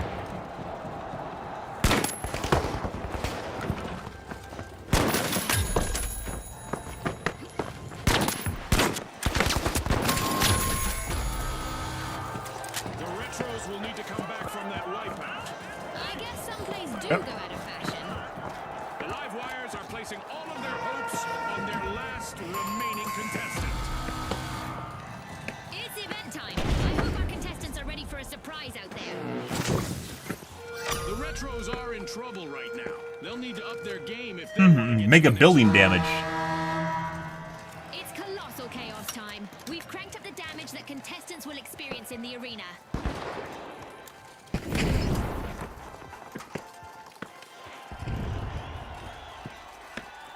A long-awaited return to the arena for the live wires.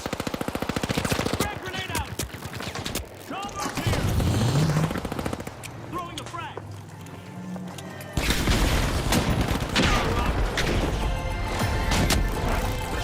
You got me good.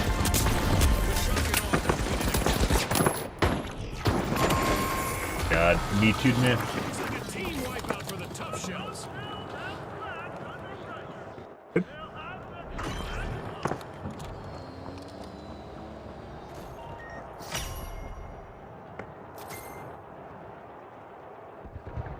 Oh, new vaults! This is going to get very interesting very fast. 30 seconds left, June. I'm on the edge of my seat here.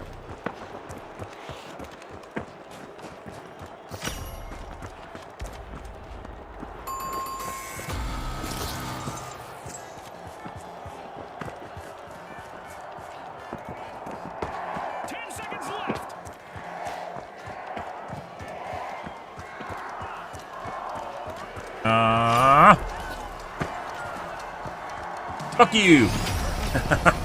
We still fucking qualified. An eye-watering performance from the shock and awe. After that win, they'll want to keep surprising their rivals in the next match.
What do we get this game, guys? Let's find out. We've barely qualified in the last match. Maybe we should do some swords. I kind of feel like doing some swords. We did some comp already. Maybe we should do swords. Swords. Playing swords, guys.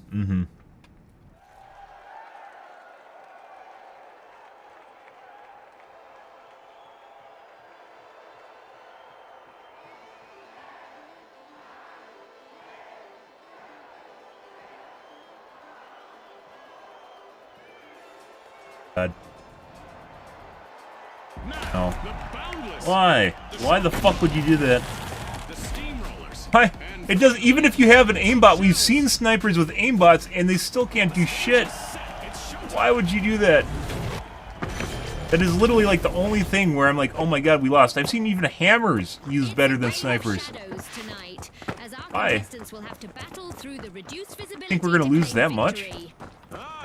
I see some of the usual arena hideouts have been squashed for this round. Contestants had better duck and cover. One that said. Not everyone made it out of this encounter. It's our first elimination. I hope we get to see more of that.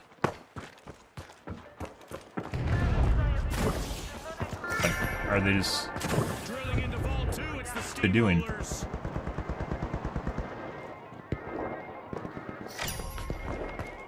Vault 1 is being unlocked by the shock and awe. Alright, well, we'll just wait for them to do something. Enemy spotted! Out there!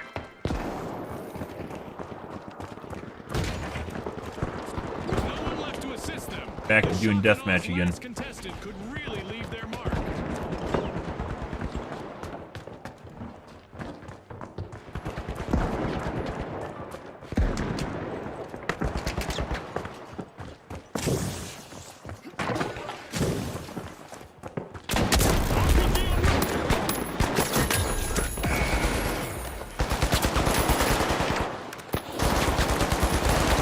Cool. So I shot behind him and hit him for 143. Why the fuck is this guy sniping?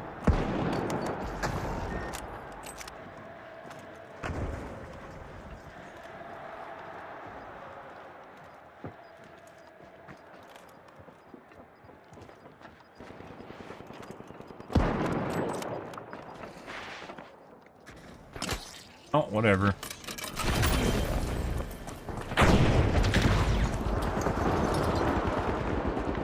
Really should just go to A because they're gonna put it in A anyways. Pulling ahead now, we have the Boundless.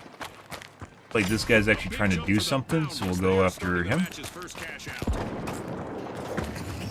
Sniper Chan is basically worthless. This one died.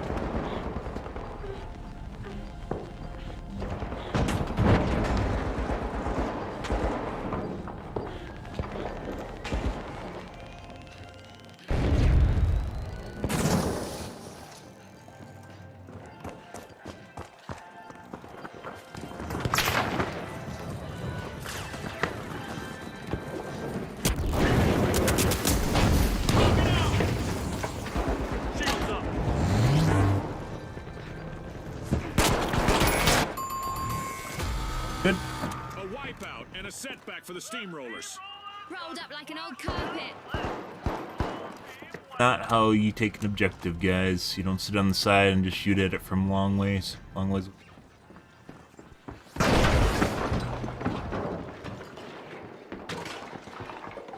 don't know if this is a duo or not, or this guy's just playing around the fact the guy's being a sniper. Cool. The Steamrollers are re-engaging. The shock and awe are holding the higher ground now. Frank got deleted at long range. Good. We'll use all our tokens up.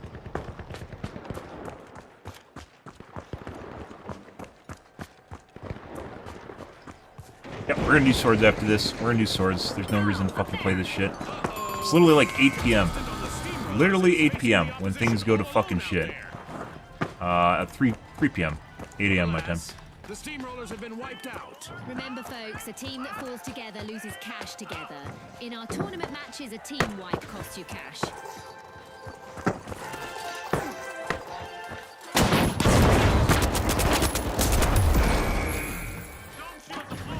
100% accuracy, Chinese name. made their return to the arena. Good. What a Okay, way that's to why open that the guy match. The Boundless took a sniper land rifle? first cash out. I think so. I don't think he's a knower. Gotta coddle that KD, guys. What happens if you die? Jeez, what happens if you die, guys? We're halfway through the match, and I bet the sponsors are impressed with the play so far. The dedication of our Absolutely sponsors waste of is space. clear, It's the and only it'll thing be that is. interesting to know how it impacts the competition. Well, we use all our tokens, we can stay dead, so. Ouch! The Steamrollers suffered a wipeout.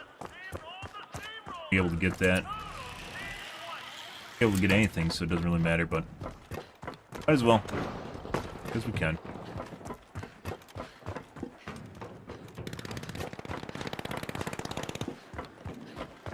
Okay.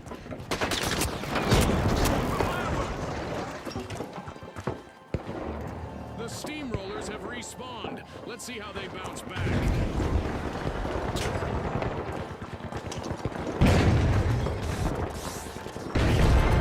Cash out complete, and the shock and awe just got richer. There's a new vault in the Boundless have a cash out in the works. I can stay dead. Good.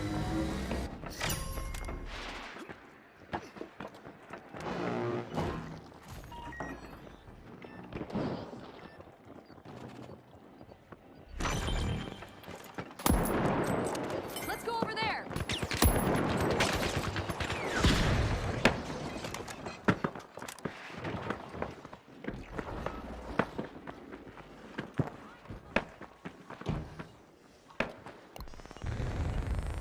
Oh my god, I'm getting revived. Holy shit. Not exactly sure why.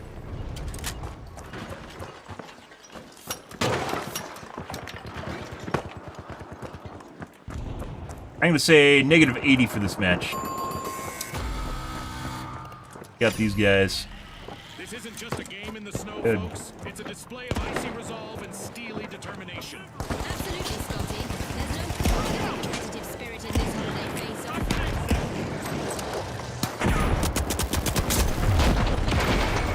And there's the Chinese guy.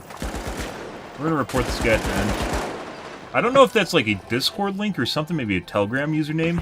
It's probably selling something. The scene.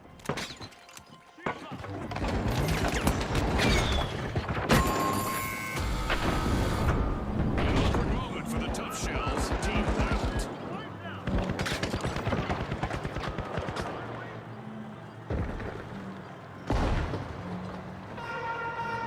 It's time to see what event will try to knock our contestants off their game.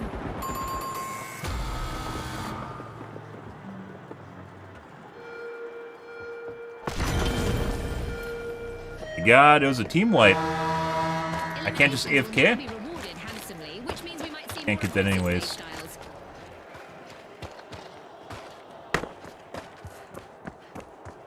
Team's playing keep away. Cash out complete, and the Boundless reap the rewards. Normally you don't go after these, but I mean there's not enough time left, so it doesn't even matter.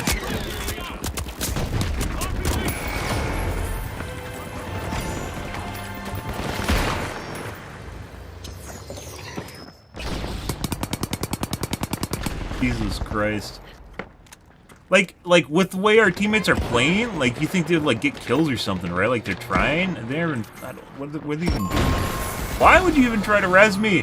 What is the purpose here? Like now you want to try being a team at the end of all this? What is this?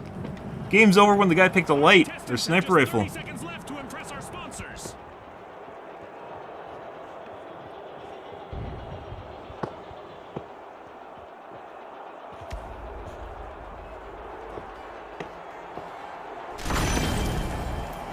Thank God. We can move on to the next match. I didn't like we actually got in the set like we qualified for the second match. Why did these guys troll in the second one? I don't know. What's going on here, guys? Good, I gotta take a piss anyways, so. God. And our second finalist Fucking horrible is match. shock and Ah! Was it negative 80? We got fame points for that. We got 155 fame points for this match. The fuck is this shit? With Tweedledee and Tweedledum in this game too. Wait, I actually tried for the objective, and I still did more than them. Like suiciding on my own. Yeah. Okay, I gotta take a piss, guys. Oh, we gotta report this guy too. I gotta report this guy.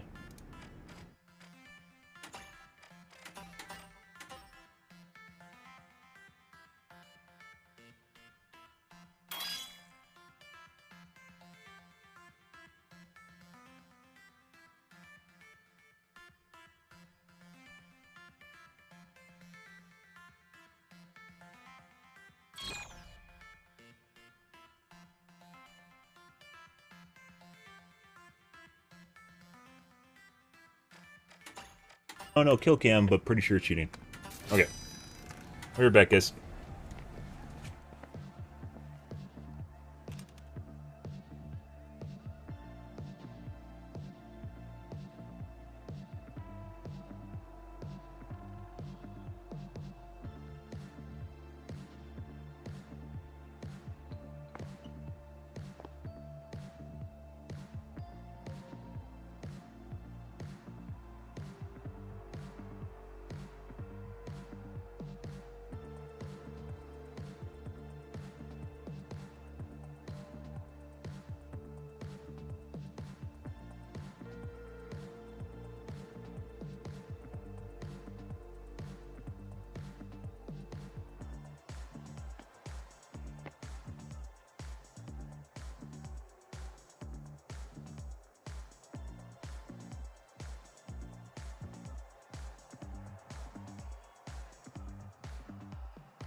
Okay, we're gonna do some quick play.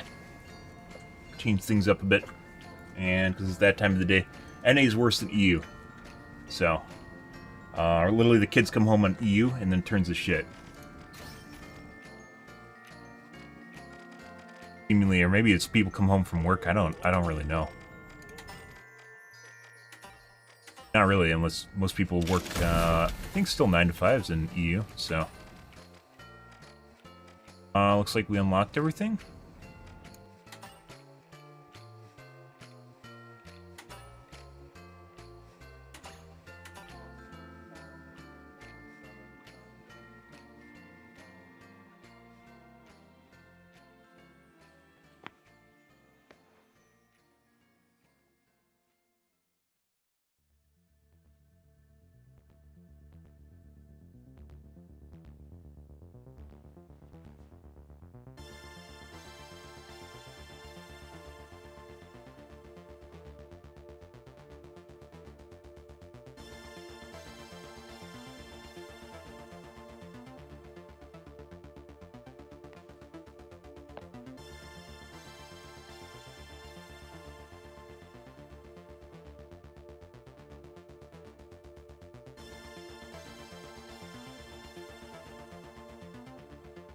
You did good.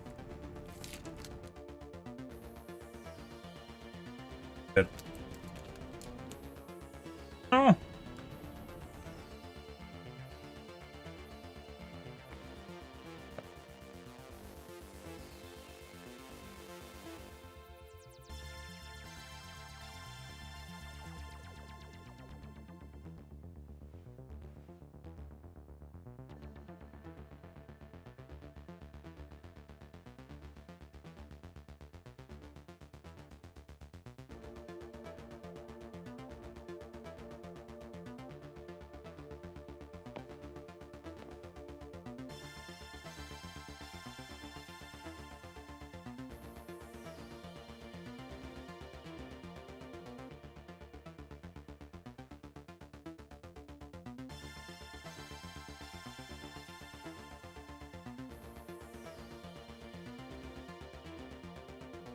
Fucking crumbly granola bar. And fucking everywhere.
Alright. Fucking made a mess, guys. And one. And A.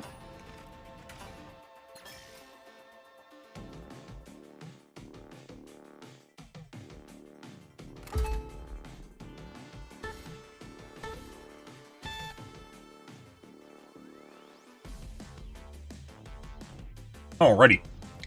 We will be going back to Overwatch, as I mentioned before, guys, at some point here. I don't know. It was going to be this week. And as such, we have went past that point. And now Lone Wolf is trying to keep the overdogs safe from a full 18 kills, huh? This is There's a reason this lobby is empty. Needed. They've pocketed our first cash out. 100% of reason this lobby's empty. Currently. I'm not going to stick around to report that.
Pretty good. Happy Friday, guys. Couple days left before Christmas, too. Lovely.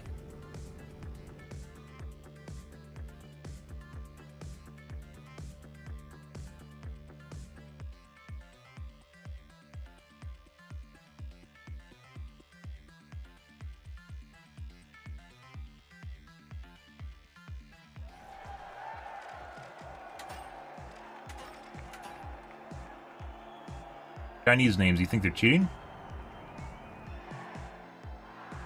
Let's find out.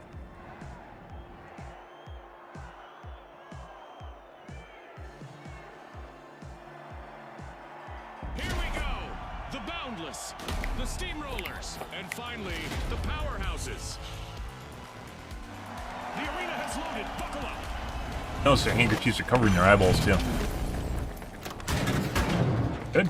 In Quick Cash, it's all about the rush for riches. The team that gathers enough cash first will seal the win. Scotty's called it. Time to see who has the speed and the strategy.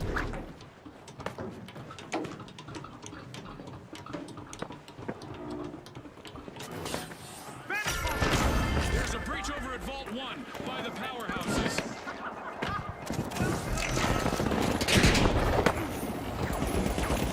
Contestant is in need of a revival after that encounter. It's our first elimination. It didn't fucking go off, and holy fucking shit, you just put all the bullets into my brain. For the Boundless, but their remaining member could turn things around.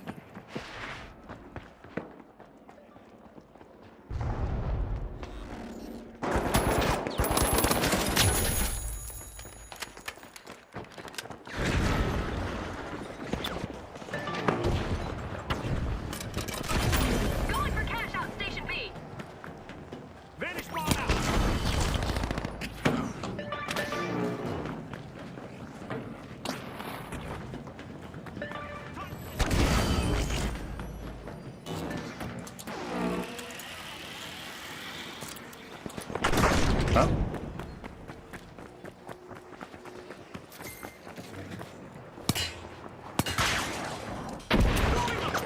The powerhouses are revving their engines and have started our first cash out.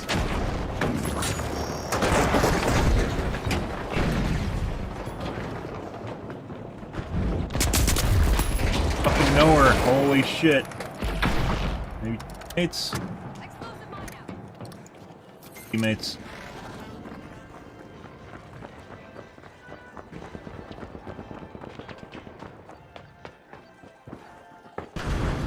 Brains, so.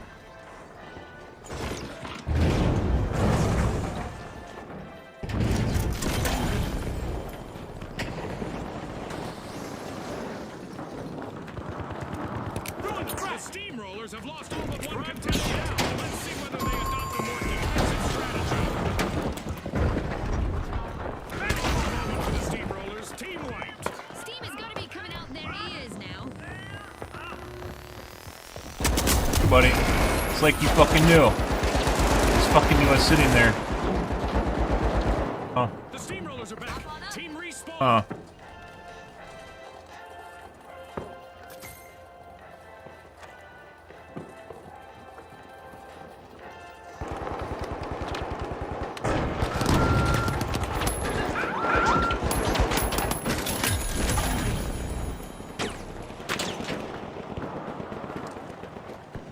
Sending a frag. Delivery.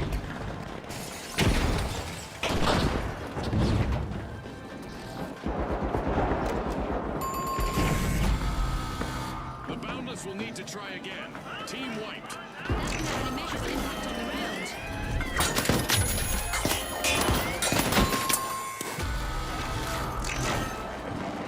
Another team here somewhere? Alert. The Boundless are back in action. The powerhouses are playing for keeps. They've snagged the match's first cash out.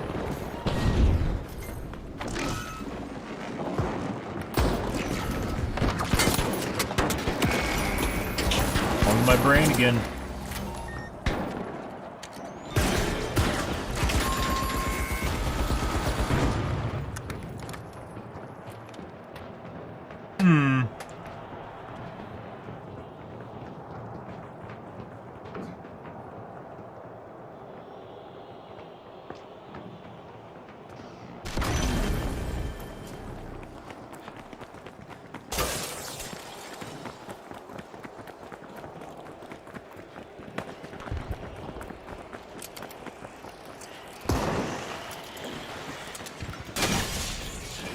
The steamrollers are pouring into Vault 2.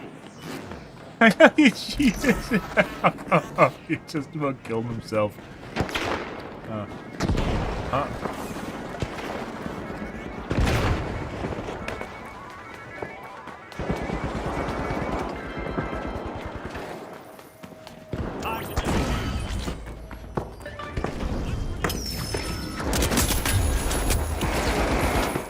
My brain again.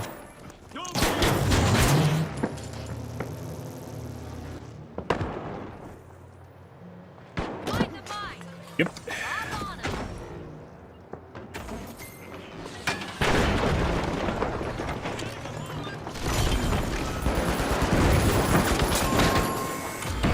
Fine. The team wiped this out. Buddy.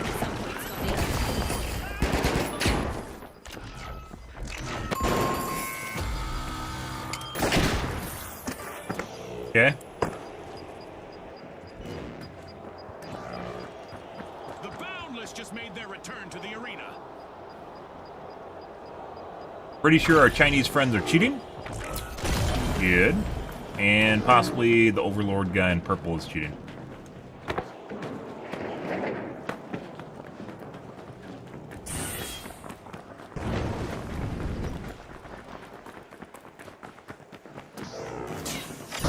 The steamrollers have kicked off a cash out. It's that special time of the match. I hope everyone is ready for a new event.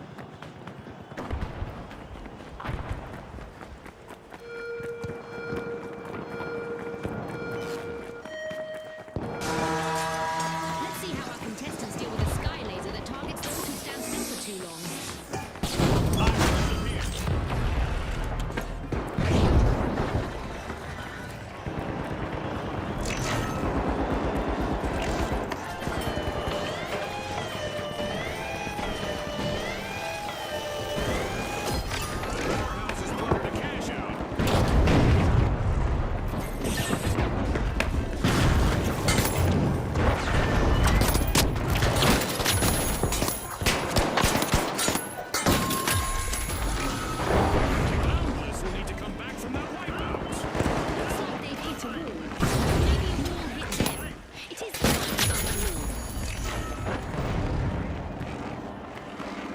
Oh, not the smoke. Steal a cash out. Let the good times roll. Definitely not a defensive strategy. The steamrollers are in danger of getting wiped. One contestant left. Yeah. Fantastic steal by the powerhouses. Kind of weird, by the way, guys, like how Chinese, like, a lot of them cheat, and they just kind of show you how bad people can be when they cheat, too. It's fucking weird. It's like if you just had a random Joe that's never played video games and just gets his aimbot going.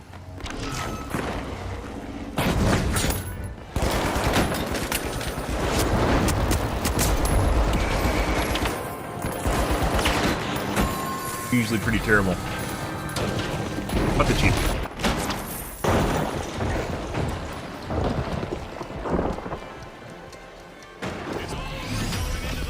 Pretty good.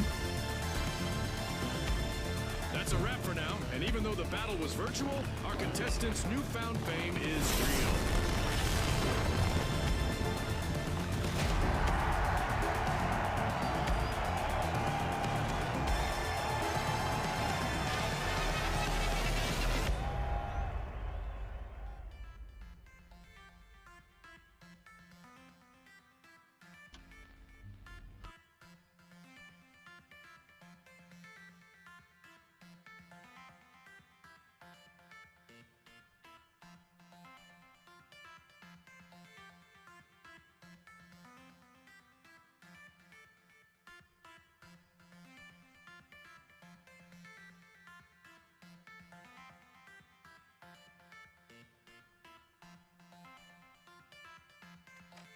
I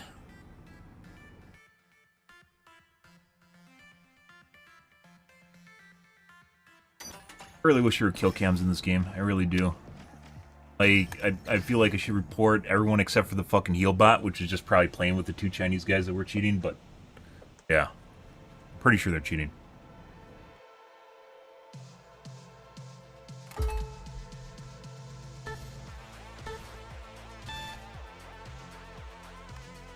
Nice game. I don't know, guys.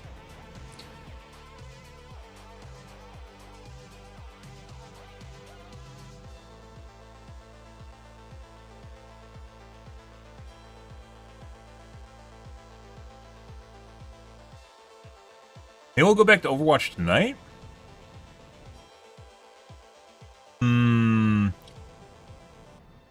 Yes? No. Maybe.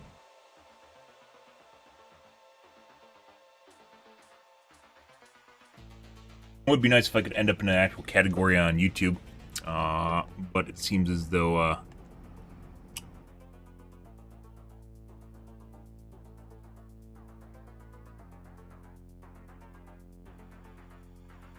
Again. The game, after the game launched, there was an option to enable DirectX 11 prior to the game launching. After the game launched, they disabled it. So if you tried to use the option, it didn't do anything. However, they re-enabled it with 1.4, and a lot of the people complained about performance issues are because they have the DX11 switch still on. Myself included, I tested it like a couple weeks ago or a week ago, and then I forgot about it, and it was on. It was actually causing me issues, and I figured it out. But the performance with DX12, for me especially, is a lot better. It's like 30% better. But if you've never used the performance or never used the option in the launch parameter, you don't have anything to worry about. The stage is set. It's showtime. Still on the finals category. On YouTube, that is. It's all about money, speed, and strategy and quick cash. The team to bank enough cash the quickest will seize the day. Yeah, there's a lot of people that tried it out and then forgot that they had it on. Myself included. Find them all over the Steam forums. The jet setters take flight. Opening vault Oh, 1. that's not where I want to be.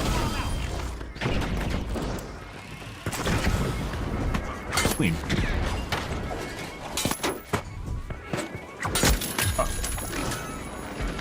It's on, Scotty. We've got our first elimination.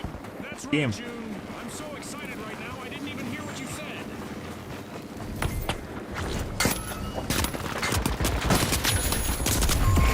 Group of Chinese guys? Oh my god. No, it's a launch option. It's dash D3D11 and a launch parameter on Steam. You can look it up. It doesn't give you more FPS. You get more FPS with DX12. That's the point. But the point I was making is some people are trying it out and they didn't realize that DirectX11 was disabled. So when it was re-enabled and they had the option still there, it caused them performance loss. It's opposite. People were trying it and they didn't realize it was actually off when they just kept the option there, thinking it did something.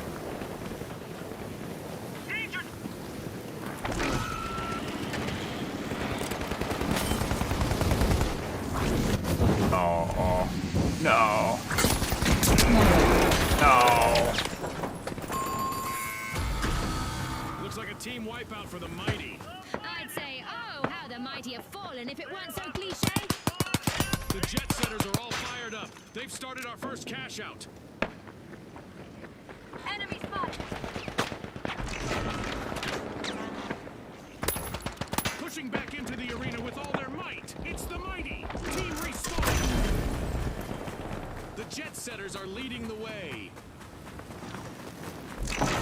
Gotta be fucking kidding me.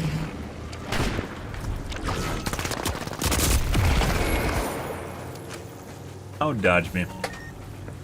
The game's in DX12, but you can see in the top right, it says D3D12. That's how I know it wasn't running before. It wasn't running in DirectX 11 mode before. Now it does. Yeah. Yeah, so if you aren't doing anything, don't worry about it. If you haven't... That looks like an aimbot. If you haven't adjusted anything, don't worry about it. As far as I've seen, DirectX 12 works better in this game, so...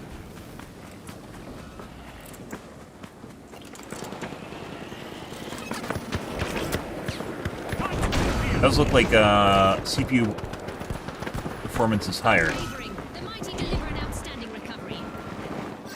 The mighty just snatched a cash out. That was unexpected.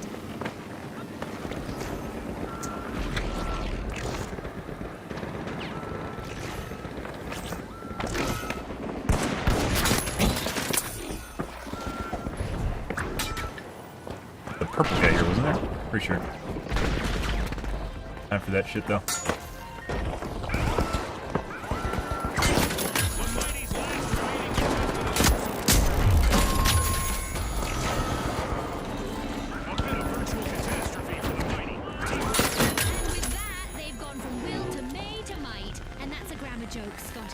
I don't have enough time to... This sucks, but I couldn't have defused it. Oh, I could have defused it if it got around the corner. They pocketed our first cash out. I could have got that.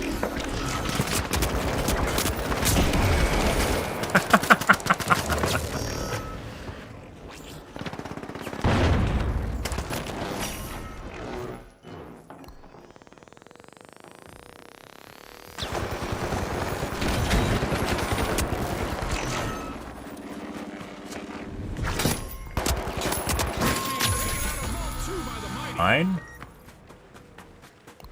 That's a blow to the tough shells. Just playing quick play. We played ranked earlier. But this is actually fun, so. Sword is fun, in my opinion.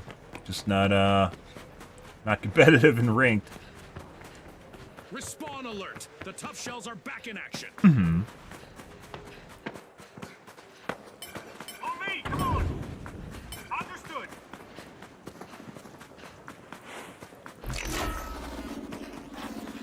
Careful up there. Huh.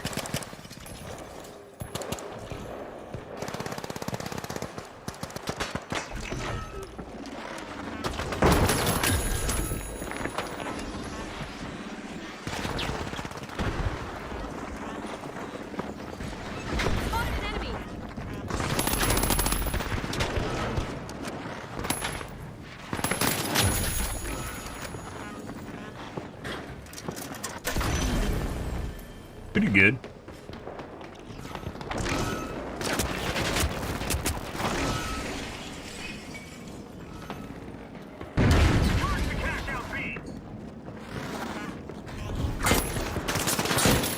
Huh, okay. That was fucking weird. It was like he walked into me and then stopped in front of me. Pretty sure.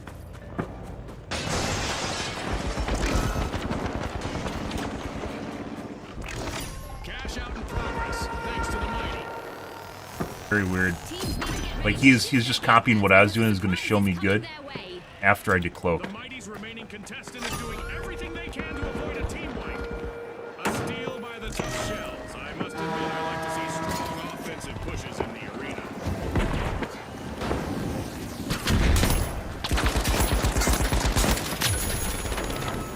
Dude, no. Yes.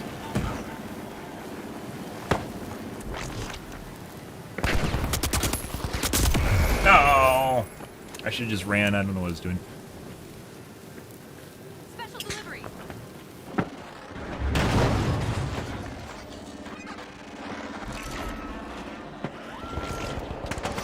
Mighty made an awesome steal there.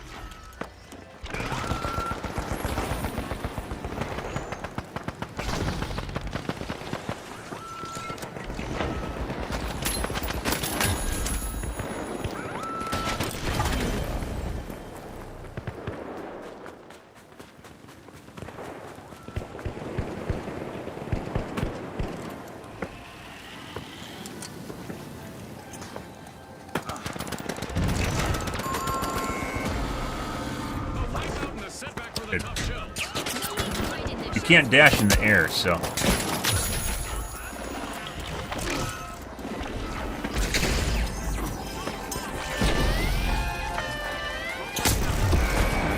Member of the Jet Setters needs to do everything they can to avoid a team. You just not see me explode right there, guys? I don't know. like what? Yeah, you need an option for a kill cam so you can see if people are cheating. That being said, if you like look at some of the fucking streamers on Twitch, like their aim just never leaves people's chests. So, how much would it actually tell you if you saw a kill cam? I don't know. I don't know anymore. It's lights out in the arena, just as the spotlight swings to our winners. From all of us here at the finals, thanks for watching.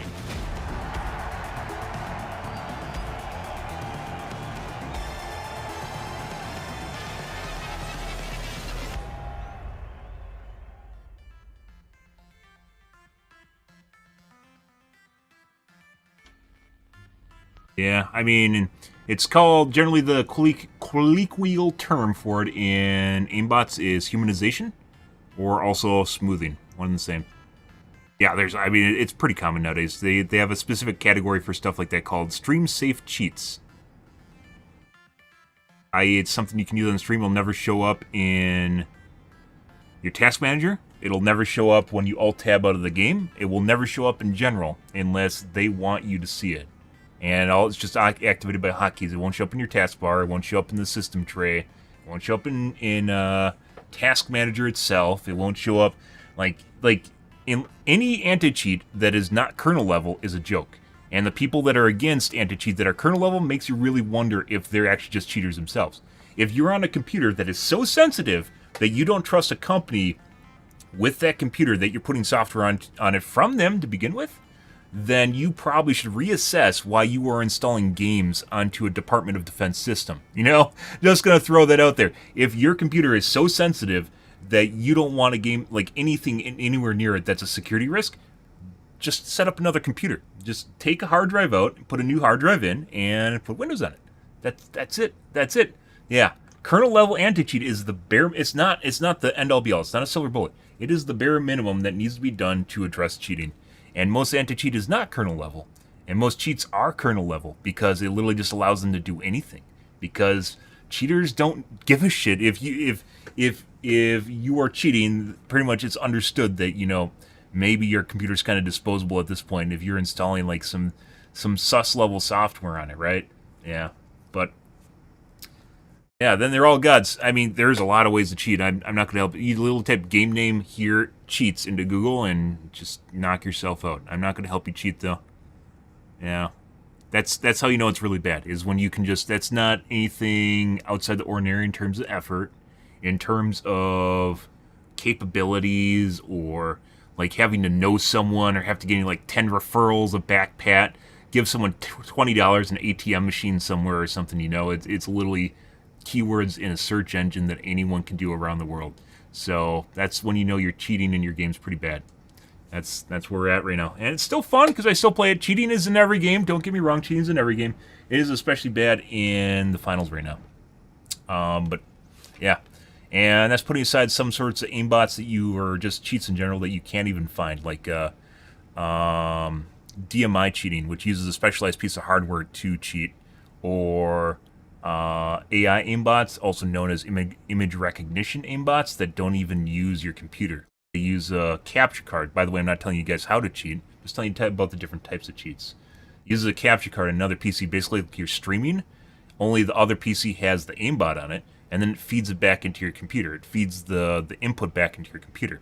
So you're feeding the input through another computer that then basically uses the aimbot, and then you use it on your main PC. There's no way it can be detected. They'd have to stop like duplicate monitors from happening, and that's not going to happen. Then someone could just use a splitter, right? Someone could just use a splitter, and there'd be no way to. Yeah, I mean, I did when I was younger, like, like for a game I was doing it, like, it was called Rainbow Six Blackthorn, I think it is, Black something. It's prior to Rogue Spear, way back in the day. And did it for a little bit, and it took a lot of the fun out of the game. People can cheat all they want in single-player games. No one cares. You know, it's whatever you want to do. Makes single-player fun for you. Multiplayer is everyone else's experience, right? That's when it matters, because you are infringing or impinging on other people. And that's putting aside the fact cheating is generally ego and hubris. It's people that, you know, get something up their ass because they feel butthurt about dying, right? They just got hurt. They just have something up their ass. But then there's also the monetary aspect, where you have people that are cheating, and there's a direct correlation between your performance on a website and making money. And that's the case of streaming, right? Where you could just have an iota of personality, and as long as you cheat, like, it's just going to make you more money, which is where we're at. Because performance is generally linked. People want to watch people slay. They don't want to watch you die over and over again, right? So, yeah, and I don't understand it either. I am very stringent on myself. I'm very hard on myself. I love to improve, but cheating takes a lot of the fun out of it, right? Yeah. It does. And it's not just finals problem. It's not just an Overwatch problem. It is an industry problem. And like two guys at a game company can't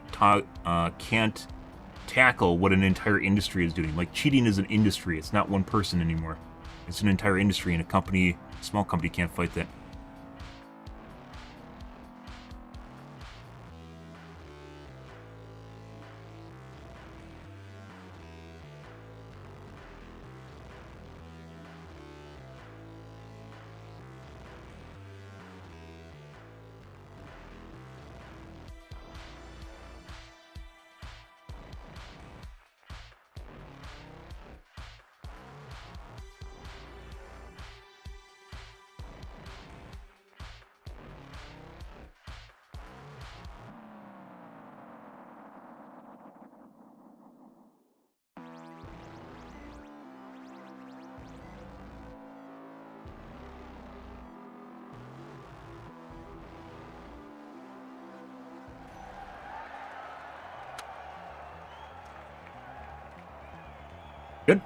Good.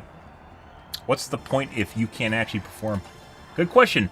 Like, the thing is, I'm actually of that mindset too. Like, it's not fun if I can't actually enjoy it, right? I think nowadays people are so delusional that they think their skill is actually cheating. Like, when they cheat, they think they're actually that skilled. Like, they don't even, like, younger generation is like so delusional, they don't even think that they're cheating anymore. They just think it's who they are. Like, I know that's kind of a silly thing to say, but like, if you ever have conversations with some people nowadays, it's like they just like rejecting reality and just making it whatever you want.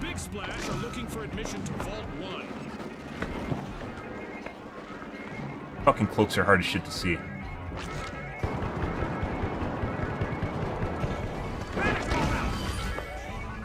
There's definitely an enemy there.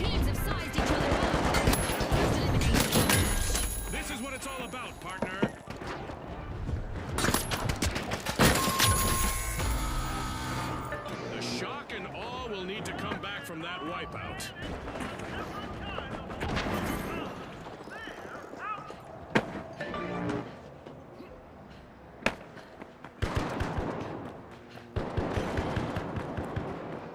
They're enemies. It's all connecting now for the live wires. They've started the match's first cash out. The live wires are out on top. Shielding, get inside. Hey, buddy.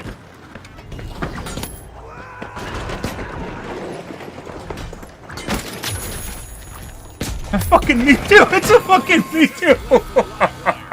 The only time you'll ever see sledgehammers is when you're using a sword. And the only time you ever see other swords is when you're using a sword and doing well. Oh, jeez. He's using a sword and doing well, I can do it too, I'll show him. Yeah. Big splash, every spawn. Swords, by the way, I think could actually be semi-decent if they tweaked them a little bit. If they made us see you dash.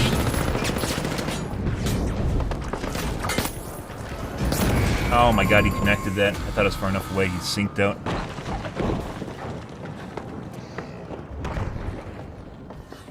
Yeah, like, I mentioned before that, like, just, it's not cheating, obviously, but the game should have separate queues for solo and group queues. So, like, solos can group with other solos, and groups are just 3 stacks. Because it's a pretty big difference. And it's also fucking up the MMR, too, because obviously no one's actually in the right position. No, Aaron can make that. Why the fuck did he stop? Oh, wait, stop. He's a knower, guys. Knower. He knows something we don't.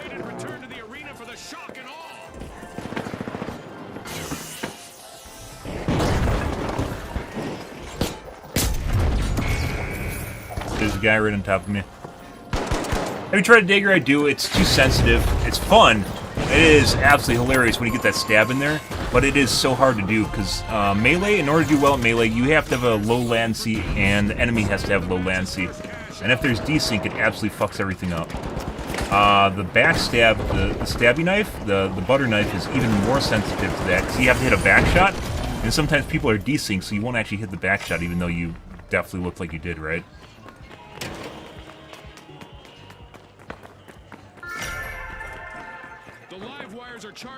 Like, he'll cheat you out of back shots. And it takes a lot more skill to use.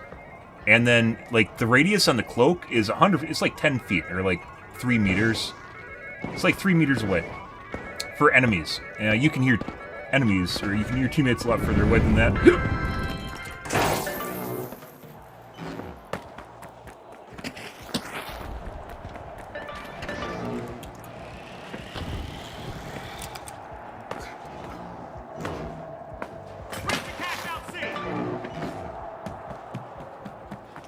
Not holding that thing. It's literally a target on your back. Bye, teammate.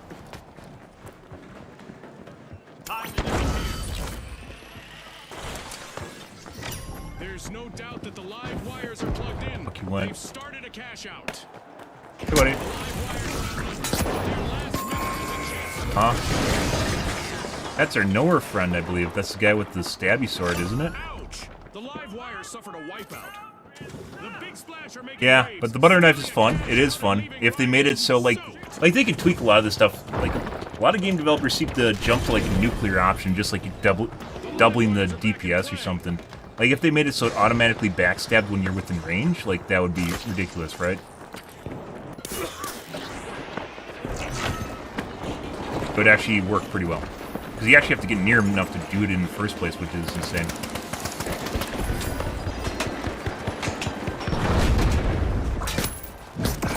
What the fuck? He wasn't even looking at me. He, like, right-clicked the swing before he even... Was it not for me? Was it for the orange guy? That swing might have been for the orange guy. Funny.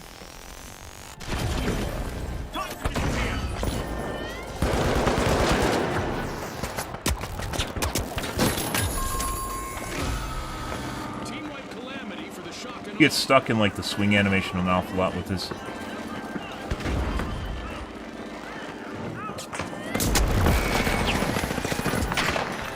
I just died to this ground. You didn't even look like you did the ground pound animation.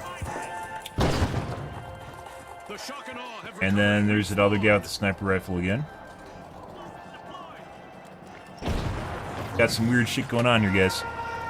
I don't think it was an auto backstab. The window was a lot bigger, though, Shadow. By the way, if you guys hear me talking to myself, I'm talking to other platforms. They can see each other, but they can't see... You guys can't see them if you're on Twitch. I'm not schizophrenic. I don't have dementia. Yet.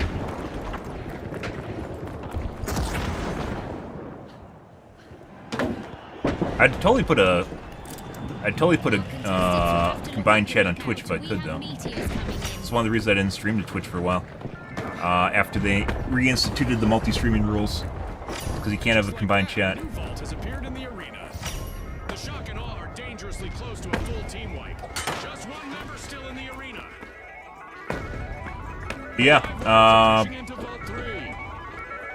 Like, if getting close to people is enough of a challenge to begin with, and if you get cheated out of a backstab, it's really, really hurtful.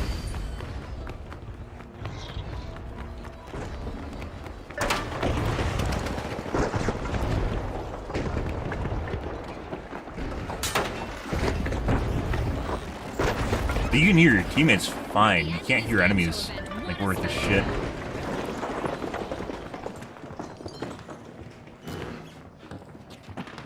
Not gonna carry that around.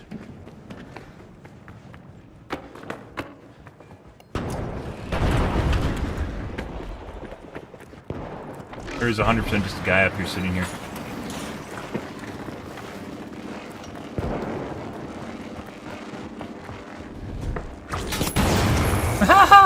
He killed himself. Uh-huh.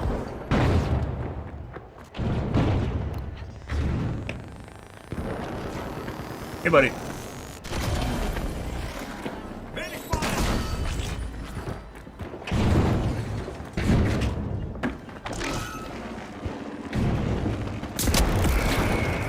That's our nowhere friend. I'm very certain this guy's cheating. We're gonna report this guy to end. This guy's a nowhere. He fucking body shot me out of stealth. Like when I was literally right on top of his body.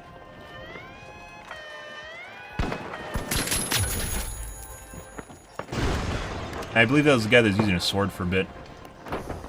I think I just trolled my teammate by not rezzing.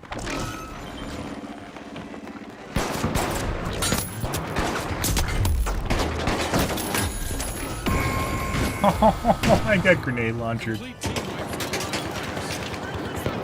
wires are having trouble conducting today. And now the Big Splash's last contestant is trying to avoid elimination and a full team wipe.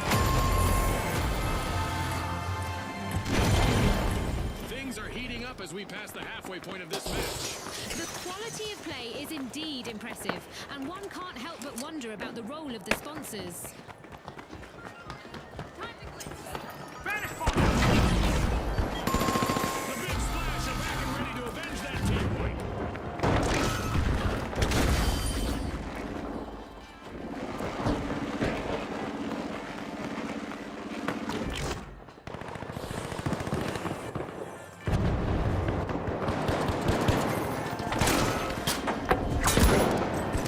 Hey, buddy, fuck off.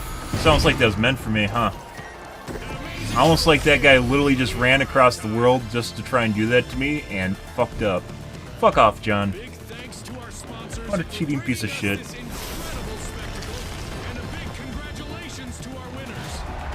You had one job at the end there and you fucked it up. Also, we're gonna report you for cheating. Fucking John.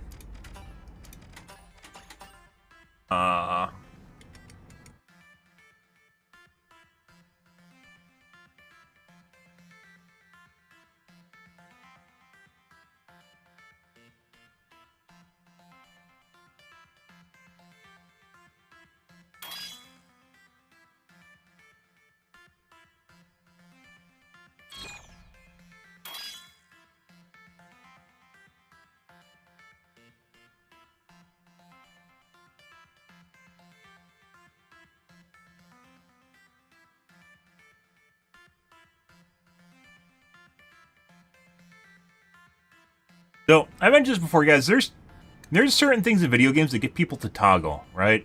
There's a couple things in video games that get people to toggle. One is in Overwatch playing Pharah. That has a lot to do with PTSD from comp, where they were never able to shoot Pharahs because they fly and they're very annoying if you play hit scan and you can't aim. The second one is seemingly in this game when you play with swords. When people die to swords, it like fucking pushes their buttons or something, and they just get like, there's like something in their brain just turns on and they have to kill you really hard. I don't like I'm playing swords because it's fun and it's not completely unviable, right? Like it's like if I wanted to do that, I'd probably play with knives. If I just wanted to BM with like an aimbot or something, I'd play with knives. Sword is somewhat viable, but not something you can play in ranked. And obviously, there's a lot of things that can just kill you. So.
Happy Friday, guys.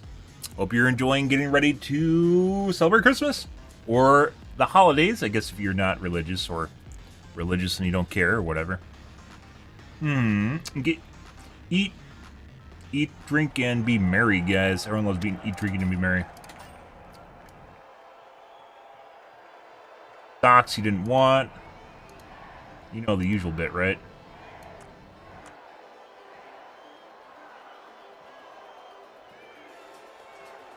Yeah, open some socks you don't want. Maybe a sweater. Usual. It's game time, folks.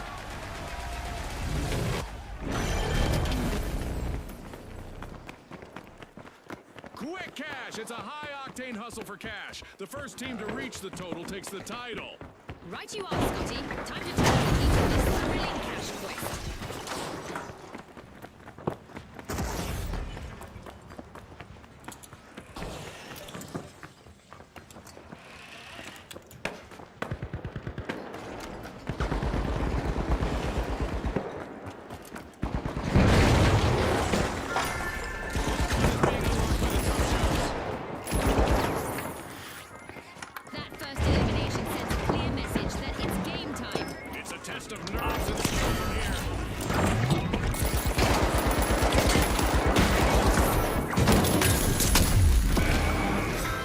See.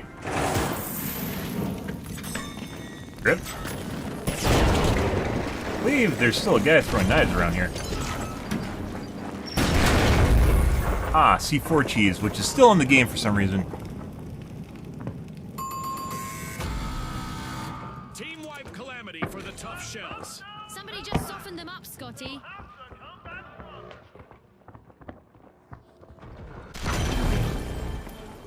The tough shells are back in play. The steamrollers are down to one contestant. I used to love being in those situations.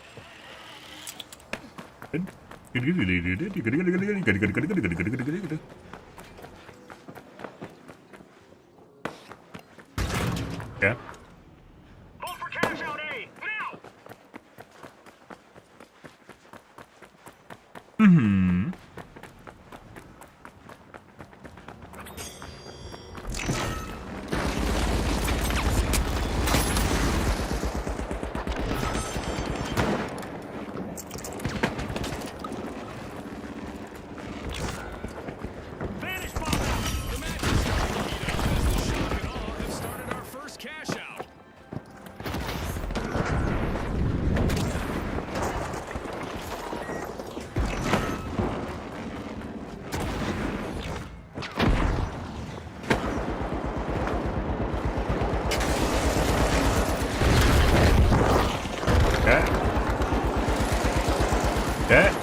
Alright, well, you know.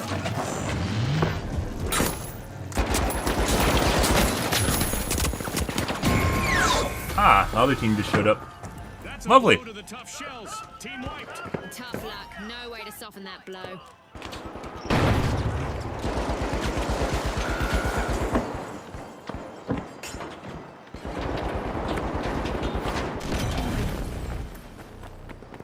The tough shells are re-entering the arena.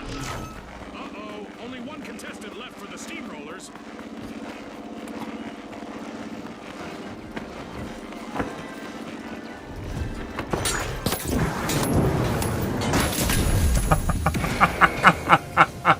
What the fuck? Come on.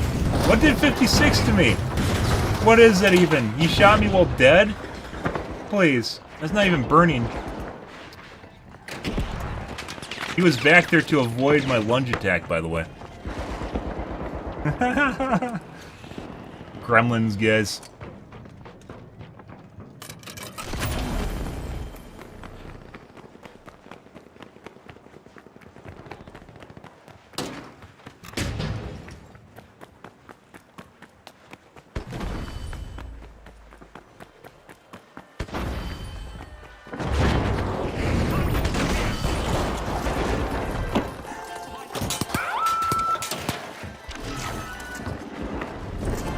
But it...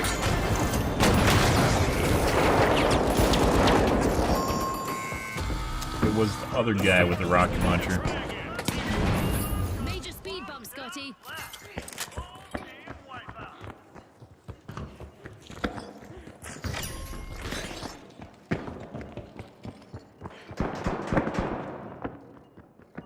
The steamrollers are re-entering the arena.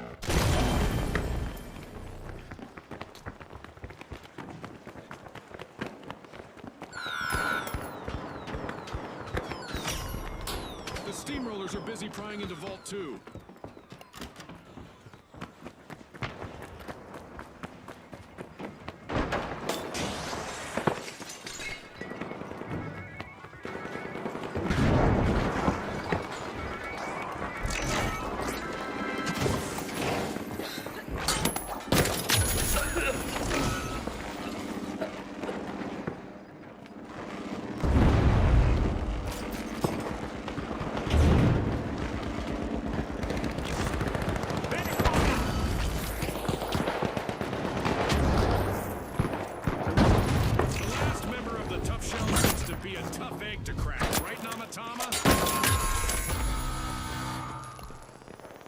Team wipe for the shock and awe. I don't think anyone saw that coming. The steamrollers just jump-started a cash out. Ah, camping. Shock and awe are back in action.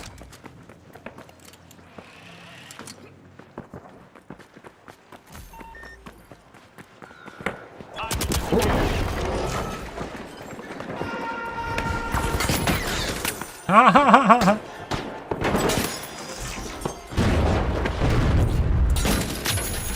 Probably should just stay cloaked and just hoped.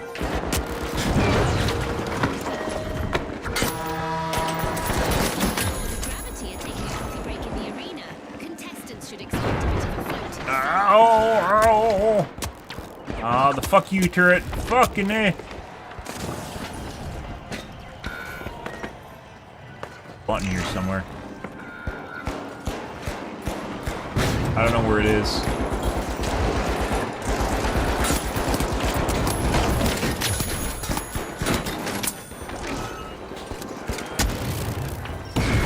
Oh, I hit one.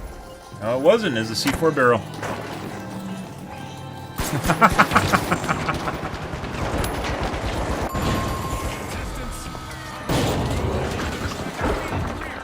At least in high jump, as our low-gravity event continues.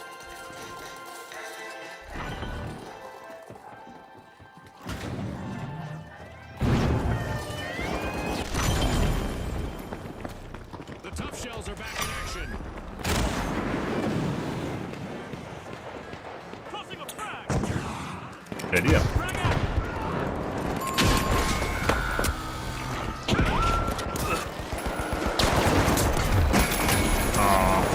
Good? Good, good. Teams have just paved their way to fame.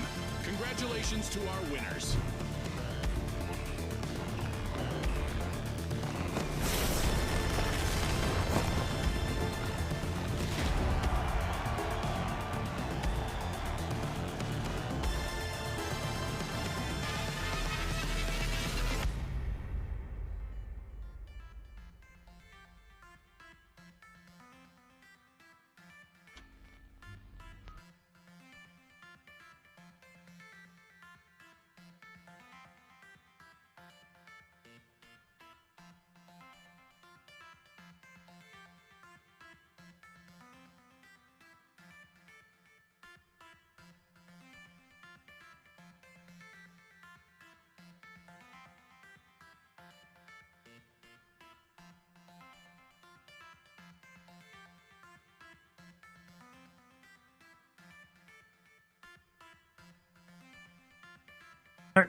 Next game.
I've definitely killed more people with my MP5 guys than with my sword.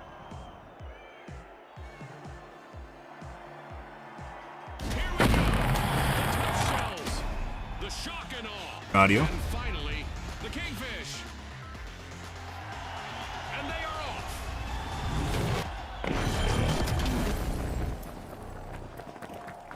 Our contestants Alrighty. need to unleash their inner tycoons in quick cash. They'll need to gather enough cash first to win. Right on the money, Scotty. Speed is key.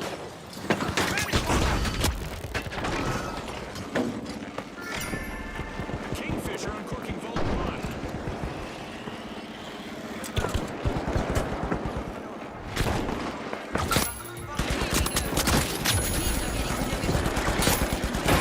Oh! It wasn't even the I fuck... saw that one coming. Yeah, it wasn't even the fucker in front of me. Trained, I have a former contestant and all that. Different The guy. remaining contestant on the tough shells needs to show some of that toughness now.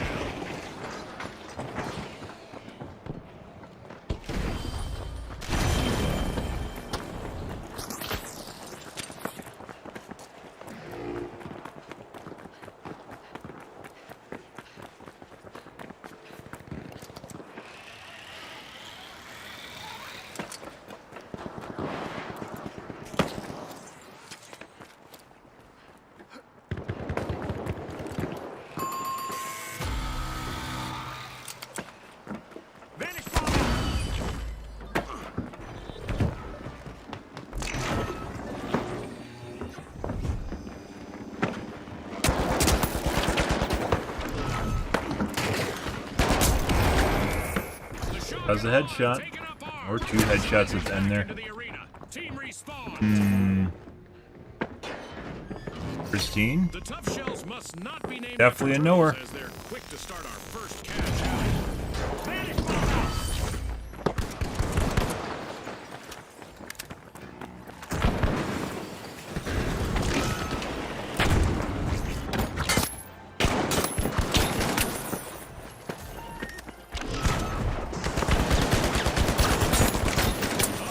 Only one contestant left on the tough shells. Fuck off, Woody.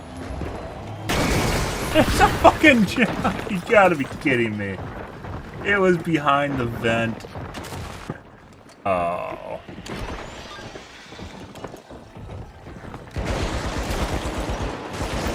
Yeah, well, there's that.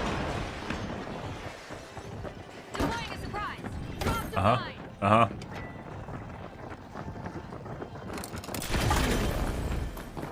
Still trying to res this too.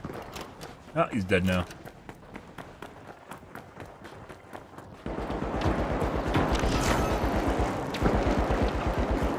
Elevator.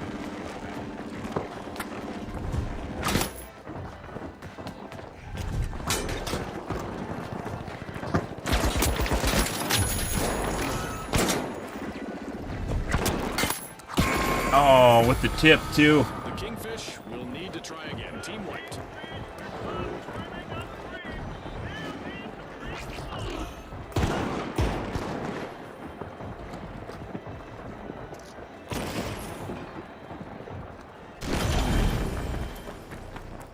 The Kingfish are re-entering the arena.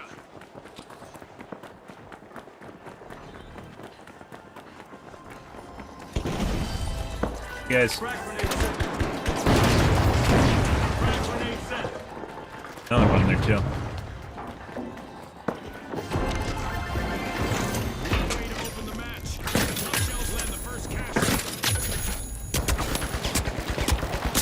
Oh, should have swung. Is watching as the King You have to commit. Once you start charging it, you have to commit to it. Actually, you can't all the time, because sometimes they're just out of range even if you do charge it. An awkward moment for the That's Kingfish. Team wiped. I guess the competition didn't have bigger fish to Good. fry after all, Scotty. Could have killed that medic too if I swung at him. Mouse 1 instead of mouse 2. The Kingfish are back. Team respawn.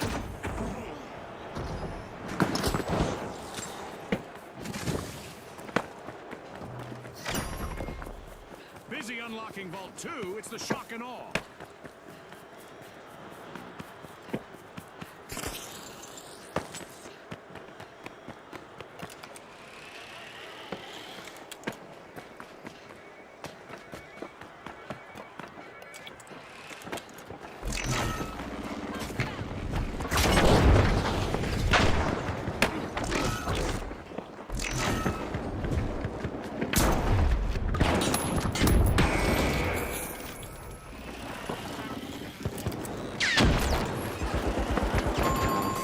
Like, I don't understand. These guys hear me from really fucking far away. That was like 1 bullet headshot. 2 bullet headshot? Not exactly sure.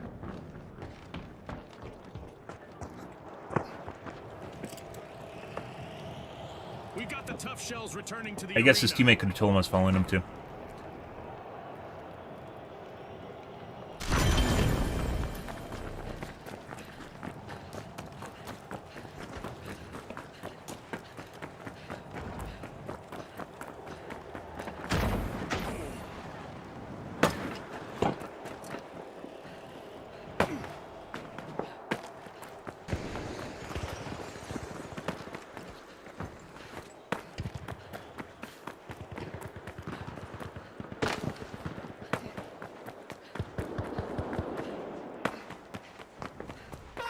Pretty good. Viewers at home, an event is on the way that will make things pretty interesting for the contestants.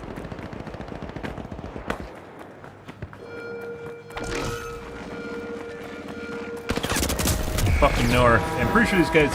So that's purple. He was. I was cloaked. Literally looks over like 120 degrees to his left, exactly at my position, and just starts shooting at me. By the shock and awe. Huh? By the way, cloak also does not work if people cheat. Like if they have a wall hack or ESP, cheating does like your ability to cloak won't do shit. That's one of the reasons cloaking doesn't always work. It's not a strategy you can use. Team wiped. They were a little too shellfish with their strategy. Why is it not charging? I don't know. I charged it, didn't charge. Would like to pause and catch their breath, but we aren't done with our overloading. Nowhere.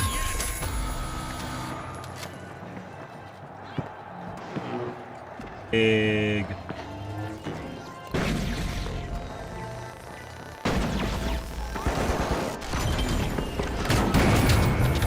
Yeah?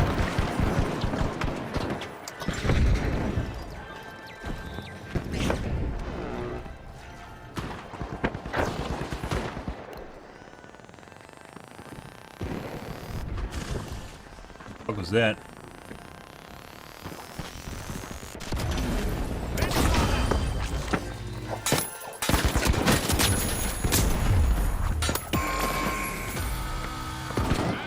I need to commit. I was going to right-click to charge, and I thought he was going to shoot, and then he didn't shoot. Which I should have charged him. That gamble paid off big time, Scotty. I predict some of this stuff, though, guys.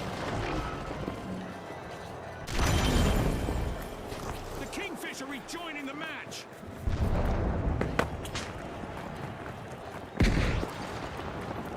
Lots of nowheres in this game. We've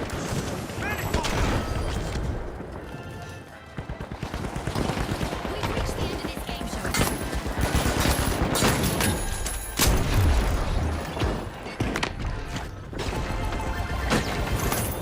Completed by the Celtics.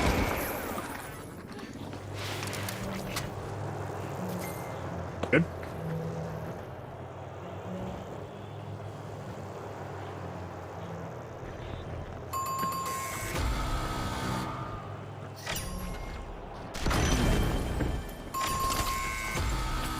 A new vault is ready to be opened.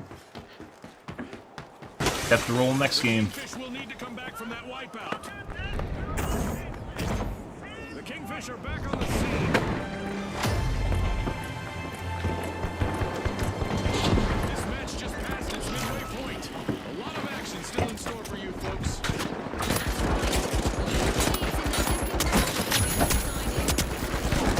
Why are these guys on the fucking same roof as each other? What the fuck is going on here?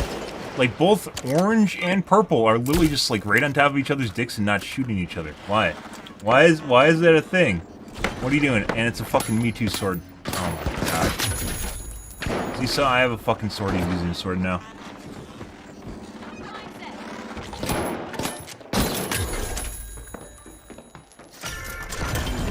Vault 3 is No. being sealed by the Kingfish.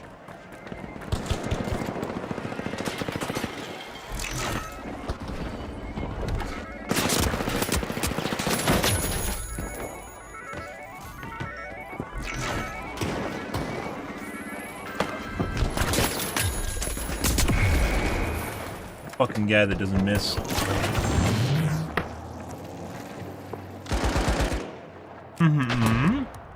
Knows and doesn't miss. Good for him.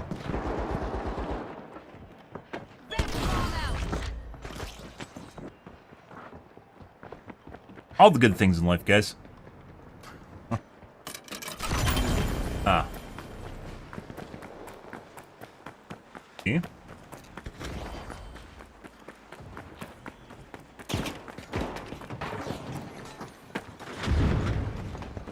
That guy's actually doing better by not charging him, because it seems like they always fucking know. Always fucking knows. Maybe I should start stunning these guys. How does he not know that guy's right there? He can find me perfectly, but he can't fucking find the other stealth guy? What the fuck is this shit? Selective wall hack? We're both using the same cloak. Oh. The Kingfisher initiating a cash out.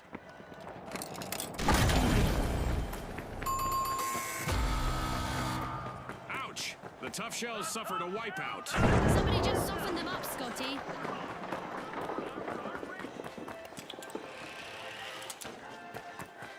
Invisibility? Say wall hack? We're using the same invisibility.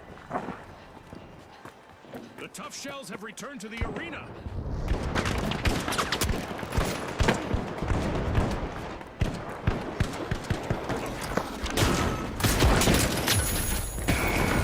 Both purple and orange are exactly here. And this has to be like a stream snipe? How the fuck is this? We're going to report that Kapow guy at the end.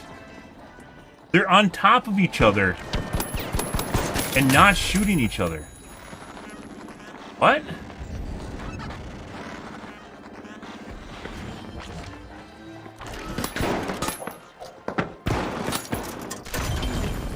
I don't understand what's going on there, guys. They literally right on top of each other. You can't make that shit up. And they aren't shooting each other. They only shoot me.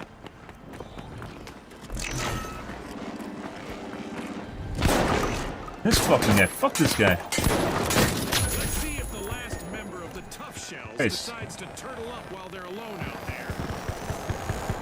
The Shock and Awe assume command of the match. Then, the Shock and Awe get their misfortune. And we're reporting that. The fuck is that? He literally, it was like hard luck to me when I went around the backside of him. What the fuck? I think they were all headshots too. What the fuck? The Tough Shells have respawned. Let's see how they bounce back.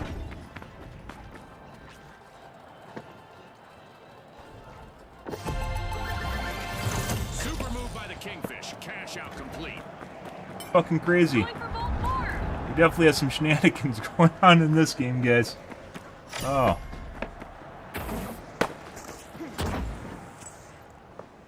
A new vault in the arena. The ultimate omen of mayhem here at the finals. Also, by the way, one of the reasons you can't use like a The sword in Kingfish are rank, trying it to doesn't rule make the sense. waters, unlocking vault 4.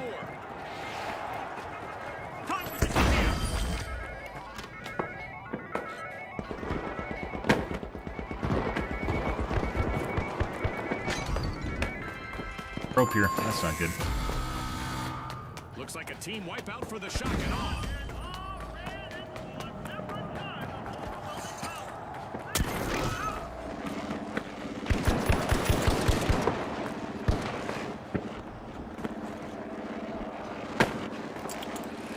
The Shock and Awe are re-entering the arena.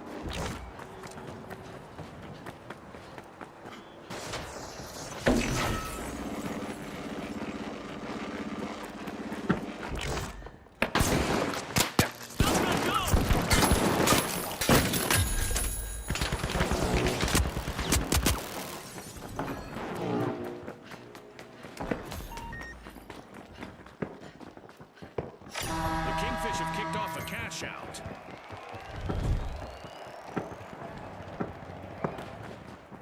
The Kingfish just made a move to the top.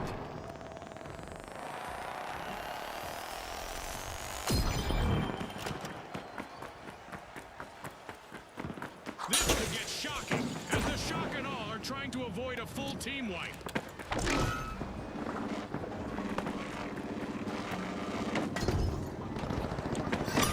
Tough Shells steal a cash out. Tough break for their What are you getting?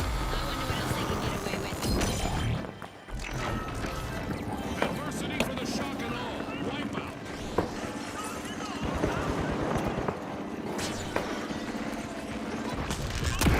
That's a fucking me too. This is definitely a pre-made. He did that to me because I stunned his friend and killed him. Are back in the arena, folks. Holy shit. I called this shit, guys. 100% called this shit. Stunned me out of cloak. News acquisition stunned me out of cloak.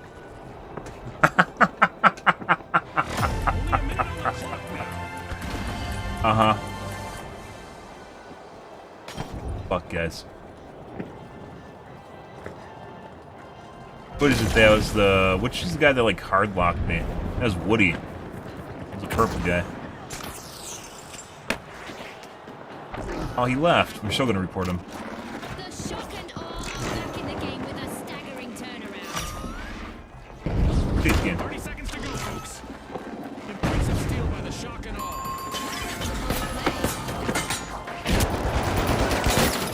With the tip.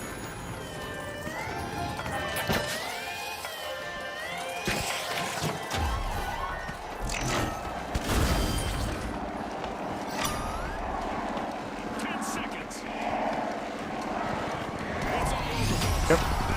Holy shit, we won after we got that other guy in. Dear God. Oh, that was a something game. That was a something. We were definitely getting focused by both teams. There were multiple cases, guys, where orange and purple were literally right on top of each other and not shooting each other, but only shooting me. And it's like holding hands or something. I don't fucking. They were on. Both of them were on the same rooftop, not shooting each other. The fuck is that? What the fuck? And then my other teammate comes in. There's one guy that always seems to know exactly where I am and shoot me.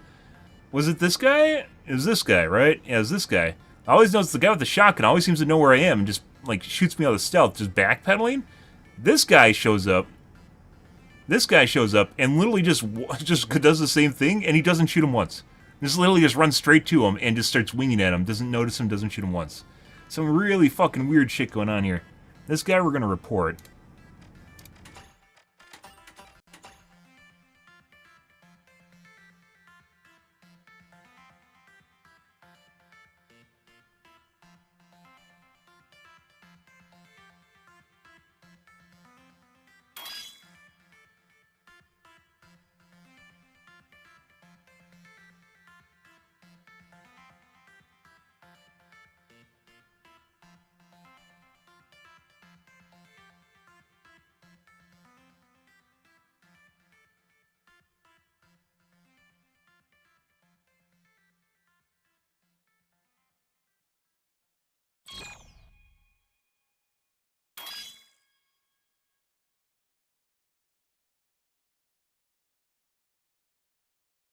Okay, and then we're gonna report the Woody guy. That was very, very sus.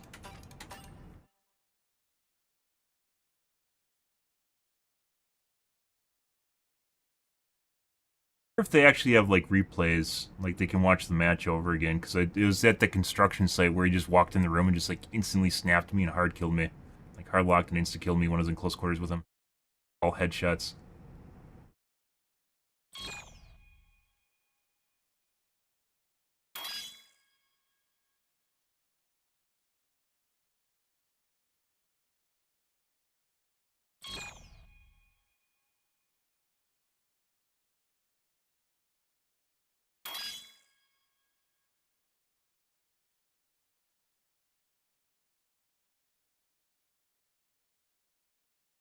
Okay.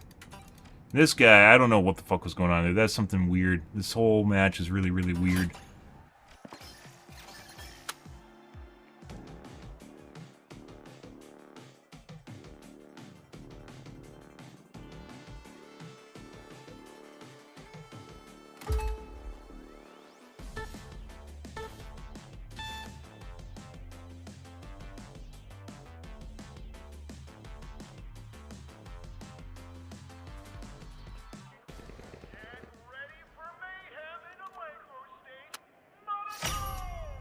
The Kingfisher opening Vault 1. Bienvenue dans les rues magnifiques de Monaco.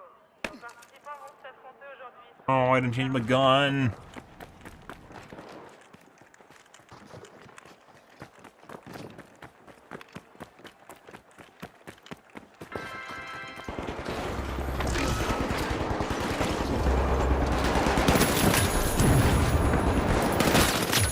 The Kingfish have got their net in the water. The Kingfish are in pole position. Keep forgetting that you can actually float and reload. I died to fire. Mishap for the Kingfish. It's like their opponents were shooting fish in a barrel. I died to fire.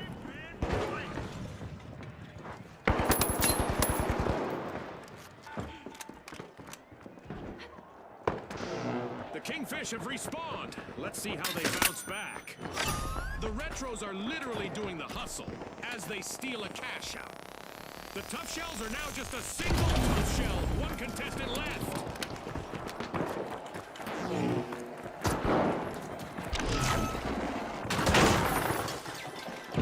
That's mine.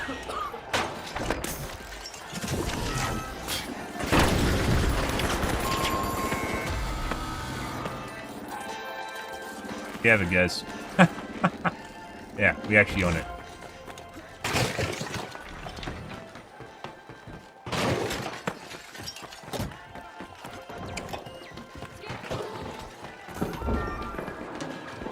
The Tough Shells are back. Team respawn.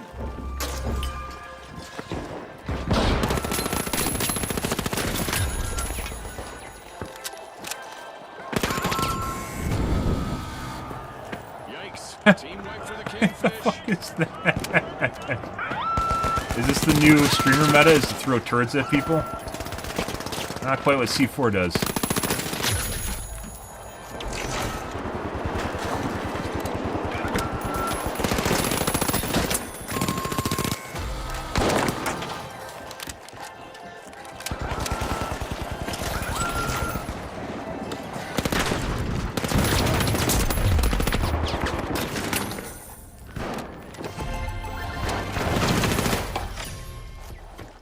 Why would you use a sword when you could do this with an MP5? On the scene. Good question.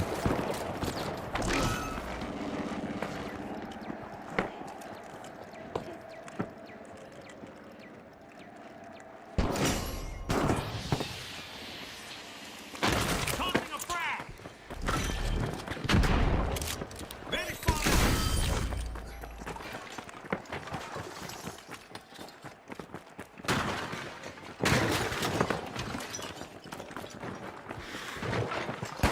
Over there.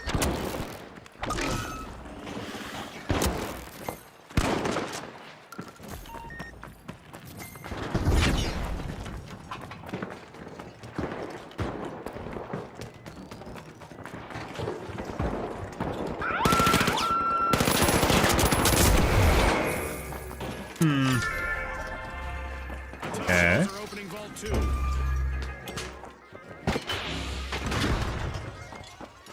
Tossing a sun. Scanning the...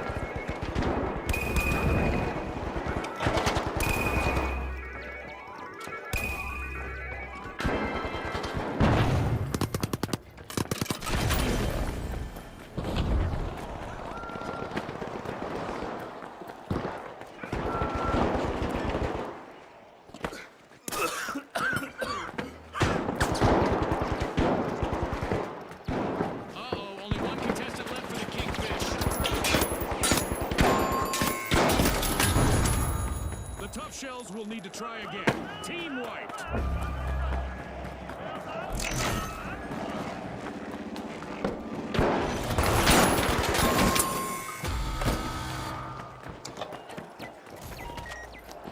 Toxic trap set.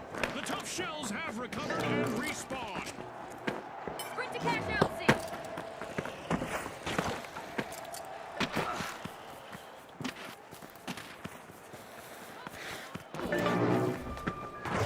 I'm stronger. I am stronger in the pull force. Cash out.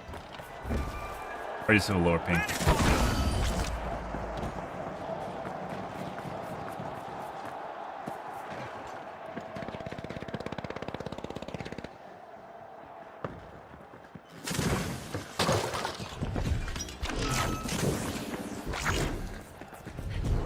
Stop me! No!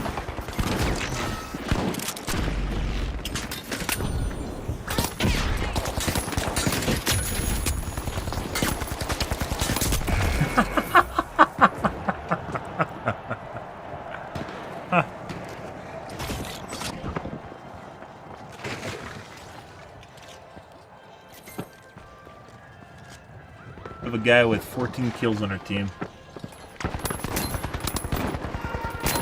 That looks like a hard lock game bot. Event in the arena, which is sure to test our contestants' skills.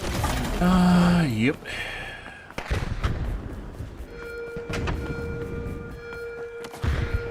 Vanish bomb. Our contestants better brace themselves for a different kind of action and reaction, as the rules of physics are being rewritten. I don't know why I went for another lunge attack. Uphill battle Sometimes it against works. the Retros, as they've lost all members except for one.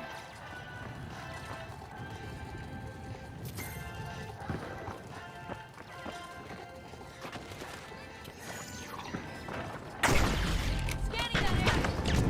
The Kingfish are back in play.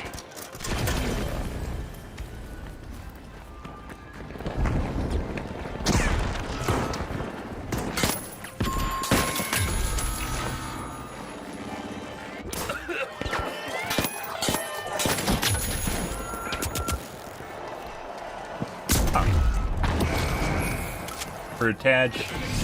Went for a dash attack, guys. We're gonna report our teammate. Pretty sure that's a hard lock. With fame and fortune on the line today, our contestants sure gave us a great show. We'll see you next time on the finals. Oh, good. Good.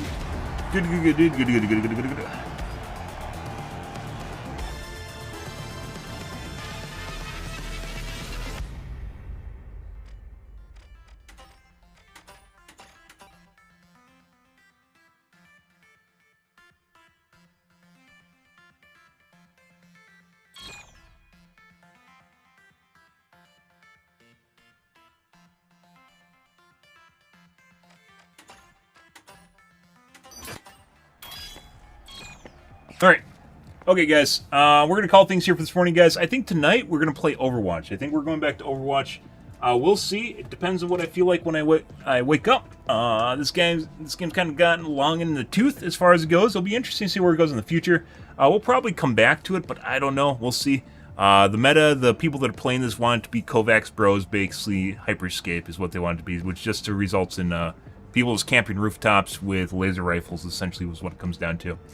Which is pretty boring when it comes to a game that involves fast. It should have fast movement. It actually feels like movement in this game should probably be maybe 30-40% faster, and then everything that you can do, throwing shields, actions, should be about twice as fast, maybe even 3 times as fast. Because there are cases where you do something and you can't do anything in the middle of combat. The only thing you can do is shoot, or maybe raise a shield. Even dropping a shield, sometimes you die before you even get a chance to get your shield off. Like, you just get fried. You just get instantly dead. Instantly dead. Yeah, I don't know. And they got the heavy nerfed, and if it's not entirely obvious, the meta in this game is basically AK and Scar with med paddle spam, or you play light with the MP5 and harassment, which works extremely well. Yeah.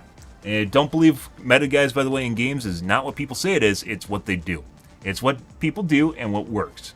And I'm over here playing heavy shotgun, and you can see not everyone... People that play heavy, for the most part, don't use a shotgun. They use the Lewis gun, because it's a laser rifle. And it's not as good as the AK and Scar, but it's still very, very, very good. I don't know. We'll see, guys. Probably going to Overwatch tonight. It really depends on what I feel like when I start streaming tonight, but probably Overwatch, but maybe we're playing finals tonight. We'll see where things go. But, yeah, we're going to call things here for this morning, guys. Got a good week of gameplay out of it before things got wrecked. Cheating was always a problem, and it still is an issue. And a lot of streamers look sus to begin. I didn't think things could be worse than Overwatch, but they look like they're worse than Overwatch, so. We're going to call things here for this morning, guys. If you are new to the stream, you enjoyed the bullshit, you enjoyed the sword pokey, you enjoyed the bitterness, make sure to hit the follow button on your select platform. I stream to Kick, Facebook, YouTube, as well as Twitch every day from late night to early morning in GMT-6. So late night North America time. I usually stream for about 5 to 6 hours, give or take. Depends on what's going on in my life, what's happening, etc., etc. I am out of here for this morning, though, guys. Tonight will be more of... well, maybe Overwatch tonight. More of Overwatch. Yes. Anyways, thanks for watching my streams as always, and I hope you guys have a wonderfully fantastic Friday morning. Have a good day, guys.